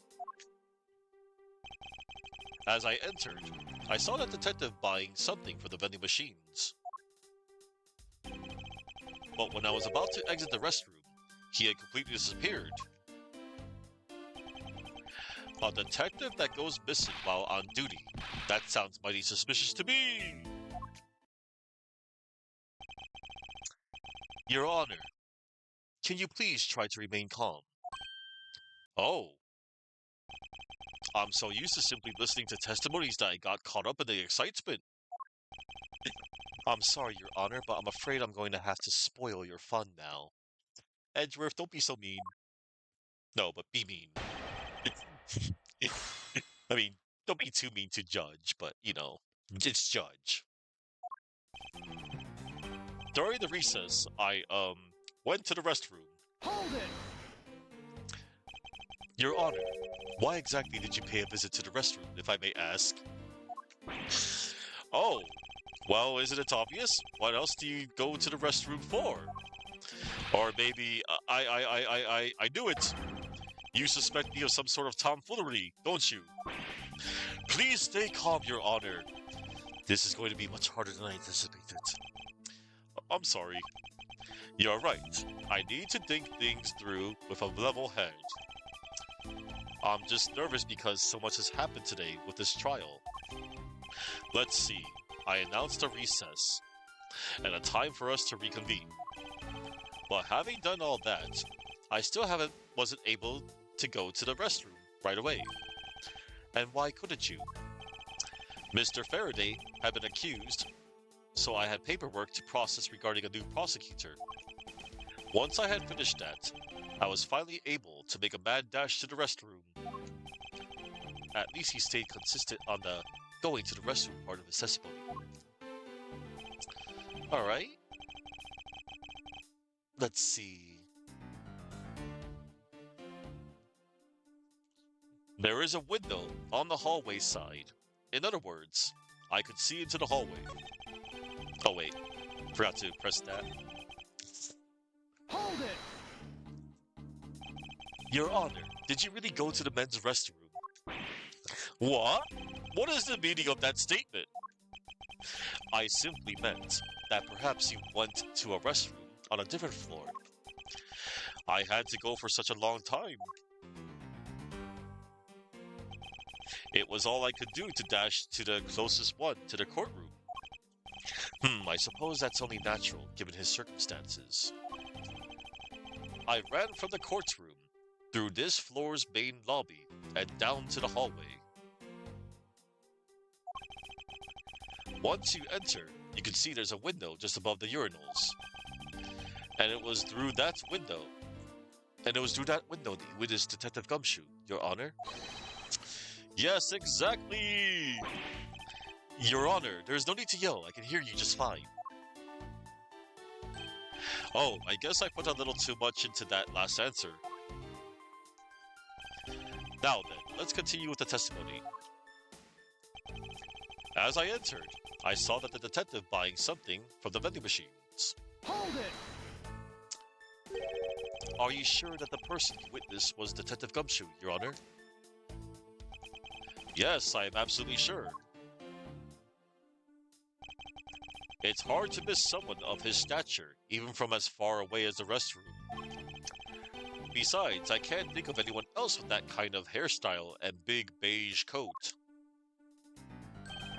Well, I was simply wondering if you were mistaken in what you saw. What? Preposterous! My eyes are sharp as can be, ready to see through lies to the truth. Although recently, things do seem to be a bit fuzzier than they used to be. Clearly, his eyes are not the only things that have gone fuzzy. But allow me to say, with all the honor and dignity of a judge, I am not mistaken in what I saw. But when I was about to exit the restroom, he had completely disappeared. Hold it! He disappeared. But Your Honor, didn't you just say, I saw that detective buying something from the vending machines? Why, yes, I did. The restroom window looks over the courtyard and right into the hallway. But just as I was about to exit, I took another look, and there was no one in sight. That led me to the only solution to this mystery. That detective must have gone into the crime scene, lobby number 2 at that point. So he looked into the hallway from the restroom and over to the courtyard, did he? A detective that goes missing while on duty. That sounds mighty suspicious to me. Hold it! Your Honor, I ask that you please remain calm. No. I'm perfectly calm. You're being anything but perfectly calm. Calm. It appears that His Honor could not have been mistaken in what he saw. I suppose so, given his line of sight. However, Franziska, why do you suppose our lines of sight are so different? If you're referring to my height... Can't you hold that whip still for just a second? Now, about His Honor's testimony. I believe his line of sight to be an important factor. If it's that important, why don't you hurry up and tell him already? I will, but there is one more thing I need to do if I am to correct His Honor's testimony. I am going to need to retrace Detective Gumshoe's movements. Alright. We're going to present the evidence.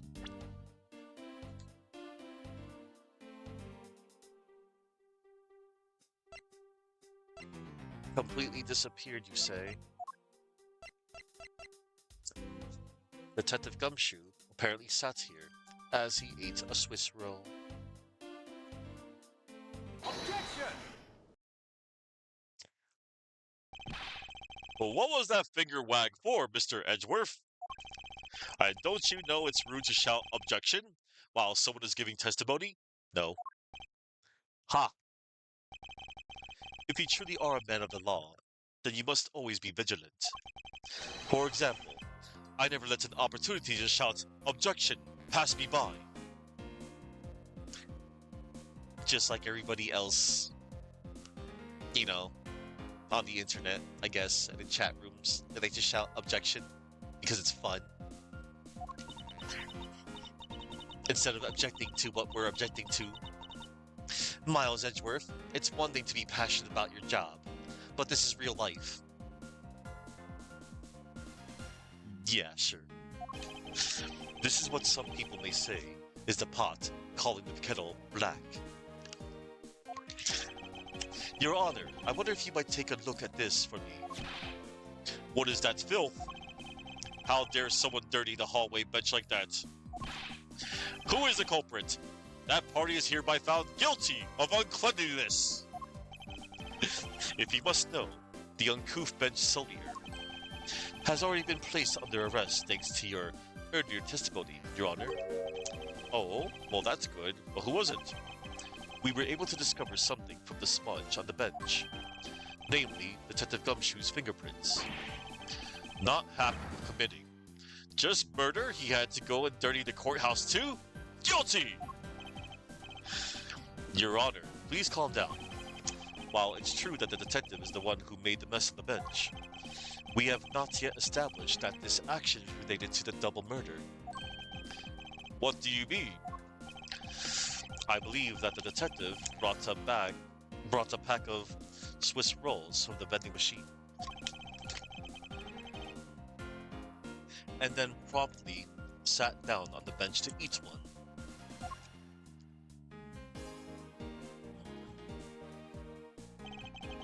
The cake crumbs and the pieces of chocolate on the floor under the bench, and Detective Gumshoe's fingerprints prove my conclusions to be true. Oh, but I still don't understand. Is this whole thing related to how I couldn't see him as I was leaving the restroom? Huh, it is indeed. The window in the hallway was built rather high up into the wall, at around a grown adult's chest height. As evidence, I submit that Franziska herself was unable to see out of that window. Oh my god. Mwah! I knew I shouldn't have used her height as evidence. Basically, what this means is that the area directly under the hallway window is a blind spot when the hallway is being viewed from the men's restroom. Then, Tumph. It seems that you have made the connection. If someone were to sit on the bench, under the window, yes, even someone as large as the gumshoe, would effectively disappear from sight. What? Humph, do you finally see, Your Honor? Your testimony has just proven that Detective Gumshoe was in the hallway the entire time. Hold it. Ah, sorry. I didn't mean to say it with that much enthusiasm. All I wanted to do was try saying it once. Hold it. Here, let me try that again. Hold it! Is there something of value that you'd like to say? Yes, actually, there is. I remembered something else just now. Mr. Edgeworth, please allow me to testify to the court one more time. Okay, yeah. We're in the court, yes. Even if we overruled him, he'd just keep on talking, wouldn't he? That might not be a bad thing. The more info, the better, in a perfect investigation, right? Perfect investigation. What I saw, part 2. Ah, yeah. I suppose it's possible. You can't see a seated person from the restroom window. However, that doesn't mean that the detective was sitting there when I looked. Anyway, I forgot to testify earlier about probably the most important detail. As I was leaving the restroom, I heard the loud bang of a gunshot. Ugh. How was that? That is the testimony of one who judges the crimes of others. Your Honor, could you try to state the important facts first next time? I agree. Before you go around judging others, you should learn to judge your own words. Yeek? I'm sorry. But honestly, I thought that sound was just a noise popper until just now. Now that he mentions it, right before we restarted the trial, he did talk about that. Oh, by the way, was there someone celebrating a birthday during the recess? I could have sworn that I heard a popper going off. Come to think of it, the other day with my grandson. The most critical point in this argument is when did the judge look into the hallway, and whether that lines up with when the gun was actually fired. Your Honor, if I may, I'd like to clarify a few details in your testimony. And we shall. I suppose it's possible you can't see a seated person from the restroom window. Hold it! In that case, do you concede that you were overconfident in your last testimony? Now hold on there. I just said that it's possible that you can't see a seated person from the restroom this time. But you know something? I don't think you know when the prints you referenced were left on that bench, do you?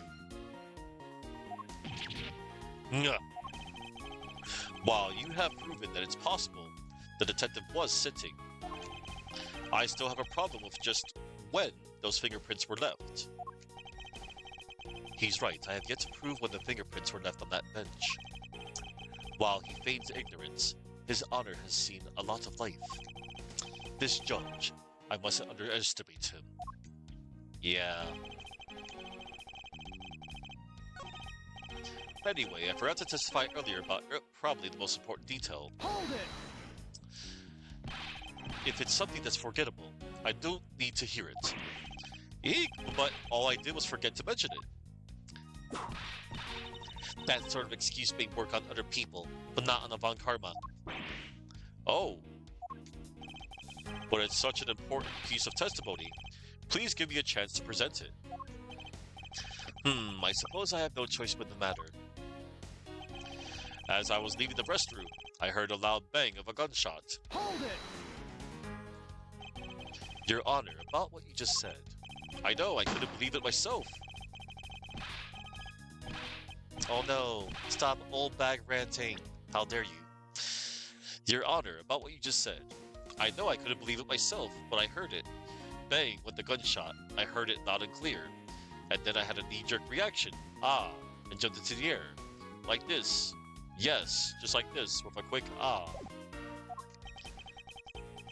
Your Honor, please remain calm when you're trying to explain yourself to me. Yes, sir. Sorry about that. Now then, I must gather myself. Yes. When I heard the gunshot, there was no one in the hall. I should know. I looked. There was no one there. This judge's emotion circuits appear to be stuck on overreact. At this point, nothing stands out to me as a contradiction in his testimony. Franziska. If I'm correct, this testimony is hardly precision quality. I know that, and that's why I said at this point. I think my first line of attack will be to draw more information for this honor. However, that doesn't mean that the detective was sitting there when I looked. Hold it! As we established, he went to the restroom during the recess. However, at what point in the recess did you look into that hallway? After I called for a recess, I handled the change of prosecutor paperwork. Maybe about 20 minutes until we reconvene. Yes, that sounds about right. Just as I expected.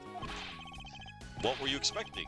And I demand to know what that all-knowing smile is for. Your Honor, that statement you made just now is very important. I'd like for you to append it to your testimony. All right, if you insist. Let's see. I looked into that hallway about 20 minutes before we were to reconvene. Hold it! 20 minutes before we reconvened. Very well. What did you do after that? Let's see, I had to make some preparations, so I rushed straight back into the courtroom. I also had to track down a few pieces of paperwork for the various bailiffs. So you rushed back to the courtroom despite having just heard a gunshot? Well, at the time, I thought it was just the sound of a noise popper. I really couldn't think of any other explanation than someone having a birthday party. But now that this has happened, I see. Thinking back, the judge did mention something to that effect when we reconvened.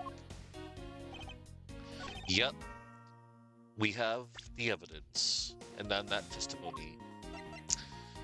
Detective Spad's testimony. He heard the gunshot right before the trial was about to start again. Objection! Your Honor, I cannot allow you to make an objection. What? Your Honor, I'm really sorry, but I cannot allow you to not allow me to make an objection. Hey, wait. You can't do... He just reversed Uno card the judge. He does. I've been overruled? Yes, you have been overruled in this testimony, Judge. Your Honor, there are simply too many holes in your testimony for my taste. Well, what do you mean by that? You claim that you heard the gunshot during the recess, but that is simply not possible. Mr. New Prosecutor recommended by Manfred von Ack. Instead of biting your tongue, why don't you bite your tongue on those preposterous names? Eek! I see you have no mercy for the elderly either, Franziska. Jesus. Don't talk back to me, unless you want to be whipped in the back. With your height, you need a stepladder, or 4 to accomplish that. Stepladder! Ah! Ahem. Mr. Edgeworth, my ears are not that far gone yet. I'll have you know, I can still hear just fine. And I heard the sound of a gunshot loud and clear with my own 2 ears. Hey, that's cool. No worries. You enjoy the work and lurk, as they say. And I heard the sound of a gunshot loud and clear with my own 2 ears. Ha, Your Honor, I have here an interesting bit of testimony. It's from Detective Bad, and according to him, he heard the gunshot right before the trial was about to start again. What did you just say? Your Honor, you just said that you heard the gunshot about 20 minutes before we were to reconvene. How do you explain this glaring contradiction? That can't be! Unfortunately, that is the truth. But I heard it clear as day. Bang! The loud sound of a gunshot. The sound of the gunshot. We keep returning to this point of contention.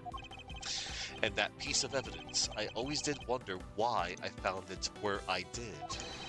However, now I understand what that gunshot the judge heard really was.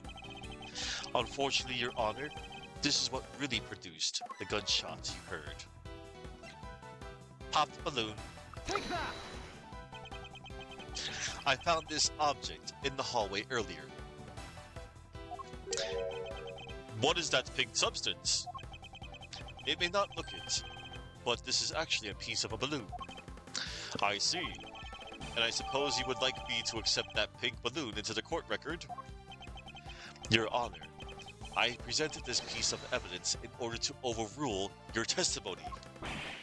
What? Your Honor, your argument goes as follows. You saw no one in the hallway when you heard the gunshot. Now, there is no guarantee that the detective was sitting on the bench at that time. Therefore, you believe he must have been at the crime scene, defendant lobby number 2. Am I correct? Yes, that's exactly right. Let me ask you something. Do you think that the gunshot you heard was produced by a real gun? I think I've said enough that even you can figure the rest out on your own. Your Honor, you were fooled by the popping of this balloon to thinking it was a gunshot. What manner of trickery is this? That was a good effort you put forth, Miles Edgeworth. But if it was me, I'd have wrapped this thing up before the judge even testified. Care to elaborate on how one ends something before it even begins? Well, to be honest, I did think that the sound was a bit off from a real gunshot sound. But who could have guessed that someone would pop a balloon in a place like this? That's true. One doesn't usually think balloons in conjunction with courthouse. I want to trade these coins with you. How's the adventures of Edward Gumshoe, ace detective? Egad? It's been going well. That's it. That balloon that girl was holding, it explains everything. Your Honor, if it makes you feel any better, you didn't lie once in your testimony. However, I can't really vouch for its accuracy.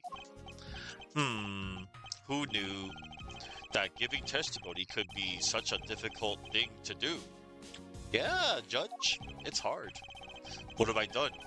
I owe Detective Gumshoe a very, very big apology. I will see to it myself that he is released. Wait. There are still a few things I have yet to resolve about what happened in the hallway. Your Honor, I request your permission to further question Detective Gumshoe. But why? I thought we just cleared his name. Whether we did just now or not, I still cannot say. The only thing I can do for now is to continue in my quest for the perfect explanation. And to that end, I must resolve the remaining issues pertaining to the events that occurred in the hallway. Very well. Bailiff, please bring Detective Gumshoe into the courtroom. I must fulfill my mission and find the perfect explanation to this case.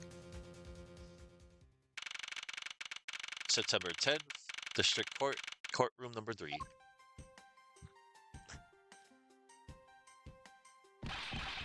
What is this? What is it now? Is it time for my trial already? I've already told you a gazillion times, pal. I didn't do it. I'll be the judge of that, Detective Gumshoe. But you're prosecuting. You can't judge. You can't play all the roles, Miles Edgeworth.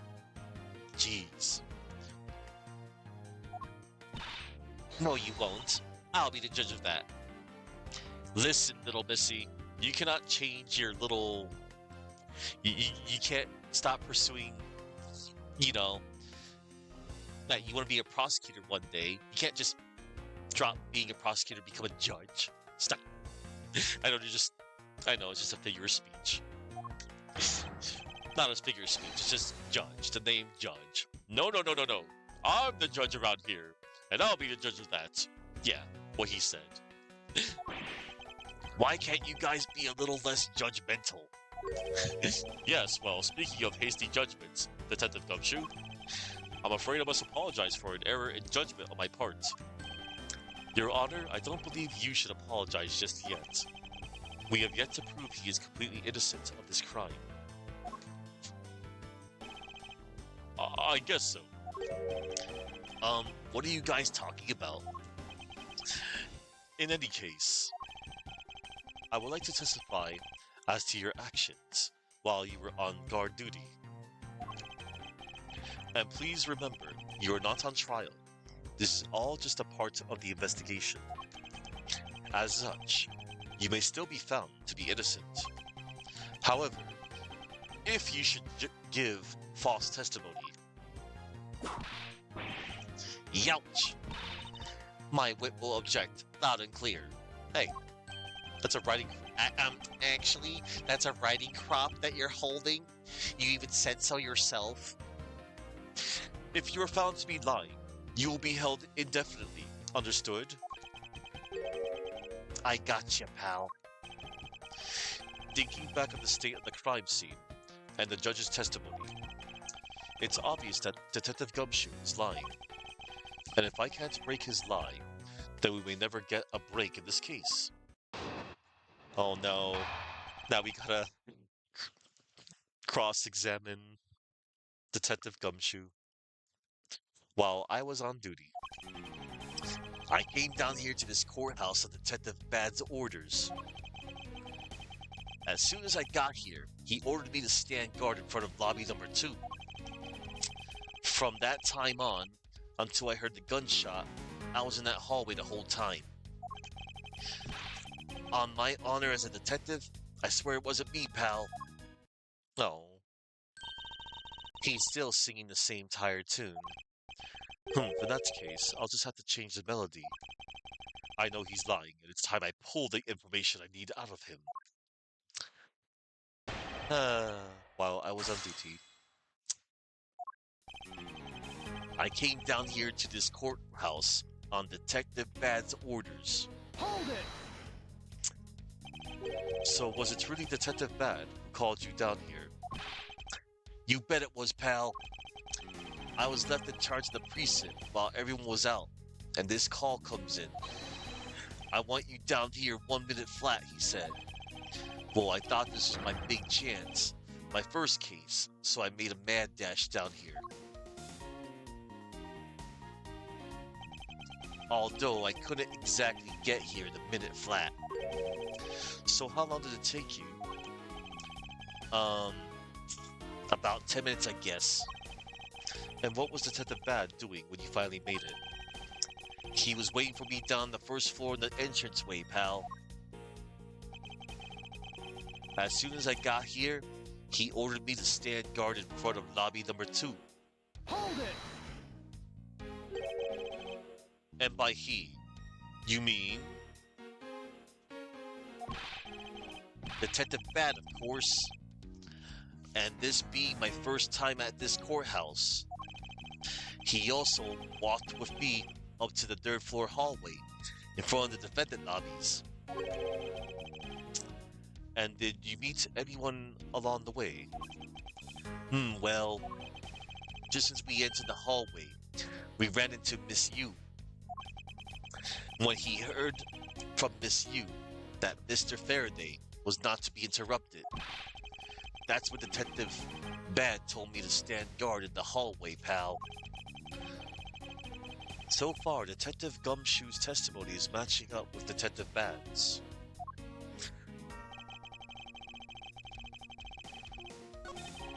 On my honor as a detective, I swear it wasn't me, pal. Hold it! Would you also be willing to swear that there was no one else in that hall besides you? Whoa, what are you talking about? I just swore to you that I was doing my job, pal. Oh, then what are you acting so nervous for? What? I'm not nervous at all, pal. Anyway, not a single person other than myself was in that hall the whole time. I should just let it go. Pursuing this train of thought at this time would just be a waste of time. He's still singing the same tired tune. In that case, I was okay. Change the melody. Okay, they said that before. From that time until I heard the gunshot, I was in that hallway the whole time. Hold it! You claim to have been in that hallway the whole time. However, it is not a fact that you did something while you were in that hallway. Of course I did something. I guarded the door to lobby number 2, pal. What else? Very well then. What exactly does guarding that door entail? Well, to put it simply, oh, I know. It was my job to stand in front of the door without moving an inch. Oh, Detective Gumshoe, you mean to tell me that you didn't take a single step away from the door to lobby number 2? Is that really what you wish to testify to the effect of? You got it, pal. I didn't take a single step away from that door, just like I was ordered not to. Uh-oh. Uh-oh. Why is everyone so quiet all of a sudden? Because we are all in shock. And in all of your utter stupidity. Scruffy, if you're going to lie, at least tell us a more believable one. Youch. But I'm not lying. I should hurry up and bring this insipid testimony to a close. And until I heard the gunshot, I didn't take a single step away from the lobby number 2 door. Hold it! I'm only going to ask you one more time, Detective Gumshoe. Are you sure you stood in front of the door to lobby number 2 the entire time? Yup, after I was told to by Detective Bad. I stood guard in front of that door without a single break. So believe me when I say that I was in that hallway the whole time already, pal.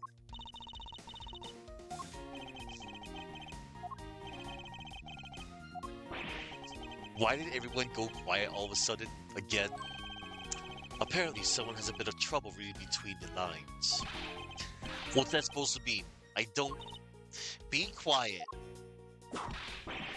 Youch. I should hurry up and bring this insipid testimony to a close. And we will. So, this statement right here, and until I heard the gunshot, I didn't take a single step away from the lobby number 2 door. Oh, Gumshoe. The Swiss roll says hi. And also your fingerprints also say hi.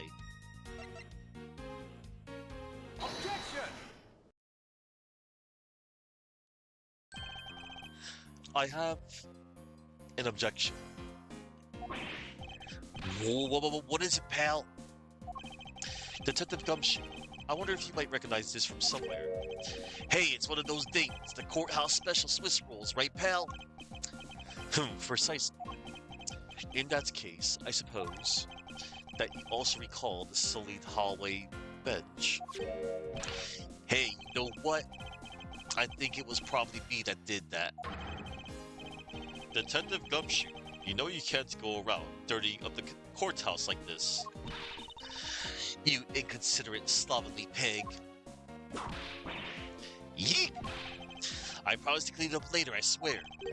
Now then, shall we get down to business? About the fact that you didn't move even a single step in front of that door. If that really were the case, Then how were you able to buy a pack of Swiss rolls? Ack! Furthermore, if you didn't move a single step from in front of that door, how did you manage to get the bench dirty with your grubby hands? Youch! It appears that the Franziska's whip can do more damage than my words alone can. Alright, I confess, pal. I was hungry, so I brought a pack for myself, okay? I thought I'd get chewed out again if anyone found out about me eating on the job. So I didn't want to say anything. Well, unfortunately for you, I saw you do the whole dastardly deed. I clearly saw you buying a pack of Swiss rolls from the vending machine. Okay, I'm sorry for lying. But that's all. I'm sorry for... You got that? Because I'm not holding anything else back. That last statement, it may sound like it makes sense. However, there is something I don't quite believe about it. Are you sure you're not withholding further information from us? Huh? Of course not. I've got nothing else to hide, pal. Objection! Oh, if only that were true, Detective Gumshoe. But it is true, pal. I swear there's nothing else.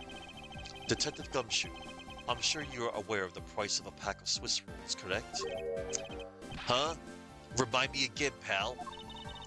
That vending machine out in the hallway is selling packs of 2 Swiss rolls for $6 a pack. And yet, according to you, you didn't have any cash on you until you cashed your $5 annual bonus check. Isn't that right? Oh. Let me ask then, how did you manage to purchase a pack all by yourself? Can you provide me with a proper explanation to that? I told you, I brought it by myself, pal. There wasn't anyone else in that hallway with me. So there's no one who would have helped me buy it. So there's no one who could have helped me buy it. Wait, don't tell me. You got some kind of proof that there was someone else in the hallway, don't you? Correct. As if you could, I mean, what are the chances of that? Wait, you do? Of course I do. What? How? What proof do I have that there must have been someone else there in the hallway? The Swiss roll again. It was dropped by the mysterious young girl. Take that! Hey, you showed that to me not 2 seconds ago, pal. Ah, I think you're under the mistaken impression that I brought this pack of rolls. Wait, you didn't buy it? Then that means you must have stolen it, you thief! What? I would never do such a thing. All you liars are the same. You start out as thieves. You're under arrest, pal. I believe you meant to assert that all thieves start out as liars. And in that case, what does that say about you, Detective? Ngah. This particular Swiss roll was dropped by a certain someone. Oh? There were 2 rolls in this package. You ate one of them, but you then gave the other one to a certain other person, didn't you? No way, pal, you got it all wrong. I ate both of them. Oh no. Yeah, not this time. Oh no. It would appear that we've caught you at last. Hey, don't you dare do anything bad to that girl. I would appear that they do know each other, after all. So why do you continue to come up to me and kick me? Have I wronged you somehow? I have a name. It's K.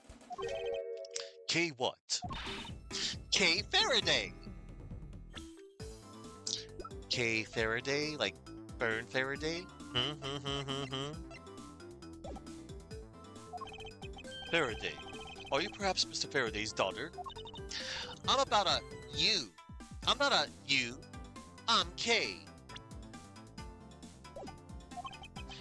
Okay. You know, good little girls don't kick other people. Especially not hard enough to leave big nasty bruises like the way you do. Well, Then you shouldn't have put Gummy under arrest, mister. Oh, Gummy? My guess is that she's talking about Detective Gumshoe. what a cute nickname you've given him. Gummy didn't do anything wrong. Okay.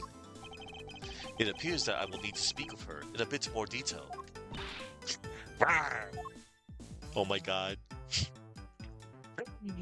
Uh,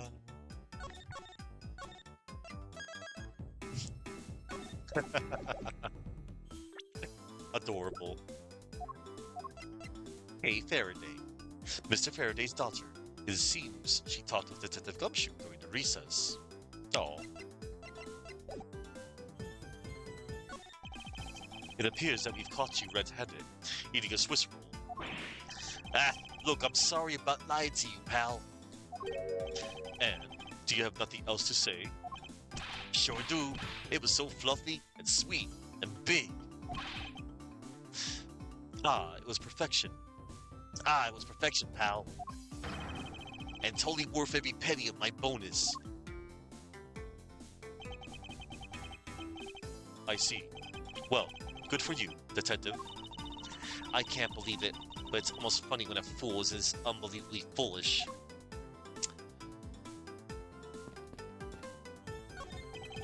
Oh dear. What is the matter, Your Honor? I claim to hand down fair verdicts, but I unfairly cast suspicion on the big fella. If this had been a trial just now, I would have destroyed his life. I am the guilty one. We all make mistakes, Your Honor. To err is human, to forgive divine, as they say. Although, if he were to make a mistake during a trial, then it would be quite unforgivable. Yeah.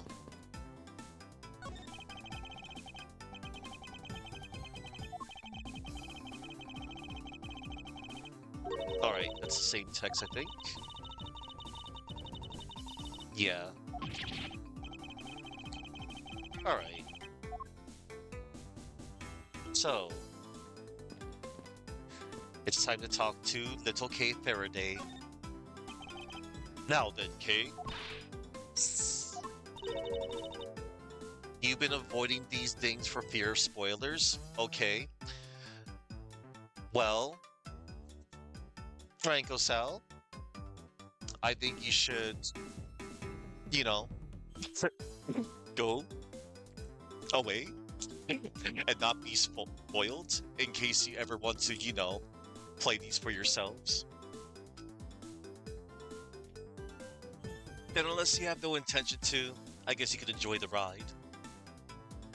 Kind of like when I was playing Alwa's Awakening, and I supposedly spoiled most of the solutions for you, but you couldn't help but not look away.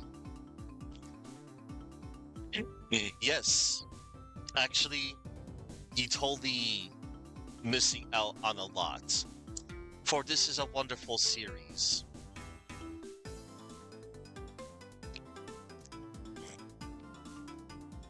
Whether you choose to either watch a walkthrough or play it by yourself is ultimately up to you. But yes, anywho, she's like a stray cat. Ah, you own the first? Oh, nice. I also have the originals. Yeah, I have the. I got physical copies of the first 3 games: Ace Attorney, Justice for All, Trials and Tribulations, and I also have a physical copy of Apollo Justice, Ace Attorney on my DS, and this very game that I'm playing. But I'm playing this via the Ace Attorney Investigations collection on Steam.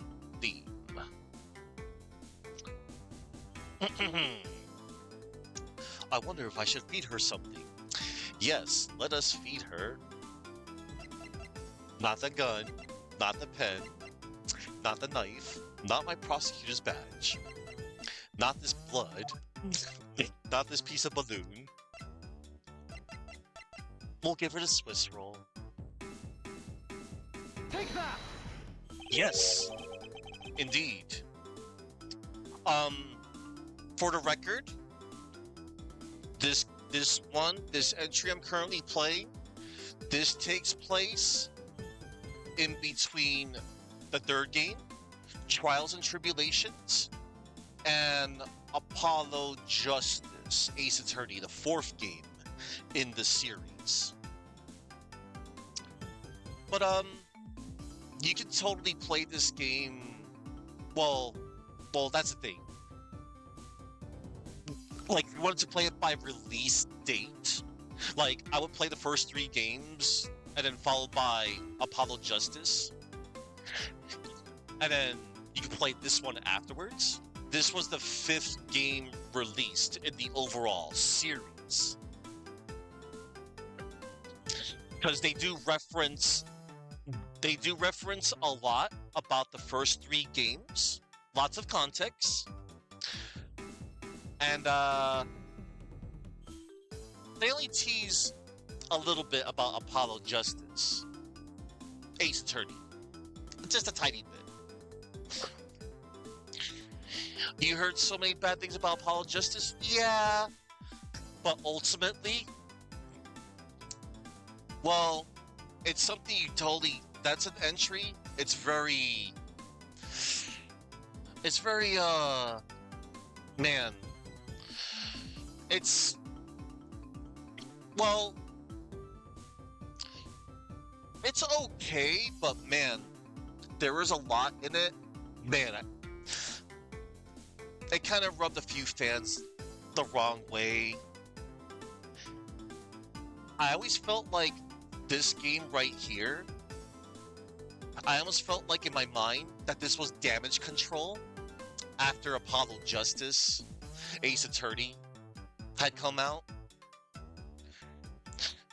I mean, Apollo Justice is decent, but there was like a few stuff in it that, yeah. See, I'm being vague as possible to you. Oh, hold up. Actually, Dan, he could say it better than I could. The problem with Apollo Justice is its cast is kind of lame, in a way. I mean, there's a few okay characters, but I'll let you go there. The two best characters are both returning from the OG trilogy, yes. And it was totally Damage Control. Yeah. I felt like it. Yeah, that's okay. My thoughts was the same as yours just now. Like, I did feel like this was a bit of a Damage Control after Apollo Justice. Unfortunately, this entry didn't sell too well in the West, but surprise, surprise, it did sell well in Japan.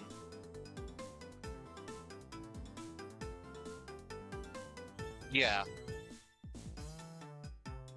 All right. All right.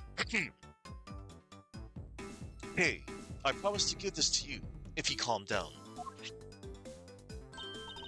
Oh, a Swiss roll. It really belongs to you, though, doesn't it? Yeah, I was saving it for Daddy. Oh. Oh my. This girl here is like a cross between Maya and that sword kick from the Steel Samurai. Oh yeah. Maya and Cody Hackins.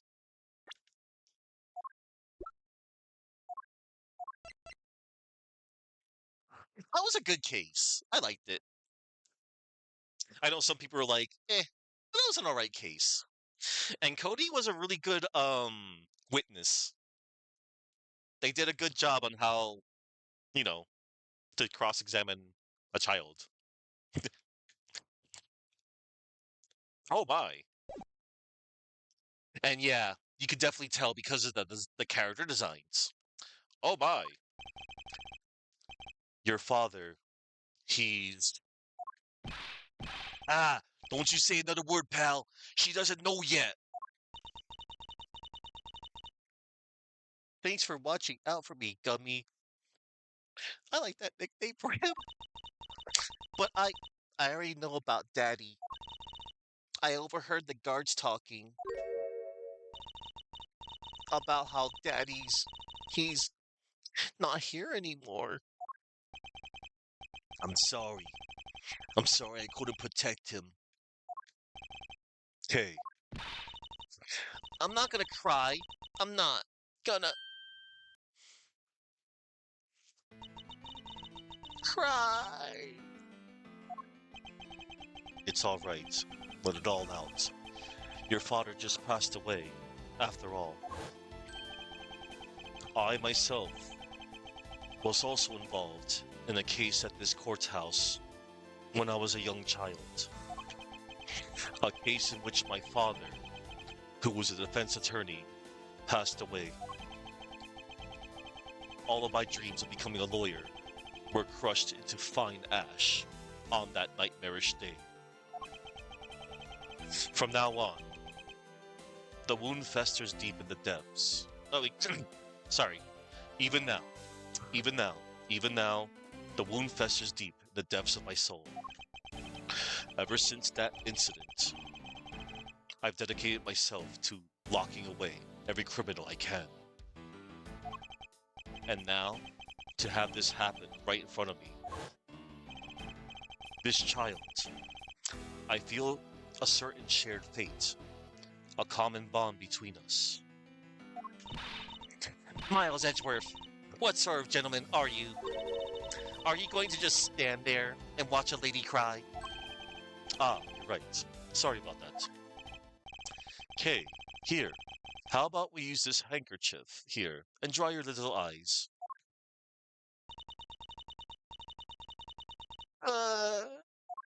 Oh no.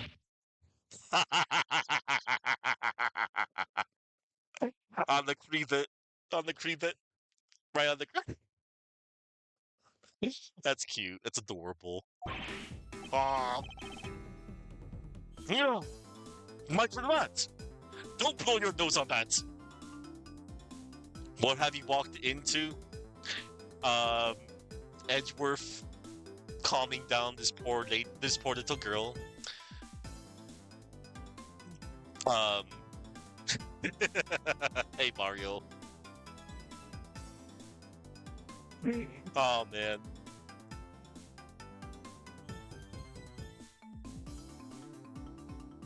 All right. You know, Mike Ravat, don't blow your nose on that. The absolute best scene of video history. Maybe. I don't know. Nah, there's many. I feel better now. Yes, she blew her nose on it. The horror that must be going through his mind. I feel better now. Thanks. Yay! We calmed the little girl down. Let's talk to her now. Hey, are you going to be alright? Yep, I'm already alright. Somehow, I highly doubt that, but I'm not going to push it. I promised Daddy I'd never cry in front of strangers. Oh, and you're a good kid, aren't you, Kay? You always keep your promises, right? That's right. Even if I can't see Daddy anymore, I'm still going to keep all my promises. Oh, you're a very brave girl, Kay. You're a very good child for keeping the promises you made to your papa. I'll even testify that you didn't cry, just for you. Aren't you adorable, Franziska smiles. Thank you very much, lady. Ha, it's nothing. I'm only telling the truth after all.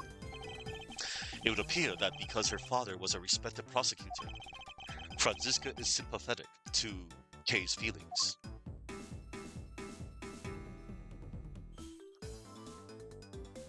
One moment, everybody.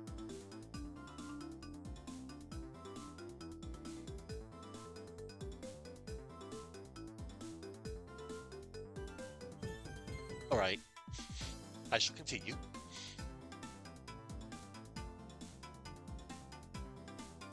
Oh, and here's my kit. Don't wear such a silly item if you don't want it abused. Hey now, It's a nice fashion statement. All right.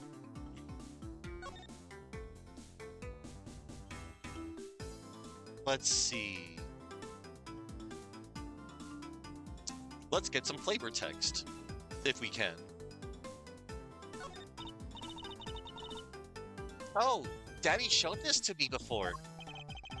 Well, he was a prosecutor too, so it's only natural that he had one as well. Daddy would pin this badge on me a lot, just for fun. Pinning a prosecutor's badge on a child for fun. Daddy said that if he put it on his clothes, a scary prosecutor would get mad. Referring to Manfred. He also said that the scary prosecutor said it was more fashionable not to wear it. I wonder who that scary prosecutor could be. Oh, I don't know. Satan. Satan said that. He said that a while ago. I wonder, could Kay be talking about Mr. Von Karma? Yes, she is talking about Satan.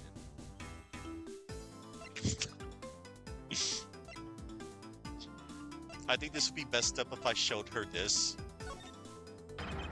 What the heck are you doing reminding her of her father's death, pal? I didn't think of that. She may look all happy, but she's really hurting deep down inside, you know. So, have a heart and be more sensitive, okay, pal? Yeah, I'm sorry. For once, this detective is actually the voice of reason. Now that was some entertaining flavor text.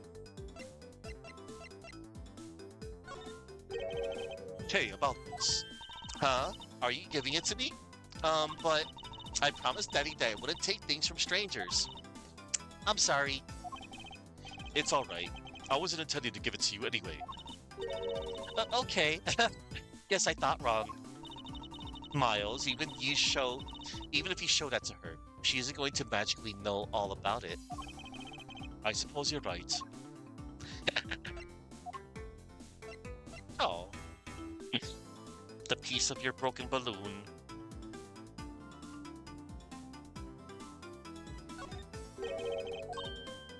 She would know nothing about that. Oddly enough. Alright. Let us talk to Kay, finally. Your father. Kay, what kind of person was your father? Daddy was a hero of justice. His job was to catch all the bad people in the world.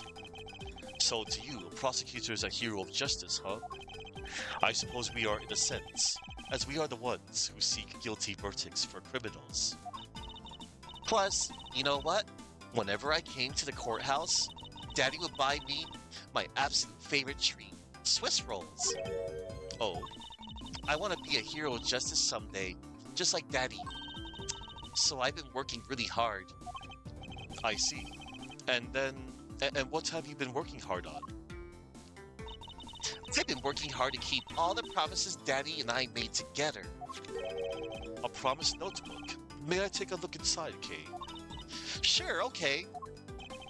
It appears to be an exchange diary of sorts between father and daughter. Mr. Faraday's writing conveys a sense of the kind of man he was. This little notebook just might come in handy later. Promise notebook. Data jotted down my organizer. Exchange diary between Mr. Faraday and Kay. Thank you for showing it to me, Kay. I hope you'll continue to work hard and become a hero just like your father. I'm gonna try.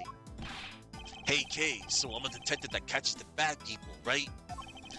That makes me a hero too. Yeah, you're really cool too, Gummy. Yeah, aren't I, Kay? What is with the two of them? I hand down verdicts of justice, so that makes me a hero too. Yes, and thanks to your oh-so-heroic testimony. You almost painted that detective as a vile criminal and sent him off to jail. I'm really sorry about that. Rooney is not a bad man, okay? That poor judge. He's being treated like a vile criminal rather than a hero of justice. It appears that you, and Detective Gumshoe are good friends, okay? Yeah, we're friends. In that case, would you mind telling me a little more about him? Pays promises to Daddy. Promise 1, never take things from a stranger. Promise 2, never go anywhere with a stranger. Promise 3, always greet people with a smile, even people you don't know. Promise 4, never cry in front of strangers. Promise 5, always try your hardest to learn about things you don't understand. Yeah. Daddy's job is to make sure that everyone follows the rules. Okay? Be a good girl and promise that you'll keep your promises to me, okay? Love, your daddy.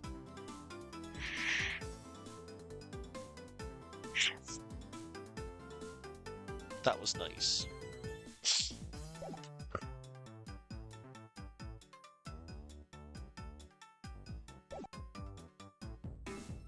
Promise 6. God must purchase you a pizza. That does not say that doesn't say nothing about that. Anyway, it's the promise notebook Daddy and I made. I have to be a good girl and keep all the promises we wrote in here. May I take a look inside of you for just a second? Sure, okay. It appears that there are more than just the 5 I thought were there. Promise 6. If you ever have a boyfriend, you must bring him to meet Daddy right away.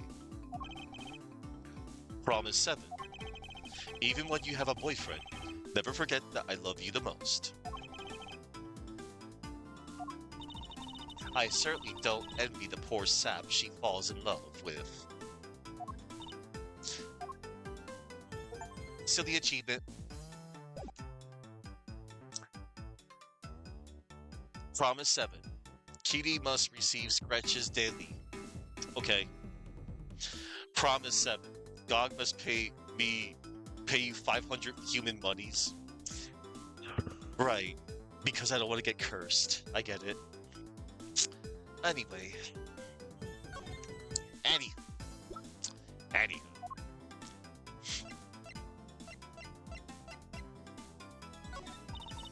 I came here with Daddy for his work and I wanted to eat with him.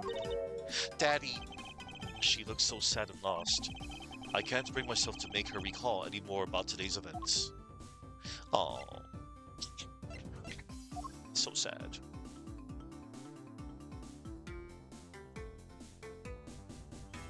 Alright. Dick Gumshoe. So I take it that you ran into Detective Gumshoe earlier. Yep. I was on my way to see Daddy when I saw Gummy standing there. He was standing in the hallway staring really hard at the vending machine, so I said hi. And when was this? Huh? Oh, before everything got crazy. How long were the two of you together? Oh, sorry. Before everything got crazy, how long were the two of you together? We only talked for a little while. And then we went on our own ways. That's right, pal. Kay and I only talked for a little while, and that's it. Oh, which means we have now confirmed that Kay was in the hallway during the recess, isn't that right? Ah, you got me! I told you to stop picking on Gummy, mister! Very well then. I'll just have to speak with the good detective in private later. Swiss rolls. Were you the one who brought this pack of Swiss rolls? Well, I didn't really have a lot of money, and I somehow made $1 out of all the pennies and quarters I had. But that still wasn't enough, and I really, really wanted one.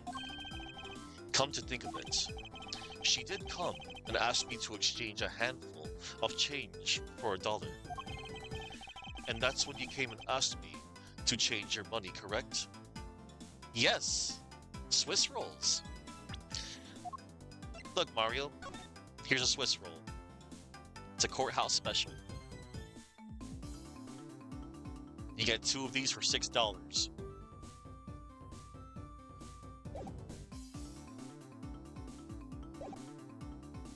And that's when you came and asked me to change your money, correct? Yeah, thanks a bunch for doing that, mister. Sure. But let's be asking, even with that $1, you still didn't have enough, correct? Well, that's why... Hey, if you bully Kay anymore, I'm gonna have to arrest you, pal. Need I remind you that you're the one already under arrest? Yow! I sense that Kay is going to be less than forthcoming with this question. Sorry about your roughly thing. Yes, well, now that it's positively drenched in your nasal mucus. Don't worry, Kay, I have a spare. He has a spare. So here, you can have this one. Oh...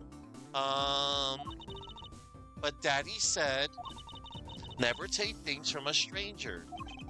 Ah, it's one of the promises you made in your promise notebook, correct?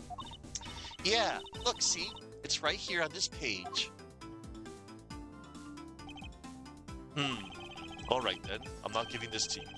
I'm merely allowing you to borrow it. Smooth. You can take it home, wash it nice and clean, and then give it back to me next time we meet. Okay, Daddy never said I couldn't borrow things from strangers.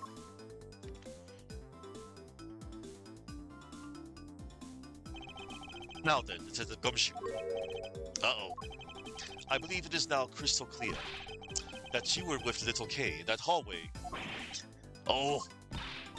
Grr, I told you to stop being mean to Gummy. Miles Edgeworth, there is still something you have yet to resolve. I beg your pardon. You still haven't offered an explanation for why that man would lie to us. That's, well... Gummy, don't tell me you lied for my sake. Hey, don't worry about it, Kay. Everything's gonna be okay. Ah, so that's why. So what was Detective Gumshoe's motive for lying? If you can't explain that, then you can't call this a perfect investigation. His reason for lying is very simple. What? Here is what I believe to be his reason. From simple observation of the detective's actions and his interactions with Kay, it's obvious the detective was lying for the young girl's sake. And this piece of evidence will show you exactly why. Which piece of evidence proves that Detective Gumshoe was lying on account of Kay? And that would be the promised notebook. Take that! Mr. Faraday and Kay's promised notebook. How does this explain anything? If you could take a look at this page, it's clearly written that Kay should never take things from a stranger. When Detective Gumshoe heard about that promise, he tried to cover for Kay. What a foolishly foolish fool's fool of a foolish reason for a fool! Yow! Gummy, you lied because of me, didn't you? Because I'm your friend, Kay. That's why. Aw. Gummy! At long last, Detective Gumshoe, can you please tell me the whole truth now? Guess there's no beating you, huh, pal? Okay. I'll spill the goods. I've been standing guard for a while. I was getting really hungry, and that snack vending machine was taunting me. But all the cash you had on you was $5, and that wasn't enough to buy anything, right? After all, the cheapest item in that machine is a $6 pack of Swiss rolls. Yeah, but then, like an angel from heaven, Kay showed up. Oh. I was thinking of, I was thinking about sharing a snack with Daddy, so I wanted to buy a Swiss roll, but I only had about $1 in coins. So we pulled, so we pulled my $5 and her dollar together and brought a pack of Swiss rolls together. Oh, but I was worried about breaking one of my promises. So then Gummy said, Mr. Faraday's one scary guy when he gets mad. But don't worry, you won't get in trouble if I don't tell, right? Besides, you brought it with me, so you didn't really get it from me, you know? He told me it'd be okay.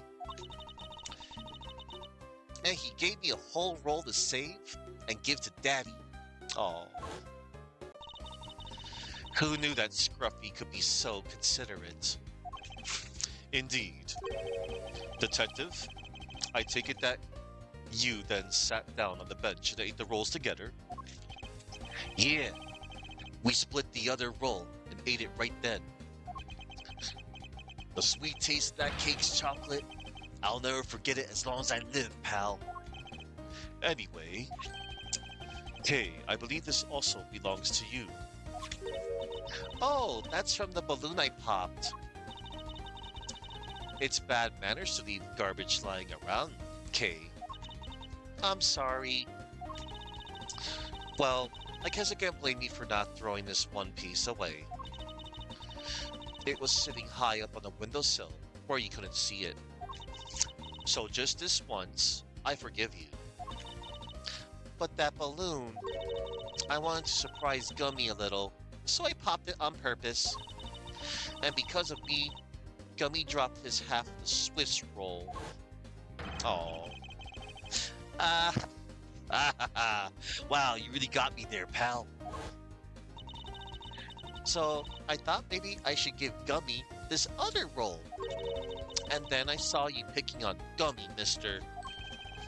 So you kicked me, is that it? You sure are a feisty one. I'm really sorry, mister. It's alright. I'm perfectly unharmed.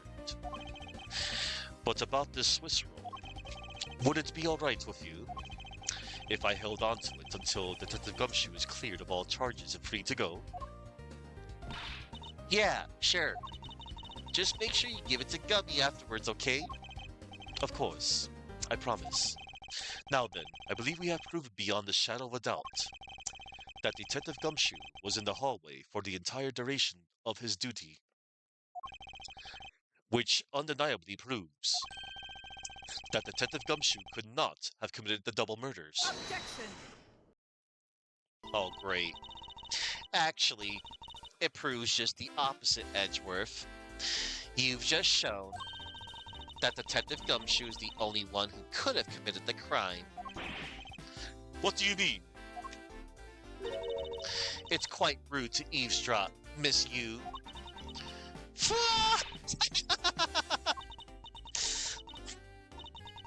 I'm getting lectured on manners by a girl with a penchant for whipping people.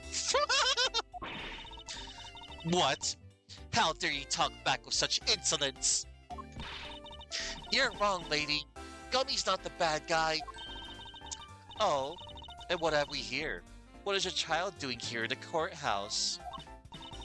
Bailiff, please take this child away. Nope, she dipped. Miss Callisto, that girl is Mr. Faraday's. I know. So what? You think that just because she's the victim's daughter, she gets to just run wild all around the crime scene? I think it's actually quite dangerous for her, to speak nothing of getting underfoot. I suppose you're right, however. As long as we're in agreement on that point, let's get back to the real issue at hand. Now then, Detective, you were in front of the door to lobby number 2 the entire time, correct? Yeah, but you see, isn't it obvious that it could only be the detective? He is the only person who could have gone into lobby number 2 at the time of the murders. Ugh, I have no counter argument to that. Don't worry, I've already put in the necessary paperwork for his formal arrest. Mm, but the investigation is far from over. Oh, that's right. I was going to speak with you about that. Don't you think it's reckless to talk to the suspect out in the open without a guard? I suppose it is. Well, as someone with more experience in law than you, allow me to share something. Always keep a good eye on a criminal, or you may regret what comes of your negligence. Ooh, Miles, I can't believe you're letting this woman lecture you like this. This is unforgivable as a disciple of Von Karma. Down, Tigress. Now then, I'll be looking forward to the results of your investigation. So, we're back to square one. Actually, this is our last chance. I can tell that if we fail to solve this case, Detective Gumshoe will be formally charged under all of the circumstantial evidence. This investigation is not over yet. There's still one location we have yet to inspect. It's where Detective Bad and Miss Yu were at the time of the crime. Lobby number 1. And to be continued. But don't you go away, because we're gonna be finishing this case. I got 2 parts left, by the way. There's 2 parts to the end. September 10th, 5:45 p.m. District Court, Defendant Lobby, number 1.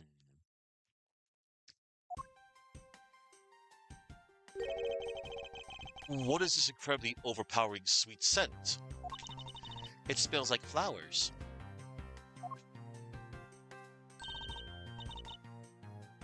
Uncle Bad? Is this it? Isn't that Detective Bad and Kay over there?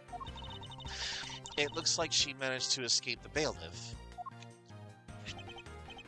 No, that's not quite it. Aw, too bad, but it's so pretty. I think you're still a bit too young to be wearing that. But since you found it, I guess I can let you keep it. Thanks! I'll treasure it always. Aw. Those two seem to get along rather well. Oh, here. I've got something else for you. Yay! Thank you, Uncle Bad. Aw, Uncle Bad. Earlier, I ate one of these with Gummy. Gummy? Oh, you mean Gumshoe. Gummy is... He was trying to be nice to me because I was going to get in trouble. And then he got in trouble because he lied to protect me. Gummy. I know he didn't kill Daddy. Don't cry. Faraday will be sad if he saw you crying. I'm not crying. Okay. Oh, it's the mister from before, and the lady too. Don't you think it would be a good idea to go home for the time being? You're not involved in the investigation, so it's for the best if you do. Actually, I'm Uncle Bad's assistant, so I'm related to the investigation. Is that so, Detective Bad? Yeah, I guess. What? You were just scolding us like kids to not mess up the crime scene. And now you let this child run free? Why? People are free to investigate things outside of the actual crime scene. You also had a few things she wanted to look into. Got a problem with that? I don't have a problem with that, but I am curious as to what Miss Yu is looking into. Uncle Bad, I'm gonna go look somewhere else now. Okay? Welcome back. Alright, I'm counting on you. Oh, that's right. Hey, mister. Hmm. Yes, what is it? I know Gummy really isn't the bad guy. I mean it. So please, find the real bad guy, okay? I won't forgive whoever did this. But in the absence of the perfect piece of testimony and evidence, there is no one else who could be the true culprit other than Detective Gumshoe. Hmm. She wandered off while I was pondering. Good one. Anyway, Let's talk to Francisca. yes, what is it? Notice anything? What is this smell that has permeated the air? It's sweet and flowery, although, at this strength, I'm likely to suffocate from it. I can't conduct an investigation under these circumstances. We need to open a window and air this room out. I demand that you open a window right now. Hurry! Francisca, one of the windows is already open. I can see that. I wonder, is it just a coincidence that one of the windows in this room is already open too? Maybe. It looks like some sort of exchange diary that girl shared with her father. We're alike, that girl and I, because they're both admirable prosecutors. We look up to our fathers. The only difference is that her father is now dead. If my father, who is the anchor of my life, were to die, I don't know what I'd do. You needn't to worry about that. Even if he were to be killed, Mr. Von Karma's spirit would still go on living. Oh! Don't talk about Papa like he's some sort of ghost. That was supposed to be a compliment. Your father is safe, don't worry. I mean, worry. Anyway. Uh, Is there any other flavor text?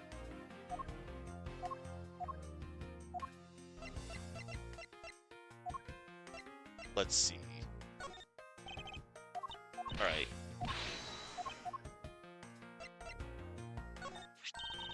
Scruffy seems to have taken a real liking to that little girl. Indeed, for him to cover for her to the point of taking the blame for the murders. Despite only knowing her for such a short period of time. He must be a frightfully big softy. He may be a fool, but I guess I can recognize his soft side as one good point about him. Which means he's about as unlikable and thankless as a small child, now in my mind. Which really means that your opinion of him hasn't changed a bit, has it? Alright, it is time to investigate.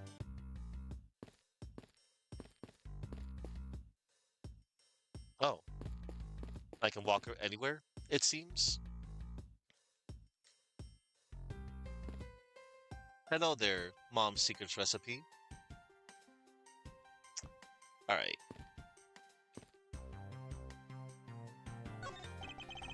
One of the windows in this lobby is open as well. The air conditioner is working just fine in this room. So why did they open it, I wonder?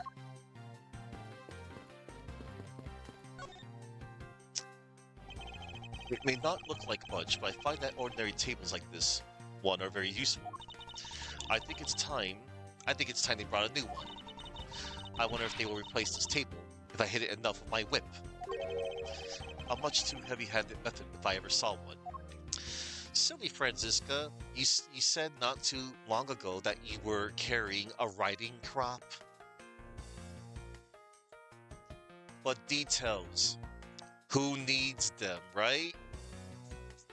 I joke about that. Anyway, let's talk to... Not yet. What an incredibly strong scented herbal tea. I fear that more than being relaxing, this scent may make one a bit heady instead. You put it in a special request for that. No wonder she's so violent if she's been drinking this stuff this whole time. Neither woman should be allowed to comment on this particular topic, ever. Wow. This television is the same model as the one in the defendant lobby number 2. Looks like the two rooms are basically the same in terms of layout and supplies. Yes. The two rooms are basically the same, huh? I can see down into the courthouse courtyard from here. What is that mess supposed to be? It's like an optical illusion. I believe it's supposed to be postmodern in design. More like thoughtlessness design. I can't disagree there. Detective Bat, what exactly was Kay searching for? Nothing that concerns you, boy. Oh, and I suppose it has something to do with Kay? It does, because she's Faraday's daughter. Anyway, hurry up and get to the point. I don't have time to waste. It sounds like he'd rather be left alone. I have something I'd like to confirm with you once again. I don't have anything to say to you. Be that as it may, we still have questions that we need answers to. Now then, first of all, what is that overbearing smell that is permeating this room? Upon entering this room, I thought I was going to suffocate.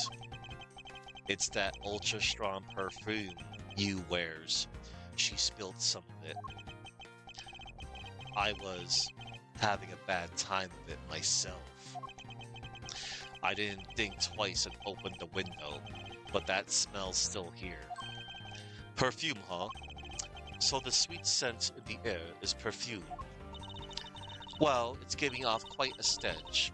I bet it's some cheap, no-name brand. She said it's a famous brand from overseas. It's a knockoff. Yes, definitely a knockoff. No disrespect, but she forced one of those bottles on me. Here, little girl, you can have it. I was born for a much more expensive and refined perfume. However, seeing as how you just happen to have a spare, I suppose I'll take it. Miles Edgeworth, you will hold on to this bottle without fail. Why can't she ever be honest about her wants? Misused perfume. Data jotted down my organizer. Perfume given to Bad by you. Same perfume as the one spilled in lobby number 1. Oh boy. So, now we have the perfume Miss Yu wears. Just fantastic. Is that all you wanted to talk about? If so, I'm going back to investigating. Actually, I still have a few other things I wish to inquire about.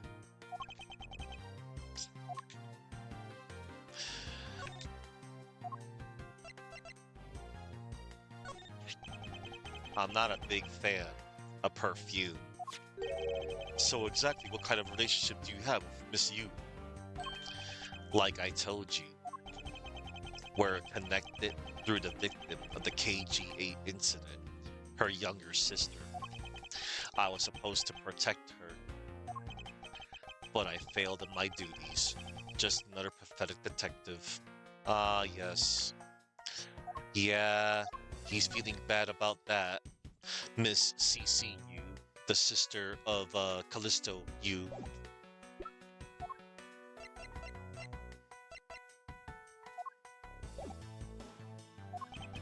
After that, Cochin's not guilty verdict. Sparked our pursuit of the case, me as detective and she as a lawyer. In other words, they're still working together. Alright.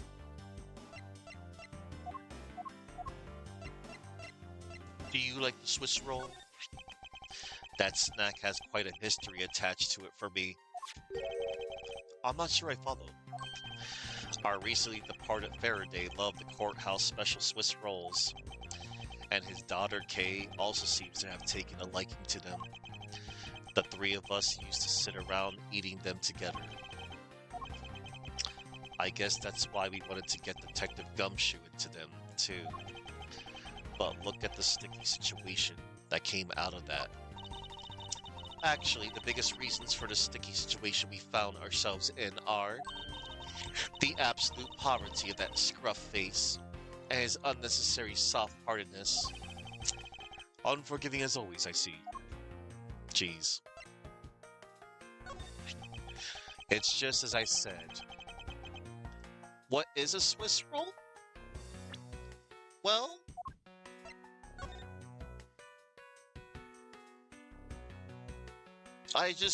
they're like little chocolate treats. They're like rolled up into rolls and they have like cream on it as well inside of it too. I like the ones from Little Debbie. But yeah, that's also a good question though. Like if they are like Swiss or not. Probably. Yeah, ho ho. It's just as I said. I have nothing further to add. But if there's one thing a detective honors, it's that you must have confidence in and take responsibility for anything you say. That's what it means to be a detective. In other words, you're just another stubborn horse, aren't you, detective? Swirly roll of chocolate and cream. Yeah. That's what it is, Mario.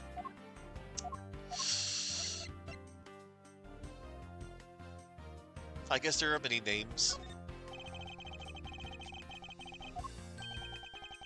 Alright.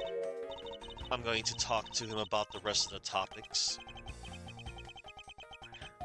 I already got this flavor text.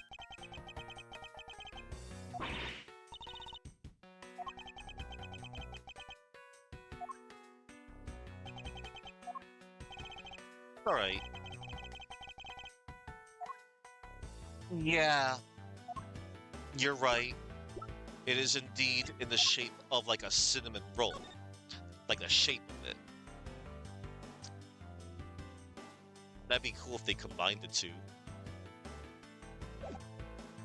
Well, I meant like combine a cinnamon roll with the flavor of a Swiss roll with chocolate. Mmm, yummy. During the recess. So you were in this room the entire recess. Like I said, I made a call to the precinct to get that big lug down here. But other than that, I was waiting for the recess to end in here. At least your story is consistent. Earlier, you said that you were in this lobby with Miss Yu. Yeah, I ran into her in the hallway. She said she wanted to talk to me about something, so we came in here. Then what are you saying? Then what you're saying is that until Detective Gumshoe arrived... then what you're saying is that until Detective Gumshoe's arrival, you and Miss Yu were in two different locations. Guess I am. Interesting. Speaking of that lawyer, she seems to have a great dislike for you. Oof. Let's see. Miss Yu is a sister of the victim of the KG-8 incident. And as I recall, Detective Bad was the lead detective on the case. I wonder if the reason for her disdain isn't simply because you failed to guard Cece, but because you were the lead detective on the case. You knew? I also know that today's trial involving the Kodopian Embassy staff member is being referred to as the second KG-8 incident. Now then, Detective, I believe it's time you were honest with me and told me the truth behind your relationship with Miss Yu and Mr. Faraday and the KG-8 incident. If you already know that much, I guess it'd be alright to tell you. I'm fine. I mean, I have this banana with me. This nice strawberry candy. Oh, would you look at this? I also have this king-sized Kit Kat bar and this Hershey milk chocolate bar. And I also have these golden Oreos. But I am sustaining myself with some water. I'll be having a good dinner later. Well, I forget. Today's a Friday. It's just a pizza from the freezer. KG8 incidents. Now then, I'd like to ask you a few questions about the KG8 incident. If there are detectives here, why do the lawyers have to do so much detective work? Oh, yeah. That's a good question. Considering, that Edgeworth is a prosecutor, but he finds himself investigating. Yeah. Now then, I'd like to ask you a few questions about the KG8 incident. It's not exactly a happy story. Other than the people you were directly involved. Huh? Oh. Oh, it's okay. It's all good. Oh wait, I almost forgot to show off these wonderful chocolate chip cookies from my Publix bakery. Yes, in this evidence bag that I will be examining after.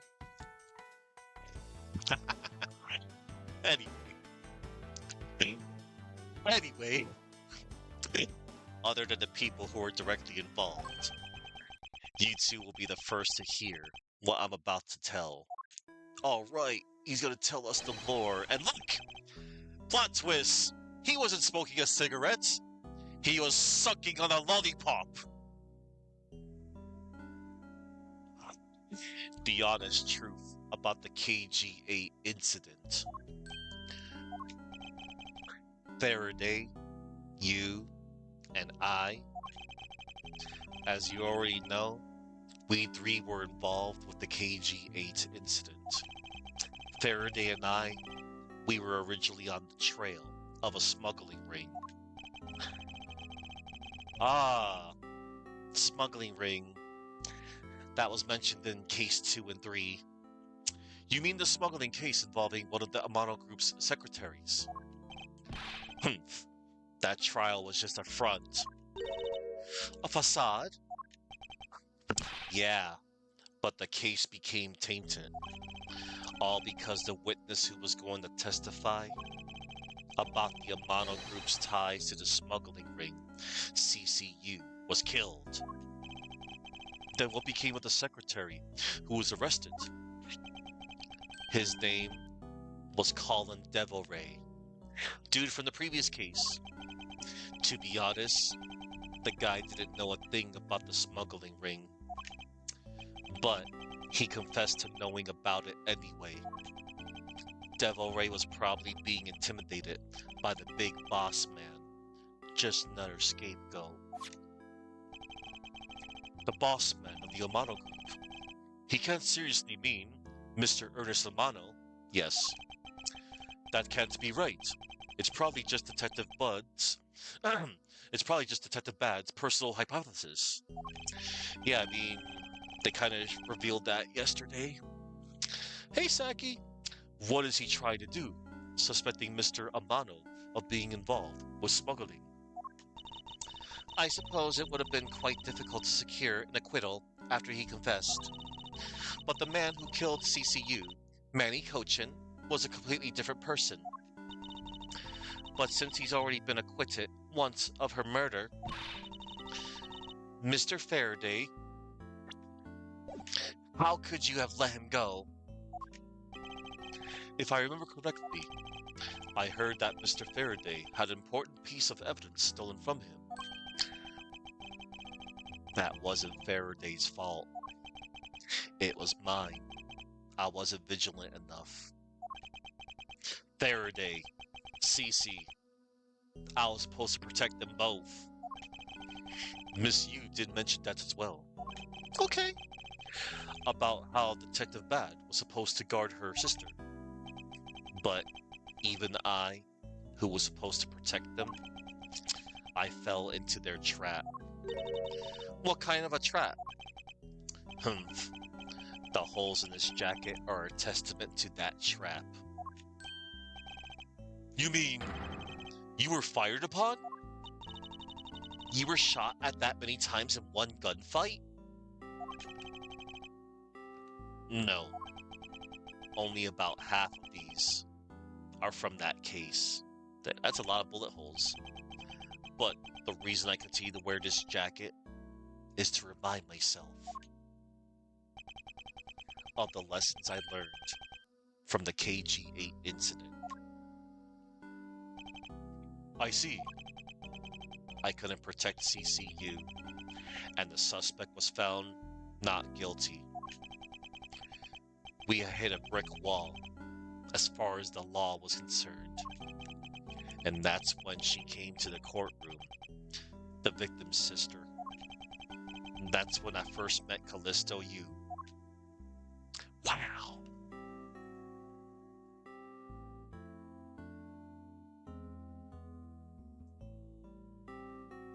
Another name to my collection. All right. Relation to you. About when you first met Miss Yu. It was on the day when the verdict of the KG8 incident was handed down, was it not? Yes, Faraday and I, we apologized to her from the bottom of our hearts. It was all we could do, but just saying you're sorry won't bring my sister back, she said. And then she gave me a hard slap across the face. Well, she certainly had a lot of self-control to stop at just a slap. If it was me, not even 100 lashes would have been punishment enough. I suppose not. You said it herself, that she never wanted to see either of us ever again. But after that, you've seen her many times over, correct? Yeah, Faraday and I, even after the KG8 incident had come to a close. We continued to hunt down the smuggling ring and got involved in a variety of cases. But it was no use. We cracked so many different cases. But the result was always the same. We couldn't find the real mastermind behind that ring. Is the ring really that big? It was in the pursuit of the ring that we met you once again. It was during another trial related to the smuggling ring. Faraday was the prosecutor, and I, as the lead detective, took to the witness stand. She appeared out of the blue as a defense attorney. Her client was related to the smuggling ring, and she was defending them? Yeah. Yu was pursuing the ring as best she could, as a lawyer. I think she defended Rel this time for the same reason. Come to think of it, Miss Yu did say something to the same effect. I have my own agenda. I'm still on the hunt for leads regarding the KG8 incident, alright? And for that, you have not a single qualm about defending a known killer? This man, right here? Not Dead Man. What an unfortunate name. My name is Dead Man. Dies. Don't put words in my mouth. I said no such thing. The only way I had to get close to Mr. Rail was to be his lawyer. I had no intention of covering for him, ever. so don't you dare suggest I was going to. It doesn't matter what her reason is. Helping a criminal is just despicable. You're so naive, little girl. I could have stolen this lollipop from you. That's how naive you are. How dare you insult the daughter of Von Karma? Just like us. You felt that she had hit the limit of what the law could do. That's all.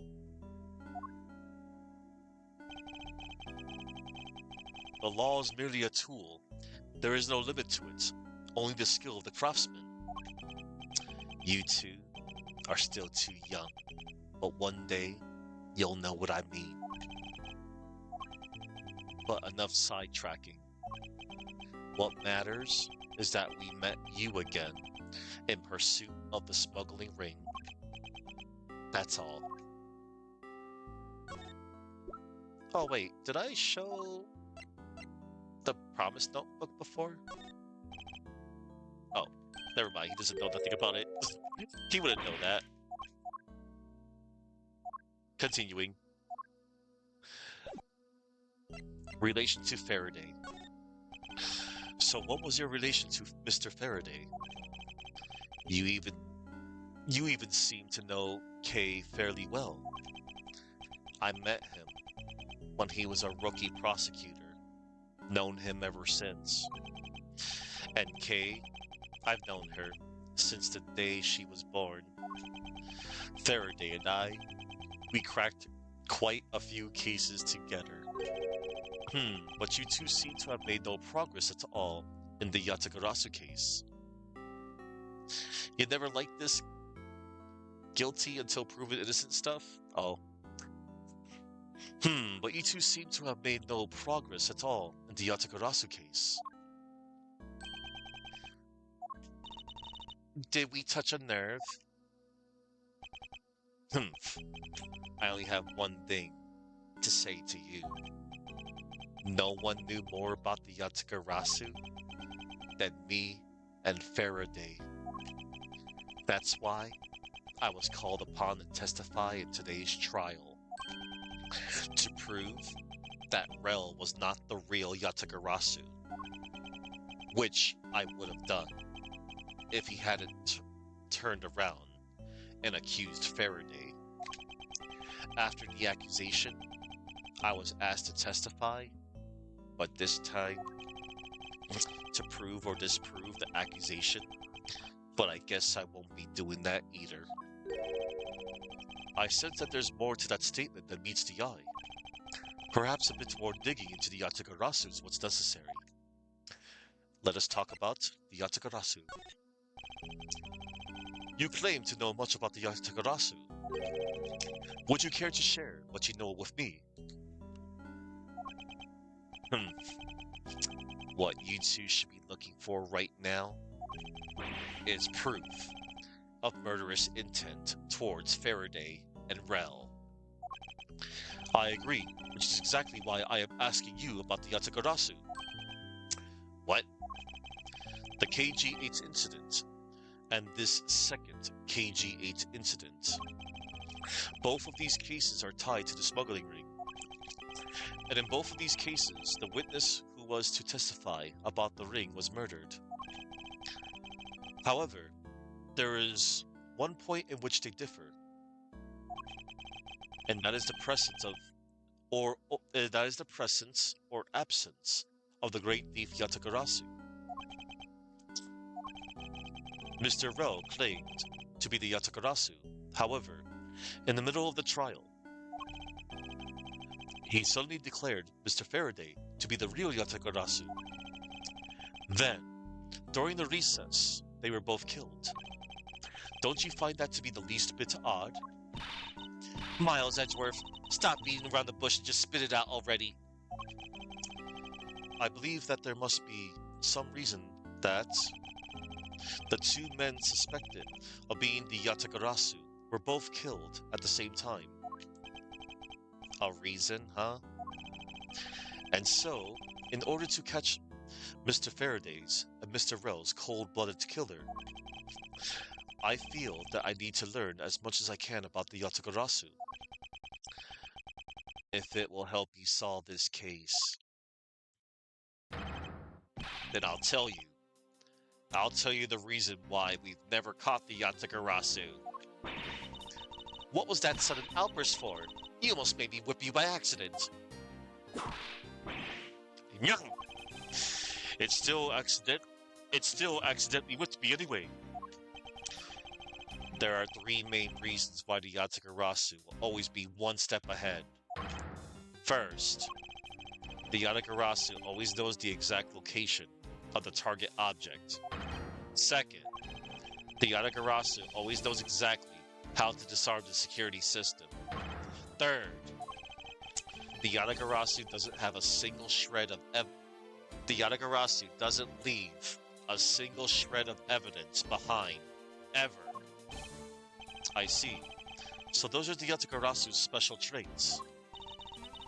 Sounds like an incredibly elusive thief. The Yatagarasu has never been caught on tape, never tries to draw anyone's attention, and would never do something as lowbrow as commit murder. Lowbrow. That's how I knew that Rel wasn't the real Yatagarasu right away. But you can't use that sort of logic on its own to prove that he wasn't.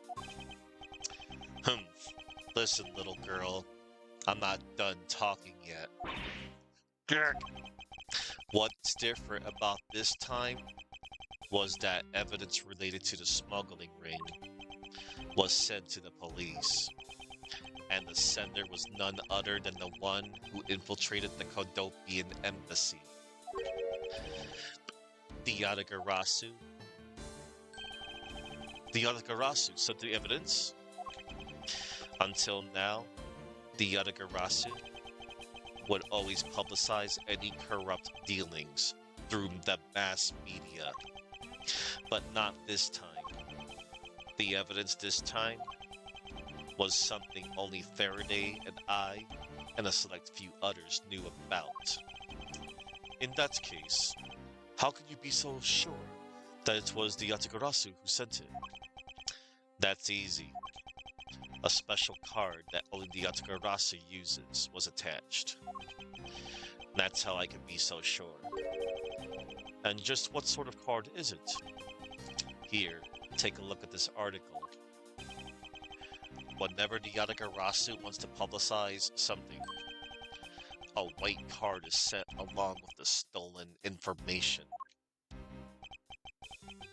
But when we questioned Rel about what was sent along with the white card, Rel had no idea what it was. Ah, that's how Detective Bad knew that Mr. Rel was a phony. Thank you very much. I have a much better understanding of the Yatagarasu now. Humph. Ah, bailiff. Excuse me, Mr. Edgeworth? Yes. His Honor would like to transfer the evidence from today's trial over to you. So if you could please head over to the courtroom, it'd be much appreciated, sir. Understood. I'll be there shortly. Detective Bad, what does the law mean to you? Finding the answer to that question is the only reason I'm still alive. I became a prosecutor to find the answer to that question myself, and to play a part in ensuring that all criminals everywhere are found guilty. September 10th, District Court, Courtroom number 3.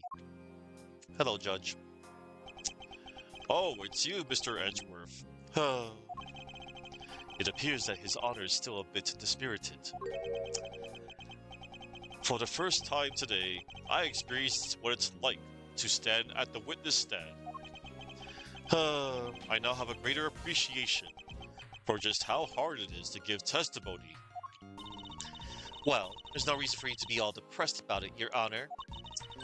As a judge, No one expects you to think about anything other than the verdict. Francisco, there is no need to further depress his honor. But I'm not trying to, Miles. Your Honor? Eh? Your Honor, I've come to collect the evidence that was to be transferred to me. Huh. Your Honor, the evidence. I... Your Honor! Oh! You, yes. Can I help you? I'd like to collect the evidence now, sir. Your Honor, do you think you can stay focused long enough to at least do your job? Yes, I'm sorry. And I would, except that the defense attorney has yet to arrive. She is busy with the investigation. So let's keep this brief, shall we? Very well. In that case, please confirm that all the pieces of evidence are present. Furthermore, the evidence that was used in the murders of Mr. Faraday and Mr. Rell and are also included. So please go ahead and use them in your investigation into their case. Understood, Your Honor. The pieces of evidence that were used in the murder of those two men. This could be a very good chance for me to find new leads regarding their case. And maybe even something that will finally lead me to the truth. I've placed all the evidence over at the prosecutor's bench for you. Cool. I see. Thank you very much. I will go and confirm that they are all accounted for.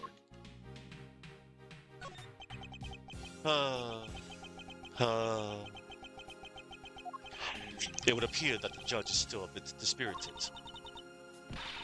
Stop that. You're being so depressing. Whoa! You should listen to her, Your Honor, for things go from bad to worse. Although it can't really get much worse for him, other than to be whipped by her. Do you think the Ace Attorney games count as point-and-click adventure? Yeah. I would probably say so. Or rather, well, I know they're also classified as visual novel. I mean, in the investigation sequences, you do... But the thing is, there's two kinds, you know? I mean, this series is rather linear. And then you aren't really in any danger in the investigation parts, except in the courtroom, where, you know, you have the life meter. Alright. Let us check the desk. So this is the evidence related to today's Codopian embassy trial from Mr. Faraday's bag. You mean the evidence bag that was on the table in lobby number 2, right? What makes visual novels so different from adventure games? That's a good question. That's actually a really good question.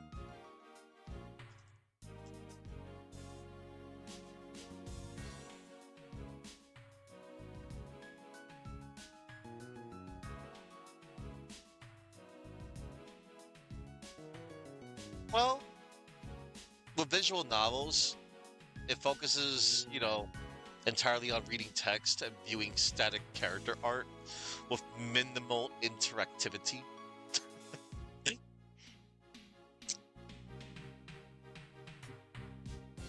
Well, I feel like Ace Attorney is like a nice little fusion of both, in a sense.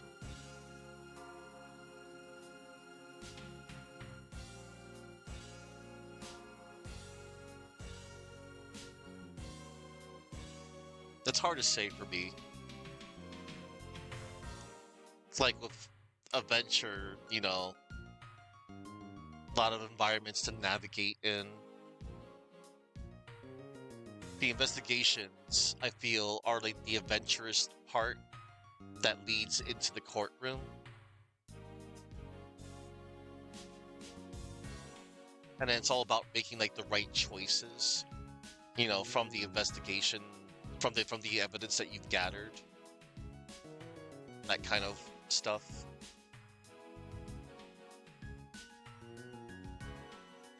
Ah, hold up. what Mario would say, if you want to get like all technical and stuff, pure visual novels don't have any kind of control of the character. You just read dialogue, respond with dialogue choices, and that's about it. Yeah.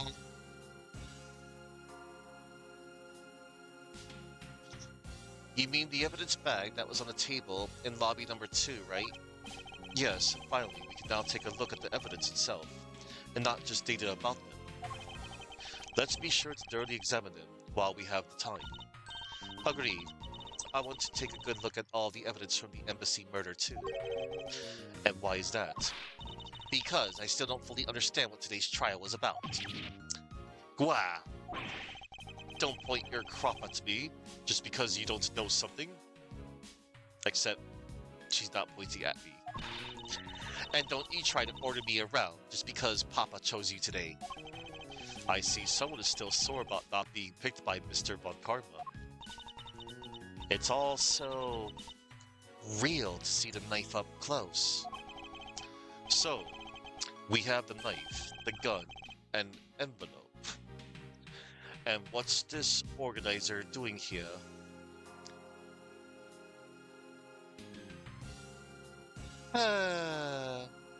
Yes, I am sure, Maverick. Hello, Maverick.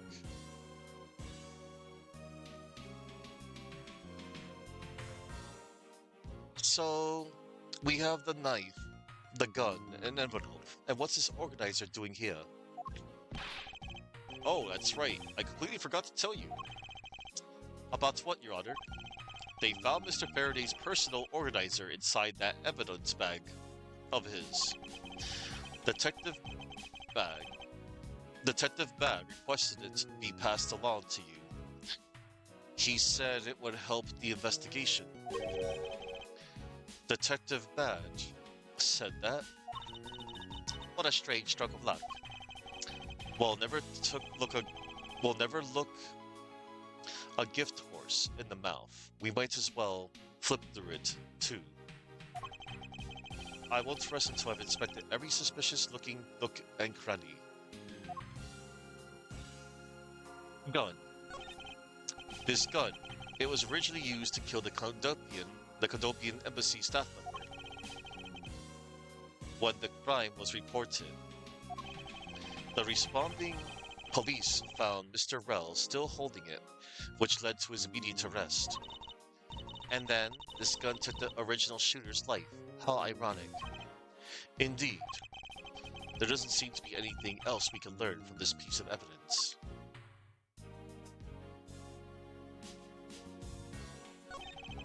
It's the knife that was used to kill Mr. Faraday. Who would have thought that such a beautiful piece of art could be used for such a cruel act? And it's never crossed your mind that you used your writing crop for the wrong purpose. One moment. What's over here? Evidence that Miss Yu prepared is just sitting here on this table. You know, you can't just walk off with it, right? Of course I do. Miss Yu must have been caught off guard by her client's sudden accusation. I wonder how she would have defended Mr. Rell in that case if he was still alive. Okay, back to this. Organizer. Mr. Faraday's organizer. It appears he was in the habit of using it. It looks like he wrote his strategy for getting Mr. Rell convicted down in here. I have collected the evidence I need to prove that Rell was the killer. Between the handgun Rell had on him when he was arrested and the surveillance tape, I should be able to prove that he was the one. It appears that Mr. Faraday honestly believed that Mr. Rell was the killer in the case. The sound of his handgun going off was recorded with superb clarity on the surveillance video. I also have evidence that I can use to prove that Rell is not the real Yatagarasu. And it would also appear that he had proof that Mr. Rell was not the Yatagarasu. No matter how he may try to play it, as long as I have the Yatagarasu's key, I can prove he's a phony. If I present it to him in court, it should clear everything up. And he apparently also had a very definitive piece of evidence. It's been a long battle, I hope this will finally bring it to an end. Yes, I believe that Mr. Faraday was well prepared to discredit any claim Mr. Rel may have made about being the real Yatagarasu. And he had a way to prove that Mr. Rel was the guilty party in the embassy murder. This organizer is a clue straight from Mr. Faraday. I'll have to take my time and give it a thorough read later. Mr. Faraday's organizer, data jotted down my organizer. Mr. Faraday's organizer, Faraday wrote his strategy for winning in here. Look, there's a picture stuck between these pages here. It appears to be a key, and a rather ornate one at that. Just look at the design on the handle. The craftsmanship is superb.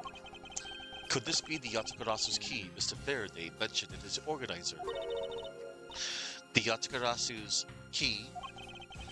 Detective Bad said something earlier. What's different about this time was that evidence related to the smuggling ring was sent to the police. And the sender was none other than the one who infiltrated the Kondopian embassy, the Yatakarasu. The Yatakarasu sent the evidence. Until now, the Yatakarasu would always publicize any corrupt dealings through the mass media. But not this time. The evidence this time was something only Faraday and I, and a select few others knew about. Mr. Faraday must have been trying to keep the secret key safe. As the prosecutor on both the Yatakarasu and smuggling ring cases, that's to be expected. Yatakarasu's key data jotted down my organizer. A photo of the key the Yatakarasu sent.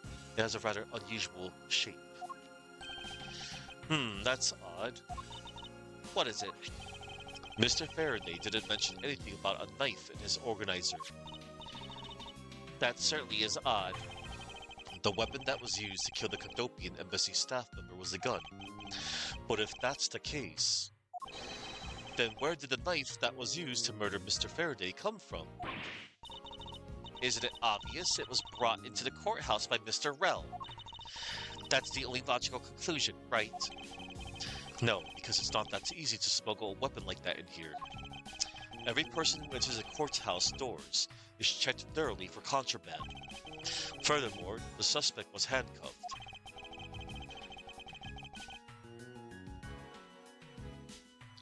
Yeah. Sometimes. Making it impossible for him to bring a knife as large as this inside. In that case, how do you suppose this knife ended up inside the courthouse?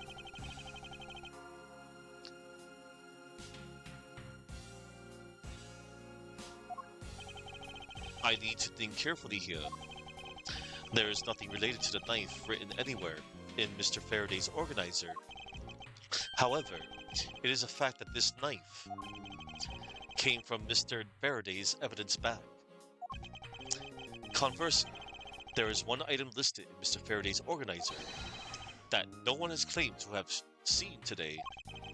So in order to solve this mystery, I believe I will need to take another good look at the evidence. Miles Edgeworth, can I take the fact that you have yet to answer me to mean that you don't have an answer for me?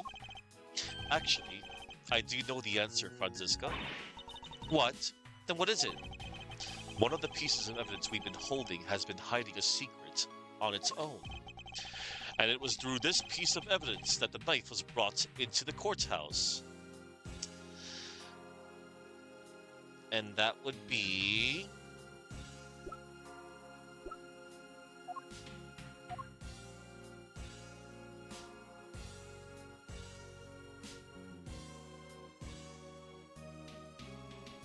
the Yatakarasu key itself. Take that! This Yatakarasu's key, Mr. Faraday mentions in his organizer. This is how the knife was brought into the courthouse. You're not making any sense, Miles Edgeworth. You just need to look a bit closer, Franziska. Doesn't the color, don't the color or ornamentation of the key's handle remind you of anything? They do remind me of the knife. Very good. Both the Yatakarasu's key in this photo and the murderous knife have this very unique design on their handles. Furthermore, even though Mr. Faraday mentions the Yatakarasu's key, the only object we found at the crime scene was the knife. You don't seriously mean to say? It appears that you finally caught up. And yes, I do mean to say that these two pieces are in fact one and the same. But that's impossible. Even if that is what you believe, we should still investigate this possibility. Now then, let us examine this knife in a little more detail. Well. It's the weapon that was used to kill Mr. Faraday. The handle and the blade itself both have beautiful designs worked into them. Look, there's even a flower-shaped design in this gold section here. If this hadn't been used as a tool for murder, I want it for myself. She seems to be drawn to the embellishments. Too bad this isn't mine to give.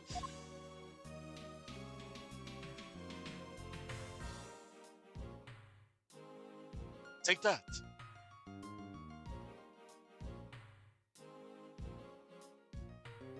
Oh, here we go.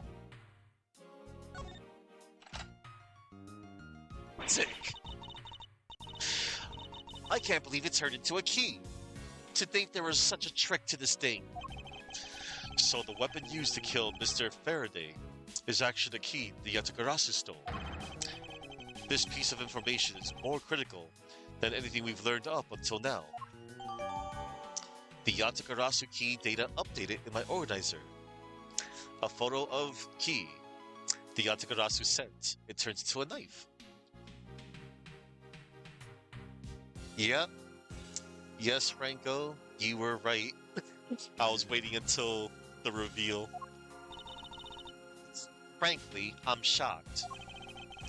Mr. Faraday only mentioned the key aspect of this piece of evidence in his organizer. It's possible that even he had no idea the key was hiding a knife blade inside. But if that's true, then only someone who knew about the key to knife trick could have killed Mr. Faraday. Even among law enforcement, this key was top secret. We're looking for someone who knew even more about the key than even Mr. Faraday.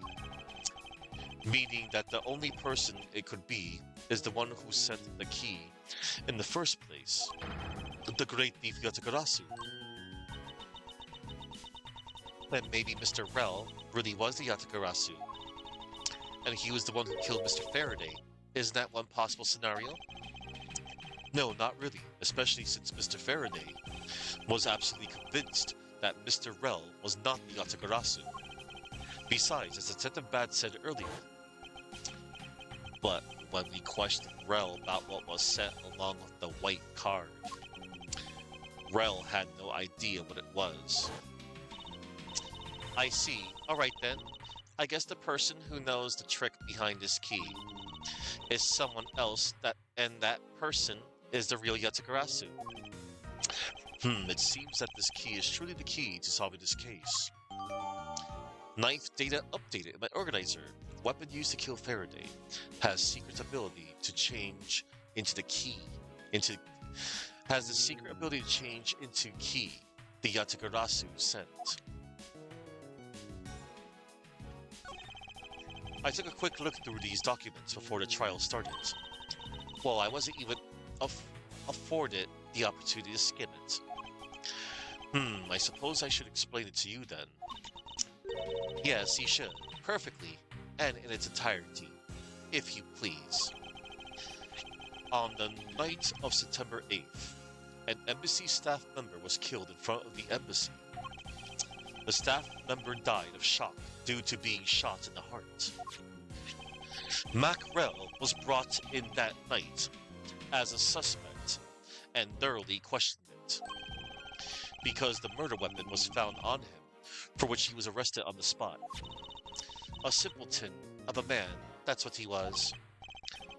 Perhaps he was. For the weapon wasn't the only incriminating evidence we had.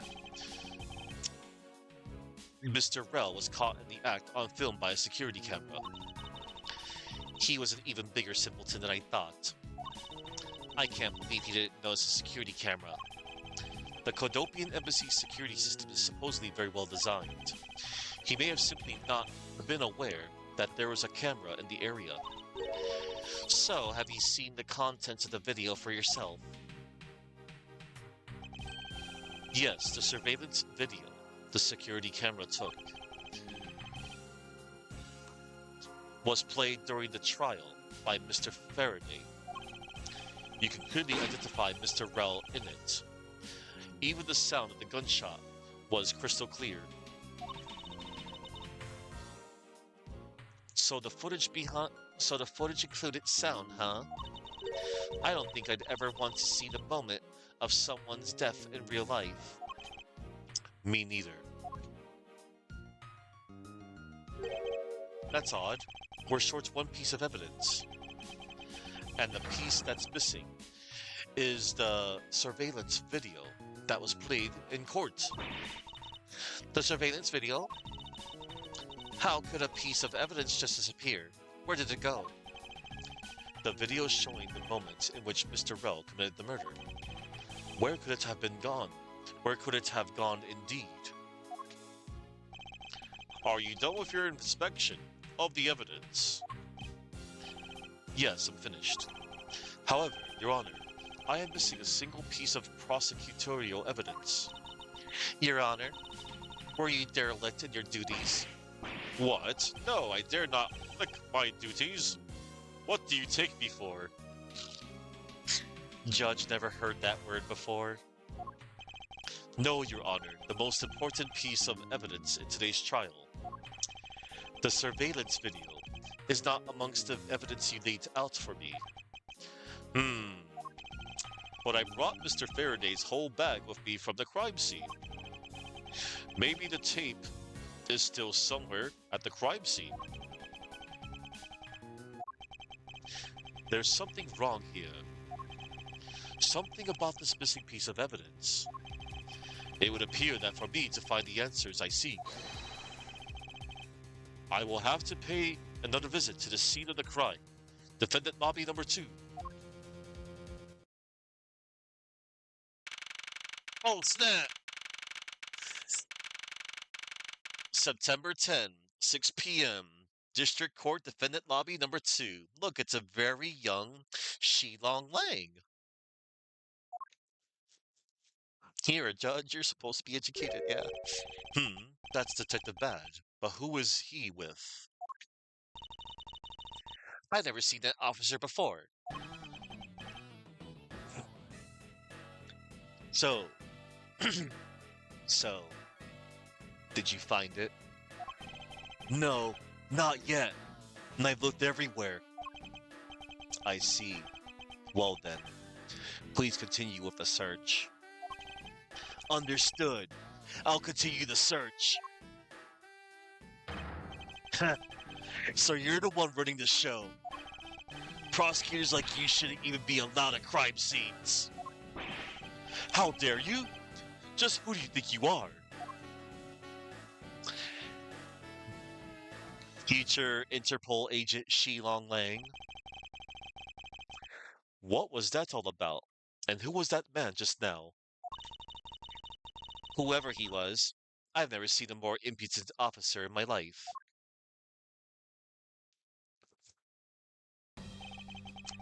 Does he even know that we're standing right here behind him?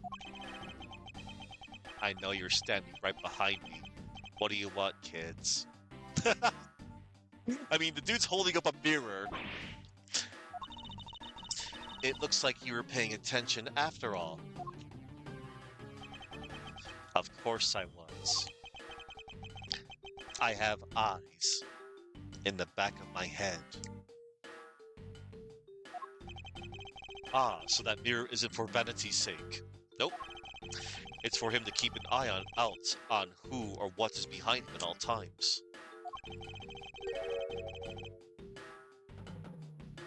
Okay, Mom.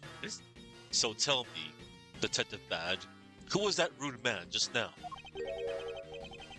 The guy came here from the Republic of Zhangfa to study. He's Agent Lang. He's trying everything he can to revive the lost honor of his family. He's traveling the world to study different philosophies of attainment from scratch. By visiting various police departments around the world, he has a lot of dedication. He's still just a rookie cop, but I sense a strong grudge of some sort from him. The guy's more useful than Gumshoe, even if he is rude. Well, he sure has a lot of guts to come to this country and give prosecutors a hard time. I agree. However, I can think of one young lady that statement also applies to. Anyway, what was that agent looking for, Detective Bad? Earlier, that little girl was poking around in lobby number 1 as well. Like I said before, it's got nothing to do with the two of you. I highly doubt that it has nothing to do with me. Fine. If this is the game I must play, then I will take this opportunity to draw out what he's been hiding and what happened in this room straight from him.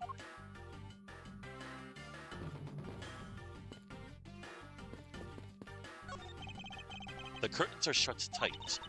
The color of those curtains is rather gloomy. The color of those curtains is rather gloomy. For a place where people's lives are in the balance. They could have chosen to hang something a little more cheery, you know? I know, however, I think the designer had more things to think about than the lobbies. Well, as a Von Karma, I would afford any location related to the law extra attention to detail. A bit obsessive, aren't we? Alright. Earlier, you were in lobby number 1, and now you're here, in lobby number 2. You are quite the busy man, Detective Bad. Multiple returns to their crime scene brings about success. That's what we detectives say. I see. In that case, you wouldn't mind if I asked about what happened again, correct? I don't have anything left to say to you, boy. Boy? You'll see. I will draw my answer from you, one way or another. Would it kill you to help us even a tiny bit in our investigation? I gave Faraday's notebook to the judge earlier. That's help enough, don't you think? Please, we are asking you for just a bit more of your cooperation. Don't push me, kid. Time of the murder.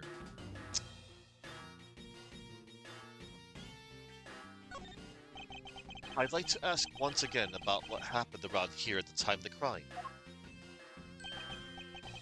I refuse to answer.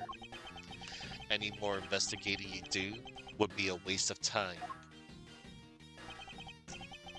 Besides, how am I supposed to answer questions about things I don't know about? Things you don't know about? But aren't you supposed to know everything? He should. Wait, is it possible? Maybe he doesn't know about the trick behind that piece of evidence. I should try showing it to him. It may prove to be the key to getting some answers from Detective Bad. You mean like this key? Detective Bad, did you know of the existence of the item in this photograph? You can also show him the knife. Of course I did. It's my job to know everything related. to the Yatagarasu case. In that case, let me ask you something. Did you know that the knife that killed Mr. Faraday and this Yatagarasu's key are one and the same? What? That's impossible. It looks like he didn't know after all. This piece of evidence, which we call the Yatagarasu's key, is actually a well-camouflaged knife. Mr. Faraday was planning to use this Yatagarasu's key to prove that Mr. Rel was not the real Yatagarasu. Isn't that correct? I guess so. However, Mr. Faraday had no idea that it was, in fact, a knife. Yeah, I have to admit, neither one of us knew that fact. And if neither of us knew, then no one in law information. And if neither of us knew, then no one in law enforcement knew either. How did we miss something as big as this? I noticed that since a little while ago, you appear to be searching for something. I presume that this key is what you were searching for. Yeah, that's right. And why were you searching for it? Because I promised Faraday. I promised that I'd protect that key with my life. But after he was killed, the key disappeared from Faraday's evidence bag. Who would have thought that the key is what took Faraday's life? Detective Bad, so that we may find the truth, please testify for me once more. Alright. But it doesn't matter how many times I tell you about what happened. Nothing will change. Okay. We shall... One moment.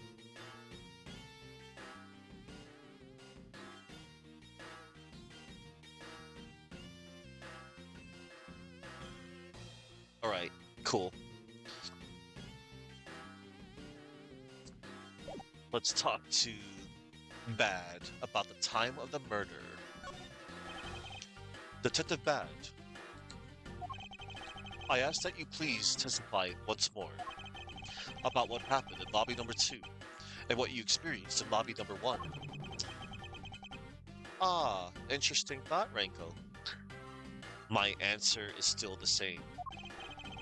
And this is the last time I'm going to do this. That's fine, because I only need this one last time to clear everything up and find the truth behind this case. Oh snap. Our first roundabout with Detective Bad.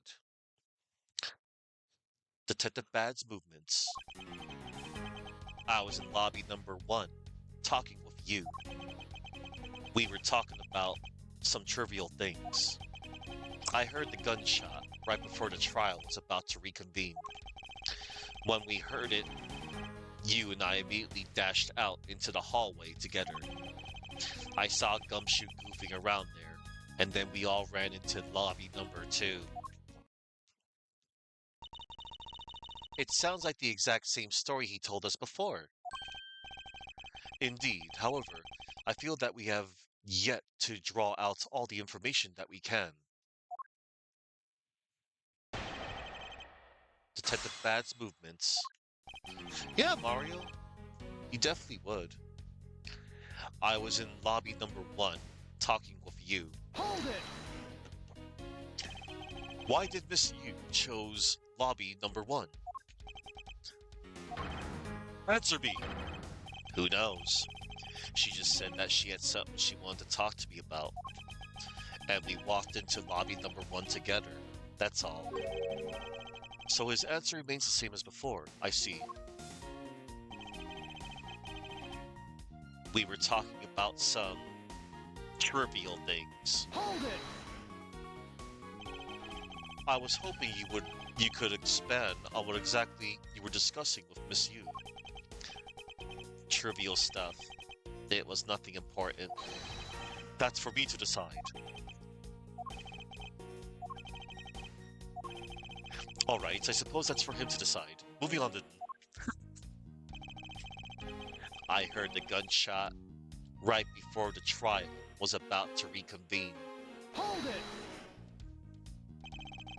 Until you heard the gunshot, did you notice anything else that was out of the ordinary? I didn't hear any other strange sounds until that gunshot. If the gunshot Detective Bad heard was really the one from the murder, that would give that other piece of evidence an entirely different meaning. I ask that you please amend your testimony with that statement just now. Sure. I didn't hear any other strange sounds until that gunshot. Hold it! Detective Bad, you honestly don't remember hearing anything else? Yeah. Is it possible you were so involved in your conversation that you missed something? I've been a detective for a long time, and even if I were involved in something, I've got quite the habit of keeping tabs on everything that goes on around me. If there had been some other strange sound, you could be sure I would have heard it. I suppose with this detective, that's probably very likely. So the gunshot. When we heard you, when we heard it, you and I immediately dashed out into the hallway together. Hold it! And why did the two of you dash out into the hallway straight away? Because we clearly heard the sound of a gunshot, and we knew it came from somewhere nearby. And how did you know it was a gunshot? In my line of work, you hear enough of them to know. I suppose it's only natural for a detective to know what a real gunshot sounds like. But given the circumstances, the only person I could think of whose life would have been in danger was Faraday. That's why I ran out into the hallway right away and headed for where he was. I saw Gumshoe moving around there, and then we all ran into the lobby number 2. Hold it! Detective Gumshoe was there in the hallway. Yeah. Why didn't you attest to that earlier? When I saw Gumshoe, it was after I had heard the gunshot. Having seen him didn't change the fact that he still could have done the deed. Ugh. It sounds exactly like what the Bad told us before. However, is there something in particular we should be asking the detective about? There just must be. No one knew that the knife is actually the Yatakarasu's key. Reflecting on that, perhaps there are other things that we know now, but Detective Bad doesn't yet. Yes, that should be my angle of attack. Strange sounds, you say? Oh, Detective Bad, you sure you didn't hear the sound? Objection!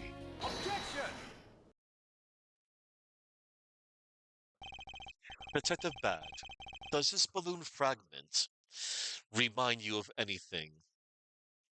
The gunshot? Well, hello there, Zophar. I bet you were waiting you were just waiting to add the, that flashy the to almost like any like word at the end.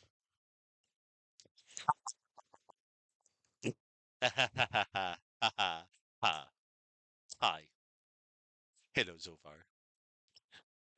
You needed a good word that fits the gunshot. I'll give you that. That's for sure. And I like that you're enjoying Mega Man X4, by the way. And it's nice to see that you're doing both campaigns as well. Also, one more thing I must say, and I'm gonna say this like in all seriousness. Good job on passing the most difficult part on your current playthrough, getting the X-Buster arm grade. I told you it was really hard to like try to describe on how to get it. The simplest thing of like, but you do need the lightning web, yes, and then you need to get up there somehow. The hard part was not trying to impale yourself. I mean, hey, many people, myself included, impaled ourselves on that. But yes. But yeah, looking forward to seeing the rest, including a particular stage.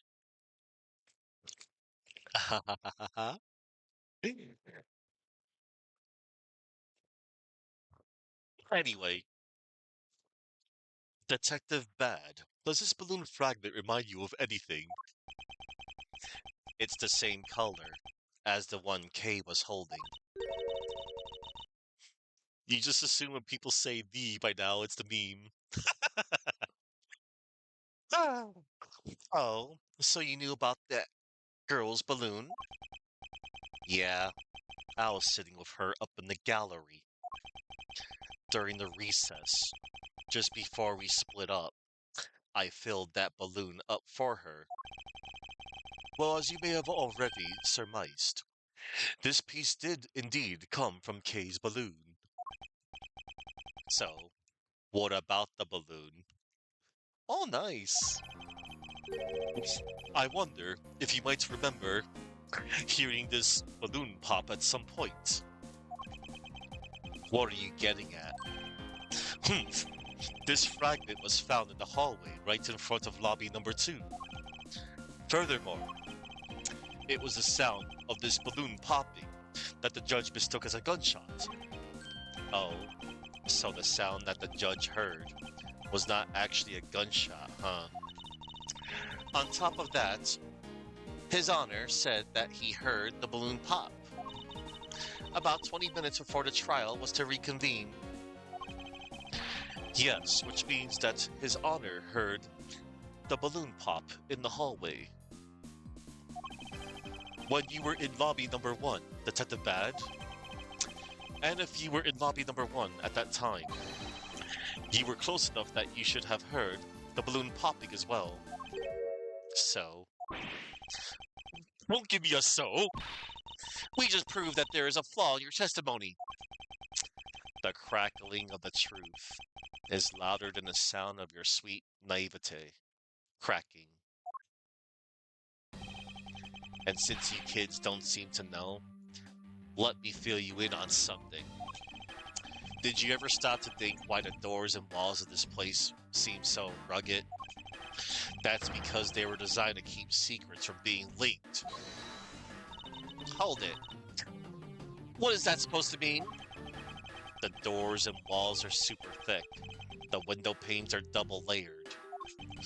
To top it all off, even the curtains are made of a special sound-absorbing material. Then you mean, since I was shut up inside lobby number 1, there was no way I could have heard that sound. No! No! I knew that's what he was going to say. Then that means that Scruffface's testimony is completely useless. If the rooms are soundproof, then of course he wouldn't hear any sound of a struggle. No! That's also why it's only natural that I didn't hear the balloon popping. Now do you get it, kids? Miles, I thought we were supposed to be the ones finding flaws in this logic. Not the other way around. The other way around? It's not possible to hear the sound of a balloon popping if one were in lobby number 1. However, if we examine the situation in reverse, a person standing in the hallway should not be able to hear the real gunshots either. And yet, Detective Gumshoe claims to have heard it while he was standing in the hallway. Detective Bad, if that is the case, how exactly did you hear the gunshot? What do you mean, how? I just did. Hmm, it would appear that you have yet to realize the contradiction in your own words. Oh, how so?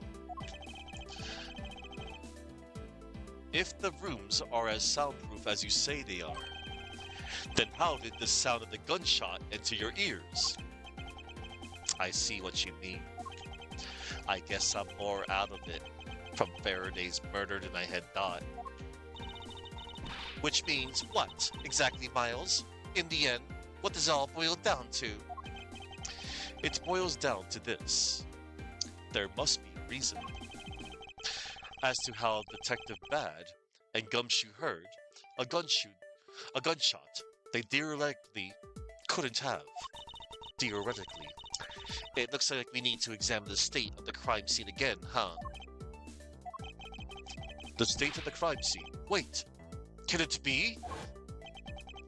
It's that ultra strong perfume you wears. She spilled some of it, dissipating the smell.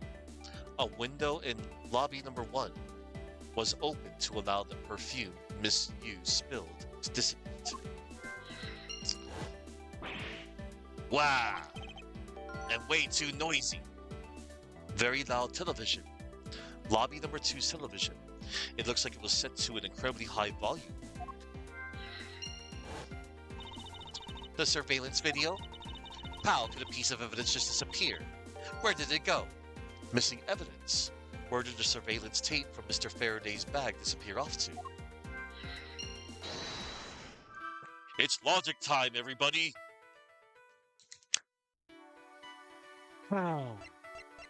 Very loud television.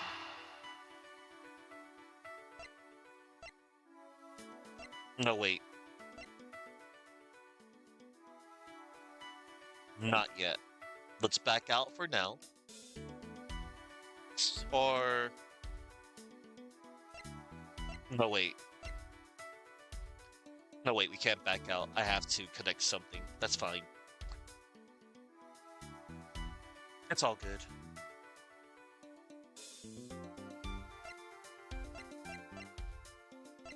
Alright. No, yeah. Lobby number 2 window. Dissipating the smell. We will connect those two first.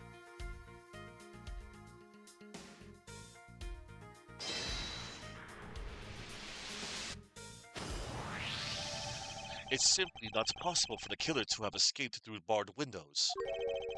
And yet, the fragrance of the perfume managed to escape from defendant lobby number 1. Of course, incorporeal things can move freely through these open barred windows. Open windows. The criminal couldn't have made it through, but what about incorporeal things? Alright, there we go. Could be, Renko. Thanks for reminding me. I was gonna check something on the e-shop somewhere or something. Anyway, let's see.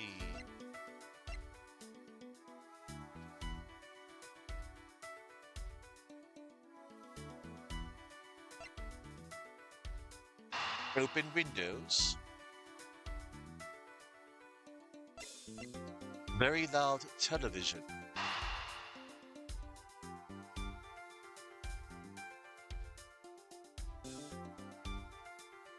Ah.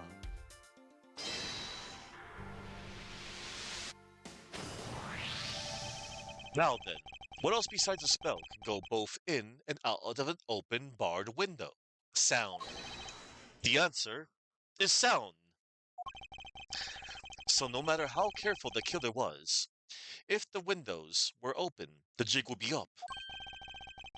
And since the windows in both Detective Lobby number 1 and the hallway were open, that explains how the sound of a gunshot could be heard in both locations. Gunshot could be heard. Windows were open, so the gunshot could be heard. But where did it originate from? And there it is. Gunshot could be heard. with the missing evidence. Windows were open, so the gunshot could be heard, but where did it originate from? Where did the surveillance tape from Mr. Faraday's bag disappear off to?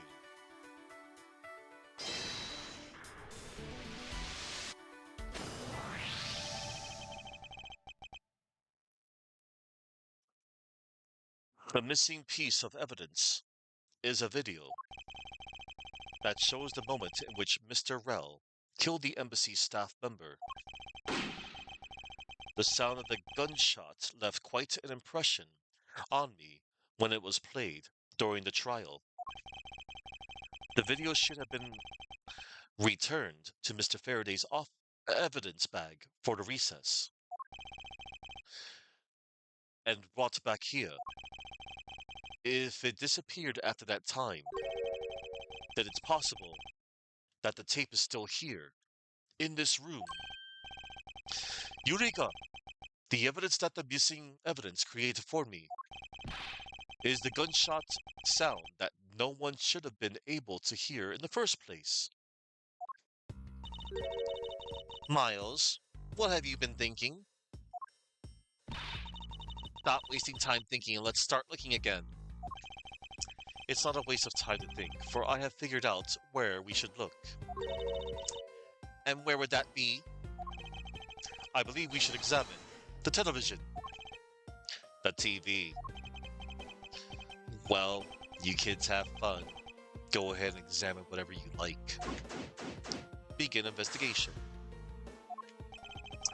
I won't rest until I've inspected every suspicious-looking nook and cranny.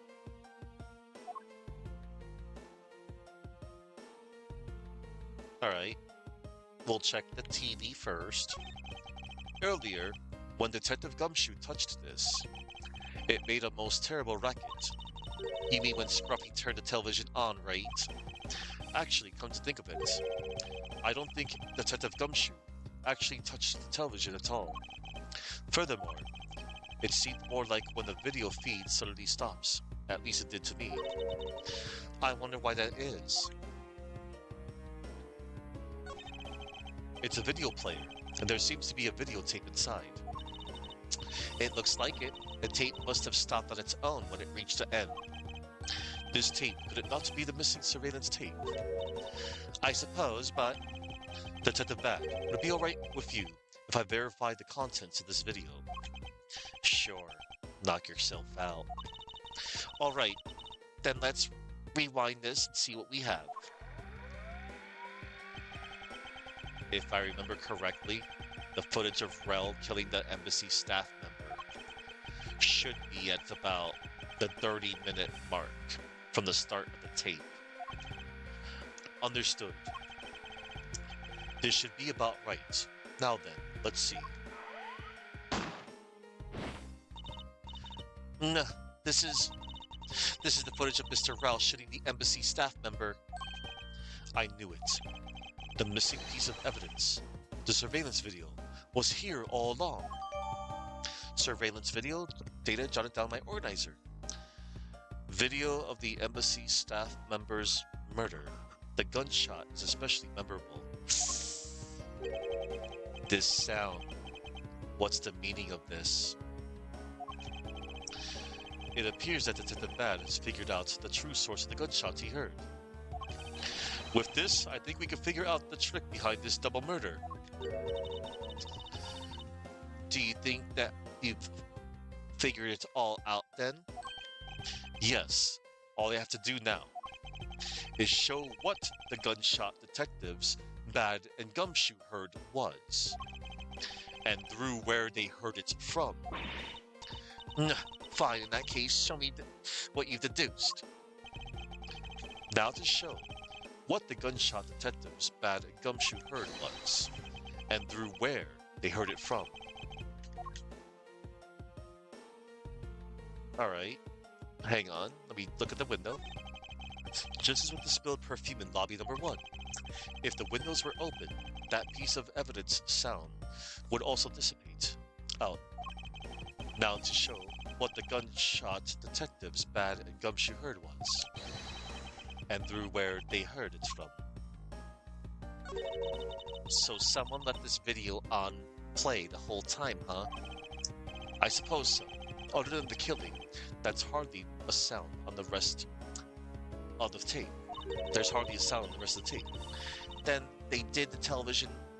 Then why did the television make that loud noise when Scruffy got near it?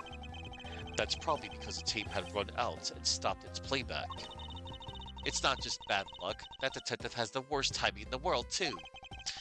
Someone purposely Someone purposefully left this video on play. The question is, why? Alright, so let's check the tape first, real quick. Yeah, right here. Video of the embassy staff member's murder. The gunshot is especially memorable. So, through the open window, we deduce. Is this spot somehow connected to any of the evidence I hold? Yep. The tape. Eureka! Eureka! If the door and windows to the crime scene, namely this room that we're in, were closed, the killer could have used the gun and no one would have been the wiser. That's true. This courthouse does seem to be well designed for such a thing, as it were. However, what happened in reality was Detective Gumshoe, Detective Bad, and Miss Yu, all three of them heard the gunshot. Well, the windows in lobby number 1, number 2, and the hallway were open. So naturally, the people in those locations could hear it. Ah, but then, why would the criminal open the window in the first place? To allow the gunshot to be heard, I suppose. Correct. That's the only logical conclusion we can draw from this. But why was that necessary in the first place? I want a real answer, Miles. I demand satisfaction. Very well. I believe that the killer wanted to manipulate our perception of a certain fact. What was it that the killer wanted to manipulate our perception of? When the crime took place. The killer wanted to fabricate the time of death to their precise wishes. And they used the gunshot in the surveillance video to do so. So that's why the tape was left running.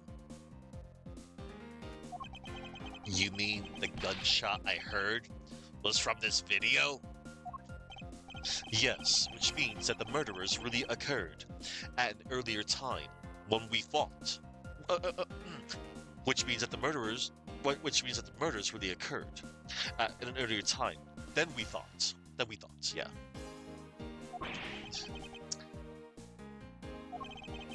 It must have been during the recess, but before Detective Gumshoe was on guard duty. Someone who has no alibi for that time period. And planned this crime out in advance. That person is the real killer. Investigation complete.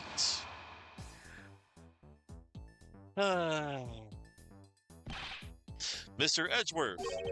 Yes, what is it? Miss Yu is asking for you. She's in the courtroom. She says that she's identified the murderer, but that she wants to clarify something. It looks like Miss Yu is still investigating something. Understood. Please tell her that I will be right over. I'll come along. I want to hear what she has to say. It would appear that the time has come to uncover the truth. Finally. Oh man. The sooner we uncover the truth, the sooner I can eat pizza. Actually, one moment.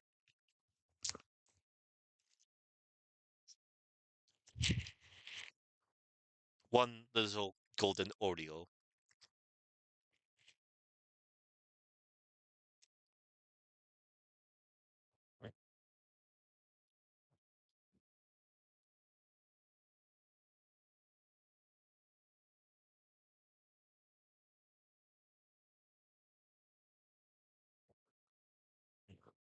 Okay, that's gonna hold me well. Later, the latter confrontation, former Callisto U.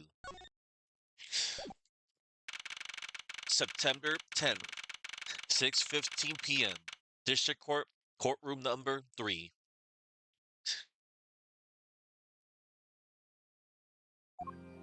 Here it is, everybody. This is the final part of the case. Oh, man.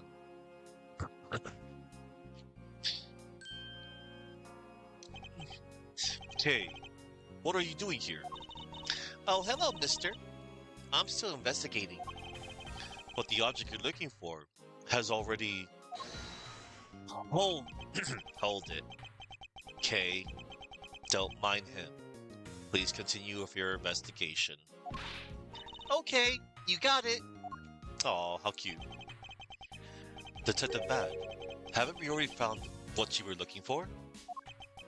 If it means I can keep her in the dark just a little longer, any little task will do.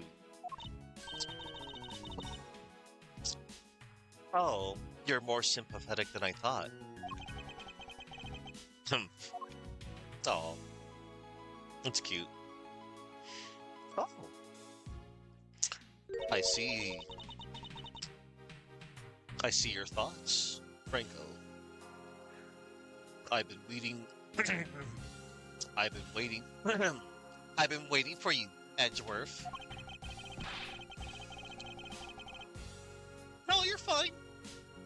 No, I just see, I like to see how interesting it is to what people think, and then we shall wait and see what happens. I've also, I've also been waiting for the moment in which we can finally lay this case to rest.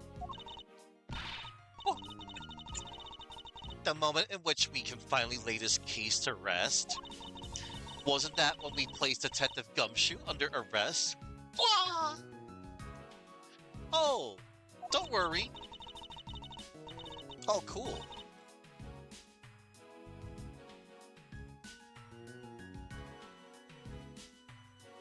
Oh, so he is on. That's cool.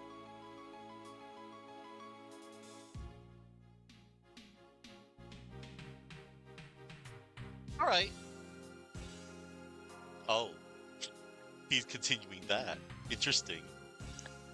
All right. Sorry. I think we've more than solved this case already. Ah, don't you? We'll see. It all depends on whether or not your logic holds. Oh, Callisto, she likes to laugh a lot. She likes to compulsively laugh. She thinks a lot of situations is funny. She's not taking this whole thing, this whole situation seriously. Oh, I see we even have a viewer in the gallery. And why even Mr. Bat is here. Oh, no worries, Gargoyle. You go and enjoy. And thank you. A viewer in the gallery. I'm hardly just a bystander. I have a duty to see this case through to the end. No matter how it turns out. Oh, is that right? Anyway, I thought you might like to hear what I've slaved away to find out. I've taken statements on every single person's movements. During the time when our suspect was in the hallway. I also confirmed that there is no possible route of escape from lobby number 2. Therefore, the killer must, without a doubt, be Detective Gumshoe. And that's all you have? Yeah, that's all there is to my conclusion, and this case. Sorry, but I beg to differ. In a trial, there is always time for a rebuttal, and we are standing in the courts of law. It'd be more than appropriate to follow the rules of court in this case, don't you think? How absolutely like a rookie to think such a thing! But alright, I'll play along and give you a proper testimony. If my logic is correct, then I've already won.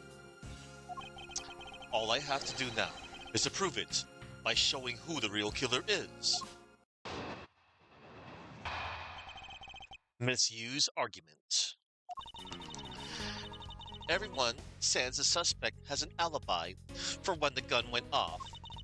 Furthermore, the areas around the crime scene have all been thoroughly investigated, right? I also confirm that there is no possible escape route from lobby number 2.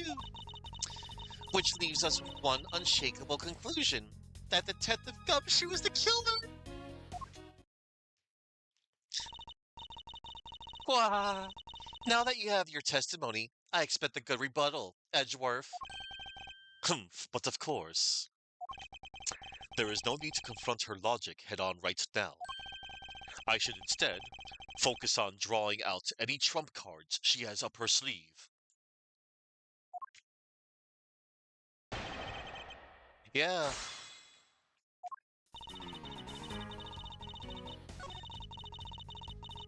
But, yeah, we'll see what's gonna happen. Soonish. There is no need to confront her logic. Okay. Okay, he said the same thing like last time. Alright. Everyone says the suspect has an alibi for when the gun went off. Hold it! The suspect? Well, I thought that Detective Gumshoe's alibi has already been proven. Are you joking, Edgeworth? I assure you this is no joke. Look, I know you heard from the judge earlier that the detective was in the hallway with Mr. Faraday's daughter, eating a Swiss roll. Yes, that is correct. But see, that was 20 minutes before the real gunshot went off, right? And the problem is, there's no one else who could corroborate what he did since the snacking. I see she's done her research well. Which means that I should focus on drawing out whatever trump cards she's withholding. Furthermore, the areas around the crime scene have all been thoroughly investigated, right? Hold it! Whether they have been thoroughly investigated or not is for me to decide. Fwah! The scrunched eyebrows and lines in your forehead are back! Anyway, even if you believe it hasn't been exhaustive, the crime scene, lobby number 2, has no way out other than the hallway Detective Gumshoe was standing in. And because he claimed to be there, that makes him the only possible suspect. But isn't it also possible that someone escaped through a window and into the garden? That's the first place everyone looks silly. The police aren't a bunch of lazy bums. They looked into every possibility, you know. Isn't that right, Mr. Bad? Yeah. There wasn't even a scrap of evidence to suggest someone used one of the windows. There also weren't any footprints or anything in the courtyard garden. I suppose they really did check everything. That could be relevant to the case. I also confirmed that there is no possible escape route from lobby number 2. Hold it! Are you absolutely positive that there are no possible routes of escape? Of course I'm sure. And why are you so certain? This is a courthouse, the place where criminals are brought to be judged. If there was an escape route, I'm sure every criminal will be using it to escape. It's just common sense. Miles Edgeworth, I suggest you use a bit more of it in the future.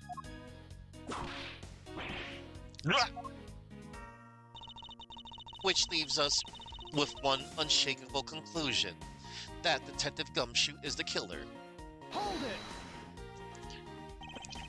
You may think it's unshakable, but to me, there are still too many unanswered questions. For example, who was it that placed the gun in Mr. Faraday's hand? But you're the only one still wondering that. Detective Gumshoe probably had no idea which hand Mr. Faraday used to write with. Even if you know someone, it doesn't mean you'll know which hand they write with, right? I mean, I certainly don't care about that sort of thing. Humph. I'm not about to let her get a rise out of me with such a flippant statement. I suppose we've really reached the end now. I already have my trump card ready. All that remains is to play it. But before I do, I think I should inquire into a little something about her argument. I agree, Reiko. You said earlier that you confirmed the alibis of every person other than the suspect. However, I don't recall either Franziska or myself speaking with you about the subject. Ah, but there were witnesses. For you, there is your mentor who gave you an alibi. I see. As for the little Missy, pwah, she came to the courthouse during the recess. Pwah, and was stopped by a security guard at the door to the hallway. She gave him quite the whipping for that, or so I heard. I'm the daughter of Manfred von Karma, and I will not be forcibly stopped by a guard, or a bailiff, or anyone else. Wait, so basically the only reason Franziska bothered to show up today was because she found out that I was to be the replacement prosecutor? By the way, Miss Yu, what about everyone's alibis before Detective Gumshoe was assigned to guard duty? What about them? Have you looked into what people were doing during that span of time? Pwah, what kind of idiot do you take me for? It doesn't matter when the killer went into lobby number 2. From the time we heard the gunshot, to the time Mr. Bad and I arrived on the scene as we dashed from lobby number 1. The only person who could have committed the crime was Detective Gumshoe. Well, let's talk about when you and Detective Bad heard the gunshot, shall we? I suppose that if we go by your logic, then Detective Gumshoe is the only one.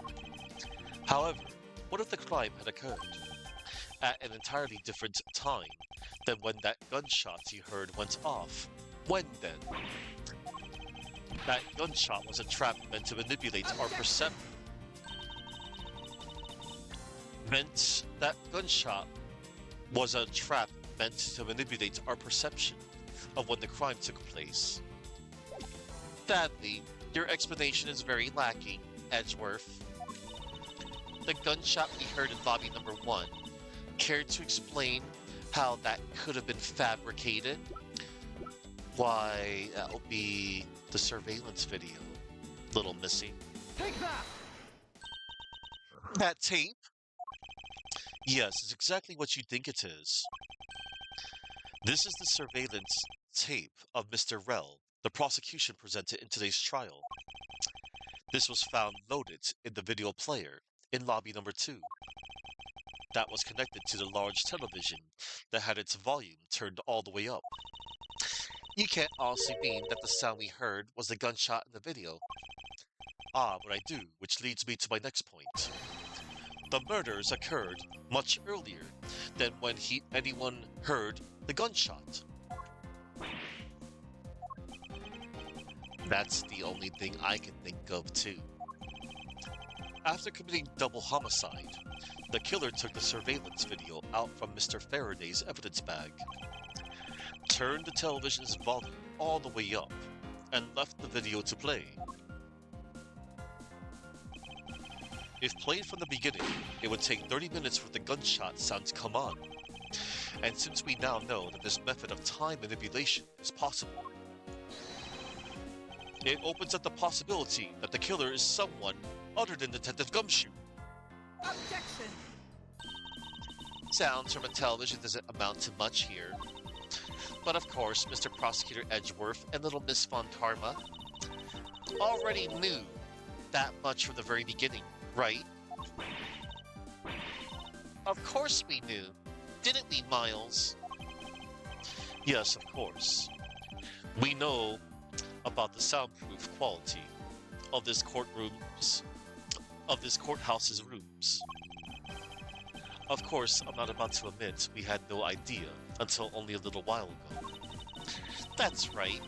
And if the rooms are soundproof, then we should not have been able to hear it. And yet, we heard the gunshot clear as day. And and that's end of story. But it's not. How should I explain why she was able to hear a gunshot from a soundproof room? Because the freaking window was open. There is actually one common point between lobby number 1 and lobby number 2, and it is that despite the fact that both rooms have air conditioners installed. Sorry, Han X Tab, but it wasn't the hole. It was the open window. Well, hello, and welcome. One moment. Huh. Han X Tab. All right. A window was open in each. Now, we know that the window in lobby number 2 was opened by the killer. However, a window in lobby number 1 was also opened. Objection! It's probably just coincidence that they were both open at the time. Objection! It was no mere coincidence, I assure you. Why was the window open in lobby number 1?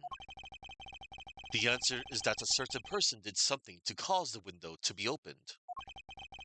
And the person who triggered that action, that person is the real guilty party. The real killer in this double murder is Callisto Yu. Take that! Miss Callisto Yu! I hereby formally indict you on the murder of Mr. Faraday and Mr. Rell. What? You indict me? Are you serious, Miles? Why do you think she is the killer? I don't understand her motive just yet. But of course I'm serious. Because she is the only one who could have done it. Well, Miss Yu, do you still feel like laughing now? Of course I do, Edgeworth. My argument must not be tight enough yet. Although, I never thought things would spiral into this. But I'll have you know, I'm enjoying this dance quite a bit. I guess this means it's time for my own rebuttal now, right?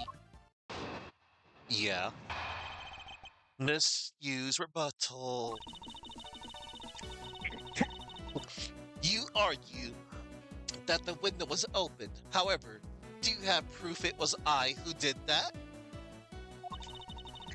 Furthermore, do you have proof that the tape was used in committing the crime?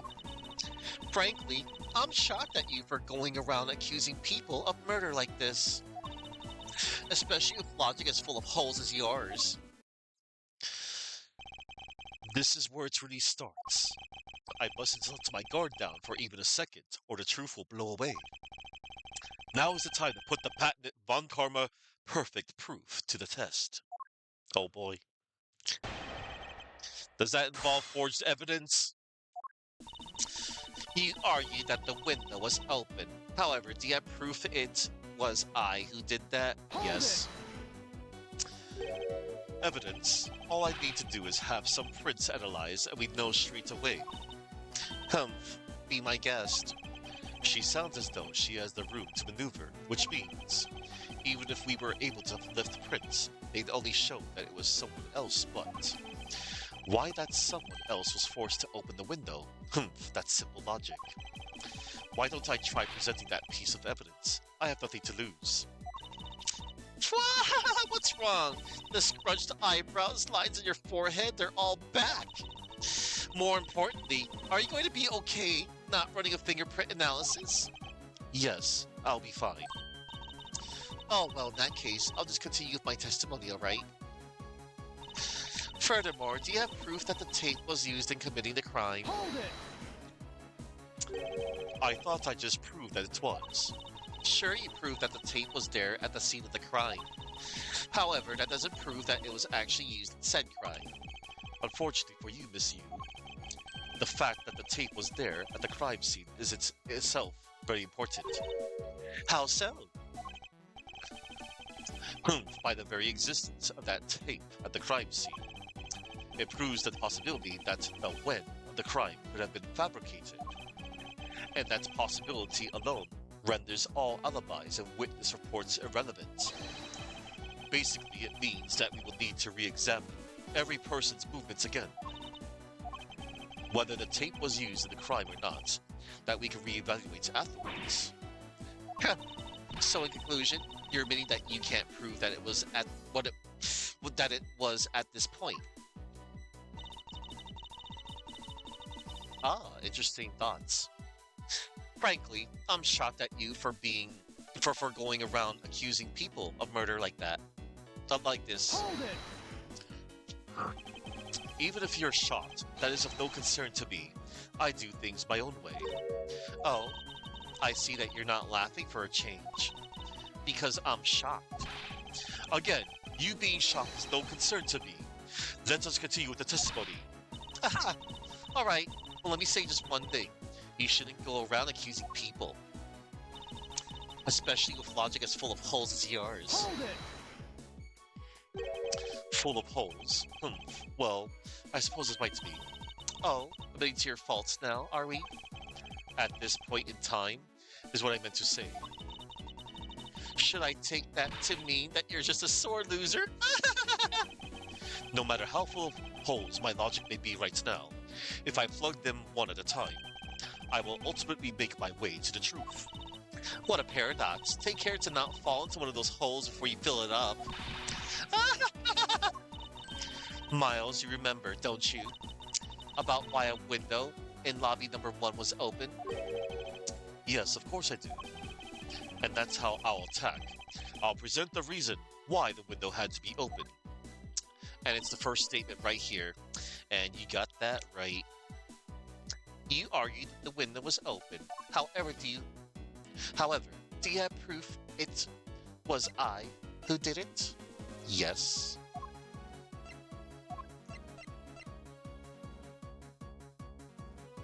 Objection! This belongs to you. I'm sure you've seen this before, haven't you, Miss Yu? Aha! Edgeworth! I never knew you were into wearing that kind of perfume. It's not exactly what I'd recommend for boys, you know. How do you know? This isn't mine. That's right, it's mine, and I received it from Detective Bad, you see. Miss Yu, you can pretend all you like, but we know at least this much is for sure. That you are the one who gave this bottle of perfume to Detective Bad. And that you're super easy to rile up.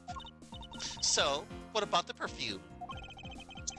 While you were in lobby number 1, you made a big show of spilling some of this perfume. That's according to Detective Bad. Oh, I know. You also knew that if he spilled it, he would naturally move to open a window. Objection! Come now, I've already told you that's all just a big coincidence. After we opened the window in lobby number 1, I just left it open, you know? So maybe it was just dumb luck that we heard the gunshot through the window. Objection! The timing of when you were going to spill the perfume is something you could control. And the most important fact about this case is when people were made to hear the shot.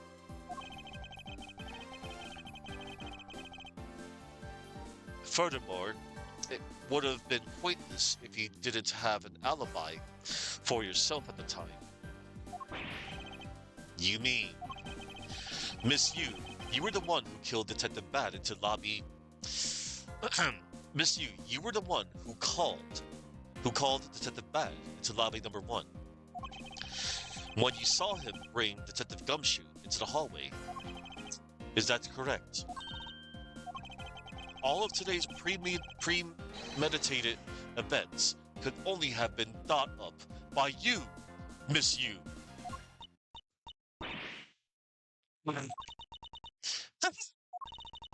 You accuse me of murder on the fact that I spilled a little perfume? Well, allow me to say this much. I couldn't have killed Mr. Faraday. Would you care to testify as to why? Look, I've had a lot of fun today, really, but I grow weary of this game of cat and mouse. Let's make this the last testimony and wrap up this absurd case once and for all. Yes, please. Final testimony. Why it couldn't be me. Accusing someone of murder over a spilled bottle of perfume is a bit over the top. But I suppose forgery of evidence is to be expected of a disciple of Von Karma. Hey. In any case, it simply could not have been me who killed Mr. Faraday. After all, I don't even know where the knife that was used to kill him came from. Oh ho ho. Miles, her testimony is flawless. Yes, but no matter what sort of trick she may try to pull, she won't escape me. And if I'm lacking in information, I'll just draw it out of her by pressing. Why it couldn't be me. Accusing someone of murder over a spilled bottle of perfume is a bit over the top. Hold it! I think I already explained the significance of that earlier. You only confirmed that I did spill some perfume. But that's all. That you would accuse me of murder based on a simple spill. Don't you dare complain when I sue you for defamation of character. Do as you like, but as for me, I believe. You believe? I believe that you are the true culprit in this case. My, you're enthusiastic. Of course I should have guessed. But I suppose forgery of evidence is to be expected of a disciple of Von Karma. Hold it! I formally request that you desist in your attack against my mentor. Yes, or we'll sue for defamation. All I'm doing is telling the truth. Well, maybe more like spreading gossip. Although your adamant denials are, shall we say, just adding fuel to the fire. How dare you? Say such a thing. Calm down, little girl. Don't let her get to you. Aw, why did you have to ruin my fun? Well, shall I continue? In any case, it simply could not have been me who killed Mr. Faraday. Hold it! And why exactly could you not have killed him? Huh. I was just about to testify to that. You're such an impatient man. I'm not really into that, you know, Edgeworth. Ugh. Your preferences have no bearing on what is at hand. Maybe I'm the Yatagarasu? maybe you're the Yatagarasu. Feeling a little uncomfortable, are we? Objection! Miss Yu, you still desist in this tomfoolery and return to your testimony. And Miles, if you're going to lose your cool, then I won't show you any mercy. Ahem. Sorry. Miss Yu, please continue your testimony. Sure. As I was saying, I couldn't have possibly killed Mr. Faraday. After all, I don't even know where the knife that was used to kill him came from. Hold it! At this rate, she will inevitably escape. But if she really was the one who killed Mr. Faraday, then she must have known about the existence of the knife. I'm sorry, Miss Yu. Maybe you weren't aware. However, the knife that was used to kill Mr. Faraday was taken from his evidence bag. Miles, what do you think you're doing? Humph, I'm drawing the truth out of her. That's what I'm doing. We're using the draw command. Huh? But I don't recall a knife being presented at the trial earlier today. Well, I suppose that's because the evidence was something Mr. Faraday has yet to use. So that's what you're trying to do? Look, why don't you cut it out with the lies? I've already figured you out. There was no knife inside Mr. Faraday's evidence bag. The only evidence he had yet to present was the key the Yatakarasu had sent. And unless a key can magically turn into a knife, you really don't have a leg to stand on. Did you really think you could trap me? Come now, be honest. I never intended to do such a thing. It was all a misunderstanding on my part. In any case, I wonder if you might append what you just sent to your testimony. Sure, why not? I'll even say it as many times as you'd like. There was a key in his evidence bag, but you can't kill anyone with a simple key. About that. Hold it! About that. Miss Yu, I would just like to confirm something with you one more time. Oh, about what's going to happen to Detective Gumshoe after this? Oh, believe me, I will. I don't need to ask you about that, because he isn't the killer. Looks like the number of wrinkles on your forehead have increased yet again. That issue aside, Miss Yu, I'd like to ask you about what was inside the bag.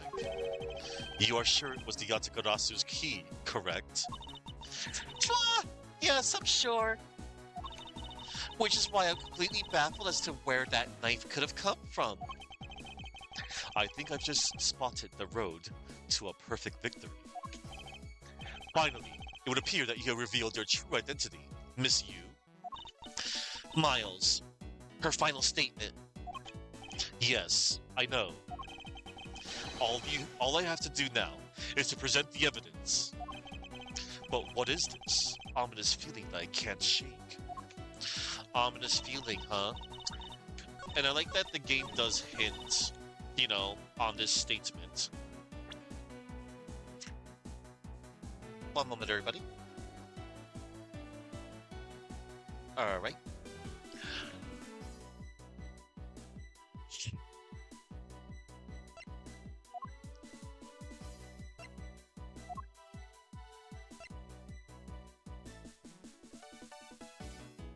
You could also present the knife here, too. Objection! I wanted to present the key because it looks more prettier. Miss Yu, I wonder if you might take a look at this photo for me. This is a picture of the key the Yatakarasu sent to the police. However, while it may look like a key at first glance, it, in fact, has a secret ability to transform into a knife. Which means that what was inside Mr. Faraday's bag was both the Yatakarasu's key and the murderous knife. You knew that the key was inside Mr. Faraday's bag, did you not? Yes. Well, with the Yatakarasu's key alone, it's more than possible to kill Mr. Faraday. Do you understand now? Just...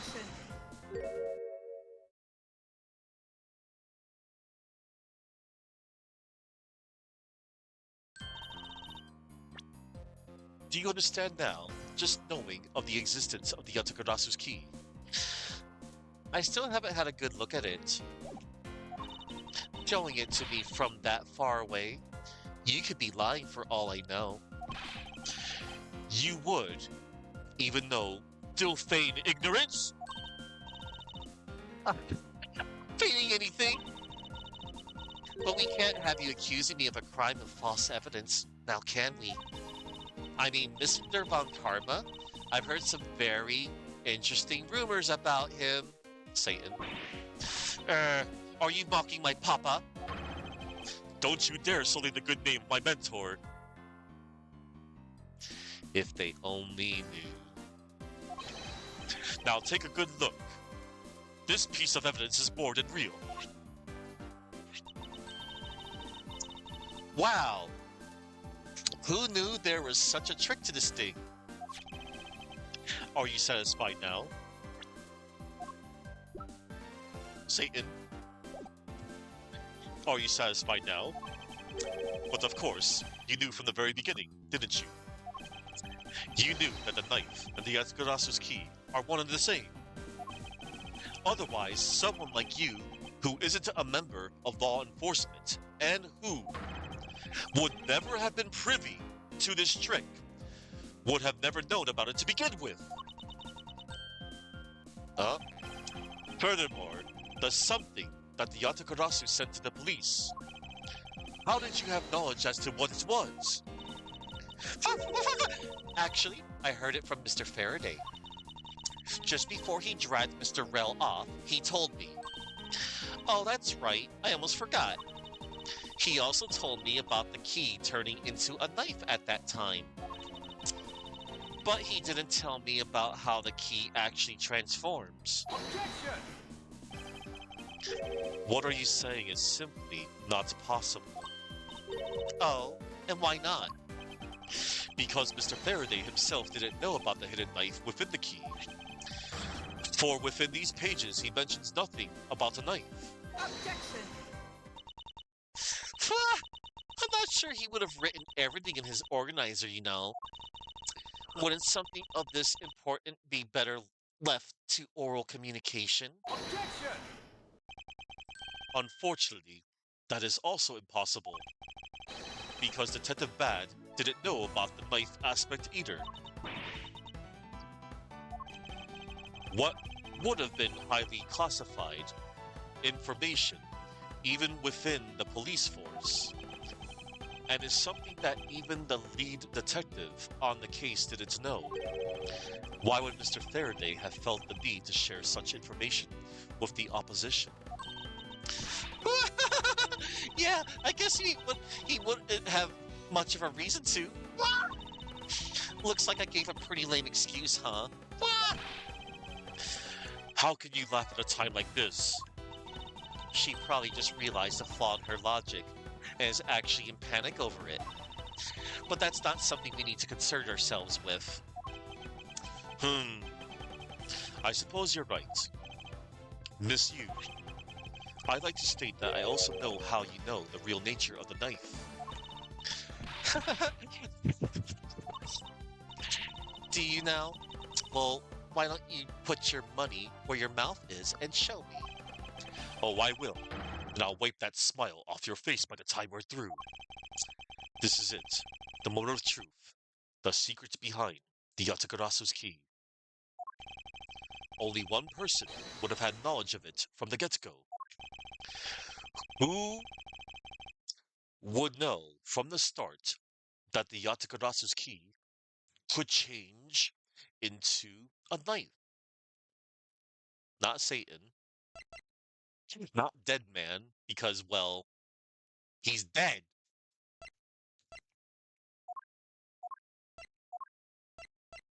Not Manny Kochin. The Yatagarasu themselves. Real identity is unknown. Take that! There is only one person who would have known about the dual nature of the key. And that is? And that is the person who sent the Yatagarasu's key to the police.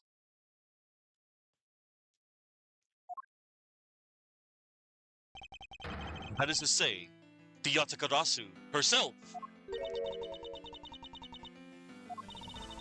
Are you saying that this lawyer is the great thief Yatagarasu?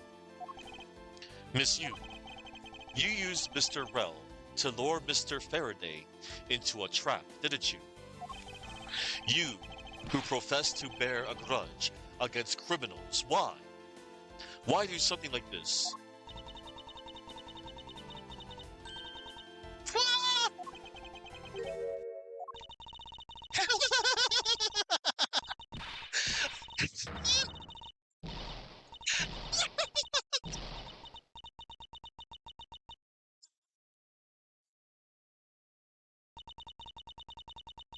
Who would have thought that you, a stupid rookie prosecutor, would see through me? You're sending the biggest chill down my spine right now, Edgeworth. This feeling of thrill, it's even greater than when I sneak into someplace. You, you, you killed Faraday? Why? Answer me, Callisto, you. Callisto, you, huh? That's not my real name. Because my real identity is Yes, the great thief Yatagarasu. Let me tell you something, Edgeworth. Mr. Faraday was one difficult man to deal with. For you see, he had discovered my true identity, which is why I had to erase him from the world of law. I made Rel an offer, an acquittal for a little favor in return. All he had to do was accuse Mr. Faraday of being the Yatagarasu in court. But once we entered the recess, Rel was dragged off by Mr. Faraday, which threw my plan into a complete mess. I chased after them and eavesdropped on them through a crack in the door. That Rel caves to only two things, money and authority, just as all thugs do. I feared my plan was going to be ruined if Mr. Faraday held onto Rel any longer. Plus, if I had let them continue on the way they were, I would have been found out. That's why I had no choice. I had to kill them both. But didn't you say that you despised criminals? But do I really? You. Have you forgotten about the KG-8 incident too? Maybe. What sort of woman would? So then, was it your plan to kill Mr. Faraday with the very evidence that you sent? Well, I had a good idea of what Mr. Faraday was going to do. I anticipated that Mr. Faraday was going to prove that Rel wasn't the Yatagarasu by using this Yatagarasu key as evidence, and that he would bring it with him. Which is why I thought to use the knife portion. With a weapon as well disguised as this, no one would be the wiser. Because who in their right mind would think something like this could be a weapon? I casually entered lobby number 2 on the pretext that I had to talk with Mr. Faraday. And in order to get in with him, I pretended to be worried about something. He then let me hold the Yatakarasu's key, just like that. He never noticed that I had changed the key into a knife inside that plastic bag. And he didn't have the chance to take note of the knife that took his life. Oof. How could you kill him? I knew him for a long time, you know. At the very least, I thought to give him a quick and painless death. But if you killed Mr. Faraday first, there was no need for you to kill Mr. Rel as well. I believe I mentioned why when we were placing Detective Gumshoe under arrest. Something about having accidentally created an eyewitness, and how that led the killer to think about setting them up as though they'd killed each other. Then the trick with the surveillance tape. Yes, I hadn't actually planned to use a gun. The risk was too high that I'd be caught. However, that's when I remembered the existence of that surveillance tape. Which is why I had Rel help me set up the crime scene. And after all was said and done, I rewarded him for all his hard work with a bullet. You! You're a defense attorney, aren't you? How could you? How could you betray a client? Client? If you want to talk about who was a client of whose first, it was me. I was the client in the murder of the Cadopian embassy staff member, Dead Man. You ordered a hit job? You still haven't figured it out, Mr. Bad? I had Dead Man killed because he was about to give away info about the smuggling ring. Now, who exactly do you think would benefit from such an assassination? It can't be. You. You're... That's right. I'm a member of the smuggling ring. How could this... You don't mean... You're working with Manny Cochin too, do you? Maybe, maybe not. Guess you'll never know. The other Garasu claims to be noble, but you're just another cold-blooded murderer. That's right, little girl. The other Garasu is just another killer. Be quiet, you. Yatagarasu, you can run from the law, but you'll never escape it. So just humbly accept the judgment of this court. Hey, Edgeworth. Did you know the Yatagarasu has 3 legs? Do you know why that is? No? Well, let me tell you. It means that the Yatagarasu has more than one razor-sharp way to do her work. Uh-oh. Gunjection. She has gunjection on her side, everybody! You really are too naive, Edgeworth. You even handed the Yatagarasu's key right to me, without a second thought. Everything may not have gone according to plan, but I'll still gladly take it.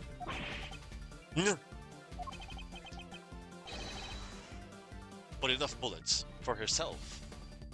She's gonna update the autopsy report? No, she's not! She's gonna probably pull the trigger, maybe, I don't know. You mean the key was your real target? And even after I gave you such a great advice, didn't I tell you to always keep a good eye on a criminal? Yes, you did. Or you may regret what comes of your negligence. You two, get down. Eek! Ah! My body, I can't move. Hey, mister, to your right!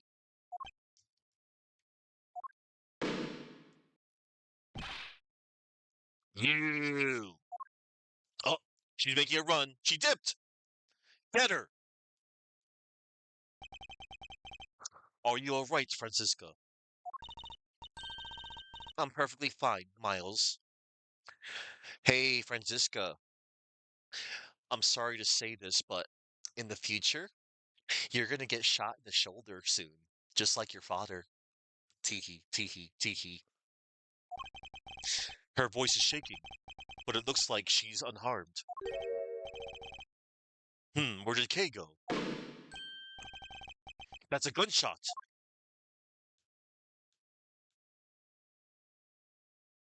Bullets. September 10th, 11. Sorry. September 10, 7 p.m., District Court, courtroom number 3.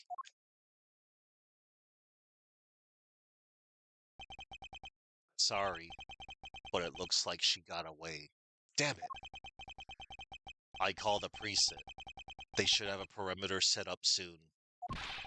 Detective Bat, are you all right? I heard a gunshot. I'm okay. Just got another hole in my jacket. He may say he's fine, but he looks quite shaken. Okay, have a lollipop. But more importantly, boy, I mean, Mr. Edgeworth, Miss Von Karma. Aw, he finally acknowledges them. Are you too hurt? I, I'm absolutely fine. I'm also alright. Thanks to Kay. Speaking of Kay, where is she? I don't know. She just sort of disappeared. Hmm, I'll go look for her. Oh, and hey, Detective Gumshoe? Yes, sir. Detective Bad, sir. I'm sorry I doubted you. Don't worry, sir. It's not your fault. I... Well, I lied to you guys too after all. I heard about what happened from Kay. Lying while giving testimony is still unforgivable. But in this case, you were protecting Kay and her feelings. Looks like you just might have what it takes to be a real detective. Now, don't you ever lose that detective spirit, okay? You got it, Pops. He's calling him Pops because he's holding a lollipop for the record. Teehee, teehee. Pops, watched one too many detective dramas recently, have we? Way to single-handedly destroy the cheery atmosphere with one snarky comment. No. I should get back I should get back to the investigation. I swear I'll catch you if it's the last thing I do. Be careful, Detective Bad, and take care. Thanks. Well, I'm off. Maybe we'll run into each other again someday. Peace. Um, so, thanks a bunch, pal. Oh, I love this remix. You're the best. You really did find out the truth behind everything. Yes, well, I'm glad we solved everything before you were taken to prison. Please, call me Detective Awful. Oh, George, stop being sad. I can't believe how much trouble I caused you with my testimony, Detective Gumshoe. Oh, it was no problem, really. I mean, I lied too, so I didn't help anything. It's really not your fault, Your Honor. Well, even if we didn't have His Honor's testimony, I think that lawyer would have found another way to get you convicted on her behalf. Yeah, I can't believe I was about to get fired during my first week as a detective. Well, so long as you're not fired, you should work hard, give all that you have, and perform your duties well. Oh, and one more thing. Kay left a present for you, with me. She did? Oh, what is it? What was it that Kay left for me? The proof of their friendship? Why, the Swiss roll, right here. Take that! It's, it's a courthouse special Swiss roll. Can I really have it? Yes, it's a present meant for you after all. Thanks a bunch. You have no idea how happy this makes me, pal. I'm gonna eat this right now. Sure, go ahead. The Swiss rolls Detective Gumshoe and Kay brought together. While the one Kay saved never reached her father, it would appear that her sentiments have touched the heart of this detective. He's so happy, it's as though he's having a welcome back celebration of his own. Well, I was asked by Kay to give it to him. Whoop! That was good, pal. I can't believe I got to eat two of these delicious things in one day. Oh, it's like I'm in Swiss roll paradise or something. Give this man a raise. I gotta thank Kay myself. Hey, wait, where is she? he only noticed just now? Was his mind not present when we discussed her earlier? Detective Bad left to go search for her earlier. Maybe you should go join him. Yeah, you betcha, pal. I'm gonna go help him. Oh, but first, you know what, pal? Actually, I guess I shouldn't be so rude to you anymore, huh?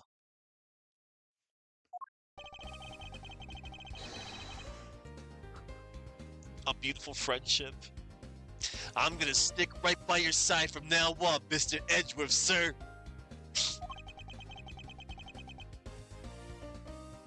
He's like, whatever. I sense nothing but a most troublesome relationship from that ominous statement. Oh, you haven't the idea, dude. We should go home. We should go home too, Miles. We have to hurry and report what has happened to Papa. Yes, we have to report everything to Satan. Agreed. Well, I'm afraid we must be going now, Detective. Roger, sir. And don't you worry. I'll investigate the next case we're on real well. Satan. I'll, I'll, be counting on you. The scent of trouble is definitely in the air. Thus, like a bad dream, my first outing at court came to a disturbing end. A few months later, I was finally able to properly stand in court as a prosecutor. But the detective in charge of the investigation was, as I dreaded, Detective Gumshoe. After that, he became my direct subordinate. I have tried, but words fail to describe the immeasurable suffering he has caused me. But I suppose that's just how things are. As for the little girl who suddenly disappeared, he's now here, back from yesterday, the end of case 3. Edgeworth had a heart once. How did he go from this to the hateful wall he was? He with Phoenix. Yeah. So, do you remember now? Yes, I remember everything. Hey, it's been a while. Hey, you sure grew up a lot. Of course, but thank goodness. I thought you two had totally forgotten about me. You know, I was really worried about you after all that. Where have you been all this time? Gummy, I didn't know you cared. After my father died, I went to go live with my mother's relatives. Oh, they lived really far away, so I wasn't really able to come back here all that much. Oh, is that what happened? Well, I'm just glad you're all right. So does it all make sense now? You betcha it does. Oh, you know what? I was going through my father's bookshelves recently, and Hold it! actually, there are still a number of things that don't make sense, Kay. Huh? First of all, why did you come all this way to see me? And second, why are you calling yourself the Yatagarasu? The Yatagarasu is Callisto Yu, the woman who killed your father. No, you're wrong. The real Yatagarasu was my father. Mr. Faraday was the Yatagarasu? Like I said, I was going through my father's bookshelf recently, and I found a secret diary hidden among his books. I have no regrets in choosing to walk the path of the Yatagarasu. That was written in his diary, and that's how I know for sure. But that's impossible. What's with that look? You don't believe me? It wasn't just the expression on my face. I clearly said it was impossible just now. All right then. How do you explain this? It's a way of disarming any security system of the user's choosing. Yup, that's Little Thief. Truth be told, this is the Yatakarasu's greatest secret. And this little gizmo was used by my father. Wow, Mr. Faraday wasn't just a great prosecutor. He was really a great thief, huh? Yeah, my father worked really hard to steal the truth. But he was killed, and the Yatakarasu was no more. Okay, take care, Maverick. I'm like near the very end. But despite that, the Yatakarasu has been spotted again recently. Someone other than you. Here, Mr. Edgeworth, take a look at this article. Yatakarasu sends card to embassy. The card received by the embassy. The Yatakarasu sent the embassy a calling card. Yeah, meaning this person's a fake. I'm almost certain that Callisto you lady is behind this. Because the real Yatakarasu would never send something like a gaudy card out.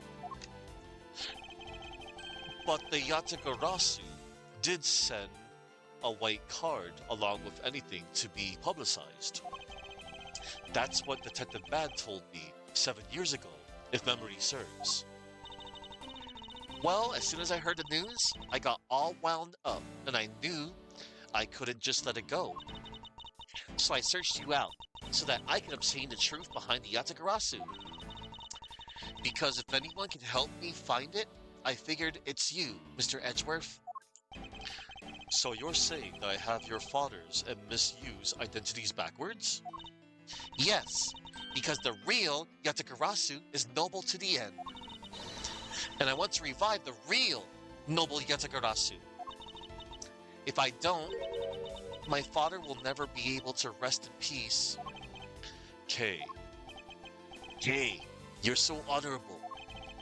I don't care what anyone else thinks. I'll always be here to cheer you on, pal. even if you are honorable, a thief is a thief. And if you are plotting to commit a crime, then I'm afraid I can't be complicit. Mr. Edgeworth. Oh, you guys are not making it easy for me. Who am I supposed to support now? Both. Mr. Edgeworth, what I want from you is not to steal something. What I want is the arrest of that evil woman. That evil woman. You mean Callisto Yu? I think it's hard for me to catch her all by myself. But I thought that since you were able to expose her for who she is, then maybe. Please, Mr. Edgeworth, won't you help me? Yes, Renko. Come to think of it, I do believe I owe you. Huh? Owe me for what? When Miss Yu made her escape, it was you who saved my life.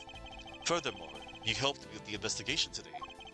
I am not so rude as to leave favors unrepaid. Then you mean... Yes. That case has been weighing down my soul ever since that fateful day. Perhaps the time has come to settle things once and for all. If you don't intend to sully your hands in a crime, then I believe I can help you. Mr. Edgeworth, thank you. Yeah, Mr. Edgeworth, sir. Isn't that great, Kay? Yeah, it sure is, Gummy. Even though he had completely forgotten about her until just now. What is with their chummy relationship? Swiss rolls. The great thief Yatagarasu. After all that time, the true identity of the thief sank back into the darkness. Baron Faraday, Callisto Yu, and Kay Faraday. The phantasmagorically changing identity of the great thief Yatagarasu. And that the Yatagarasu's real goal. It would all come to light the day after I made that promise to Kay. The end. Woo! And with that, I am going to end my cast, everybody. Woof. I'm going to save here. Now, tomorrow, I'm going to rest. I won't be streaming. It's for my own sake. I just need to rest. That's all. But don't you worry. So here's the thing. This is a long case, by the way.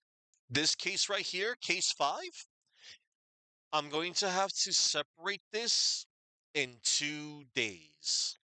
So Sunday, I'm going to do half the case, and then Monday, I will finish the case. Who's that Pokemon?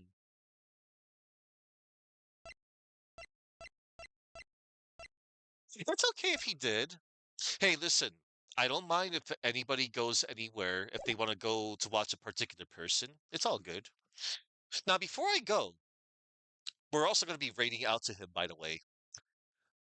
There's some bad endings you could have gotten um during this. So here's what the bad endings would have happened in case 4. During the first investigation phase, Von Karma appears and scolds Edgeworth for hesitating, stating that the case would have been resolved in less than 3 minutes. He expresses disappointment at Franziska as well and tells both of them to leave. After the first investigation phase, but before Gumshoe is accused, Franziska declares herself the victor, stating that Edgeworth is unworthy of the Von Karma name. During the beginning chapter, after Gumshoe is accused, Edgeworth admits that he has nothing to counter Yu's claim, and Bad tells Gumshoe to come along quietly. While investigating the hallway, Bad forces Edgeworth and Franziska to leave, claiming that they are in his way. While talking with the judge in the courtroom, the judge announces that he has to prepare for his next court hearing, but will arrange for Gumshoe's arrest. Edgeworth protests, but the judge sees no need to further prolong the issue and adjourns the court. While questioning Gumshoe or talking to Kay in the courtroom, Yu and Bad appear to stop Edgeworth, stating that there is enough evidence to take Gumshoe into custody. While alone with Bad at the crime scene, Bad halts the investigation, claiming that it has dragged on too long, before forcing Edgeworth and Franziska to leave. And finally, you can get another game over during the final chapter. Yu laughs at Edgeworth, who is at the end of his rope, before leaving Bad to arrest Gumshoe. Edgeworth attempts to keep Yu talking, but she leaves, claiming that she is done here. So yeah, that's several different game overs you can get during that case. All right. Um. Oh, wait a minute. Hold it. I goofed there. Oh, whoop. I double goofed. All right. Hang on. I'm going to get the raid ready. Now, before I head on out, everyone, I'm going to touch up on a couple of name trivia on some of the characters that showed up in this case. And I'll leave the others for the next case. So, um, Byrne Faraday, his English given name, Byrne, comes from the Gaelic word for raven. Japanese name is Kuro Ichijo. His Japanese given name, Kuro, sounds like the English word for crow, hinting at him being part of the Yatakarasu. But it may also be a pun on the word for hardships. Hang on. Dead Man, Daido Man. Both his English and Japanese names are plays on Dead Man. Mac Rel. His English, what's up? Isn't Kuro Japanese for black? You are correct, Ranko. It is. Um, whatchamacallit? Mackerel. So his English name is a play on mackerel, but it may also come from his Japanese name, which is Toru Makari. It may be a nod to the age-old English idiom, dead, as deader than a mackerel, as well correlating with his victim, Dead Man. A mackerel is a small type of fish. This could reference his status as a low-level street mook, him being the little fish in the proverbial big pond. Toru Makari.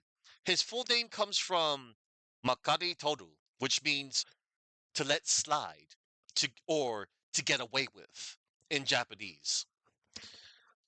And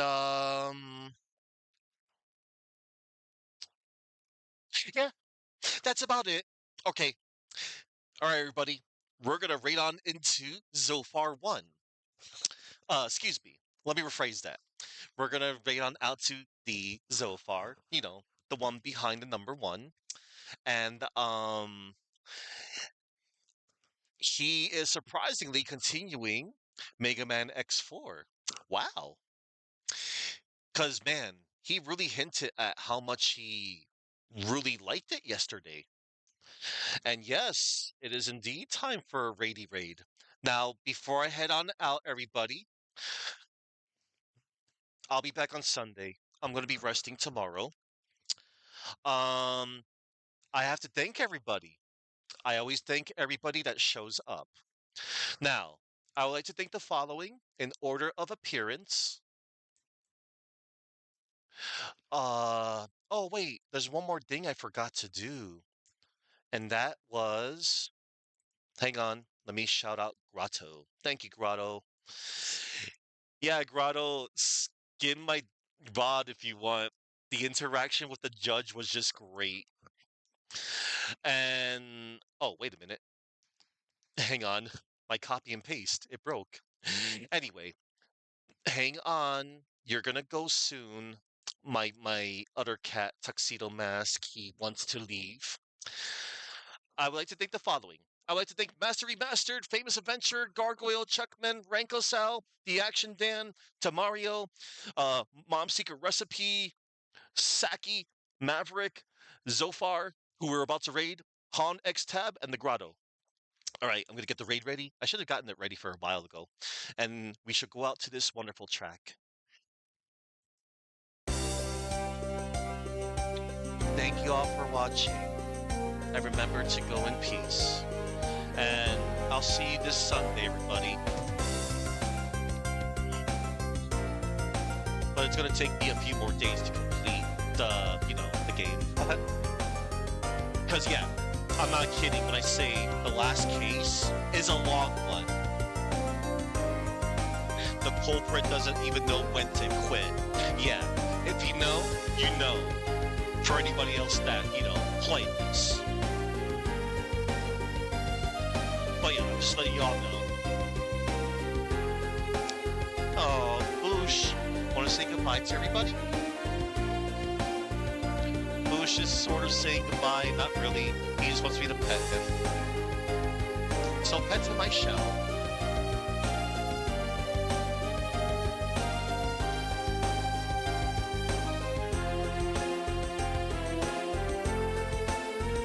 He's so comfy.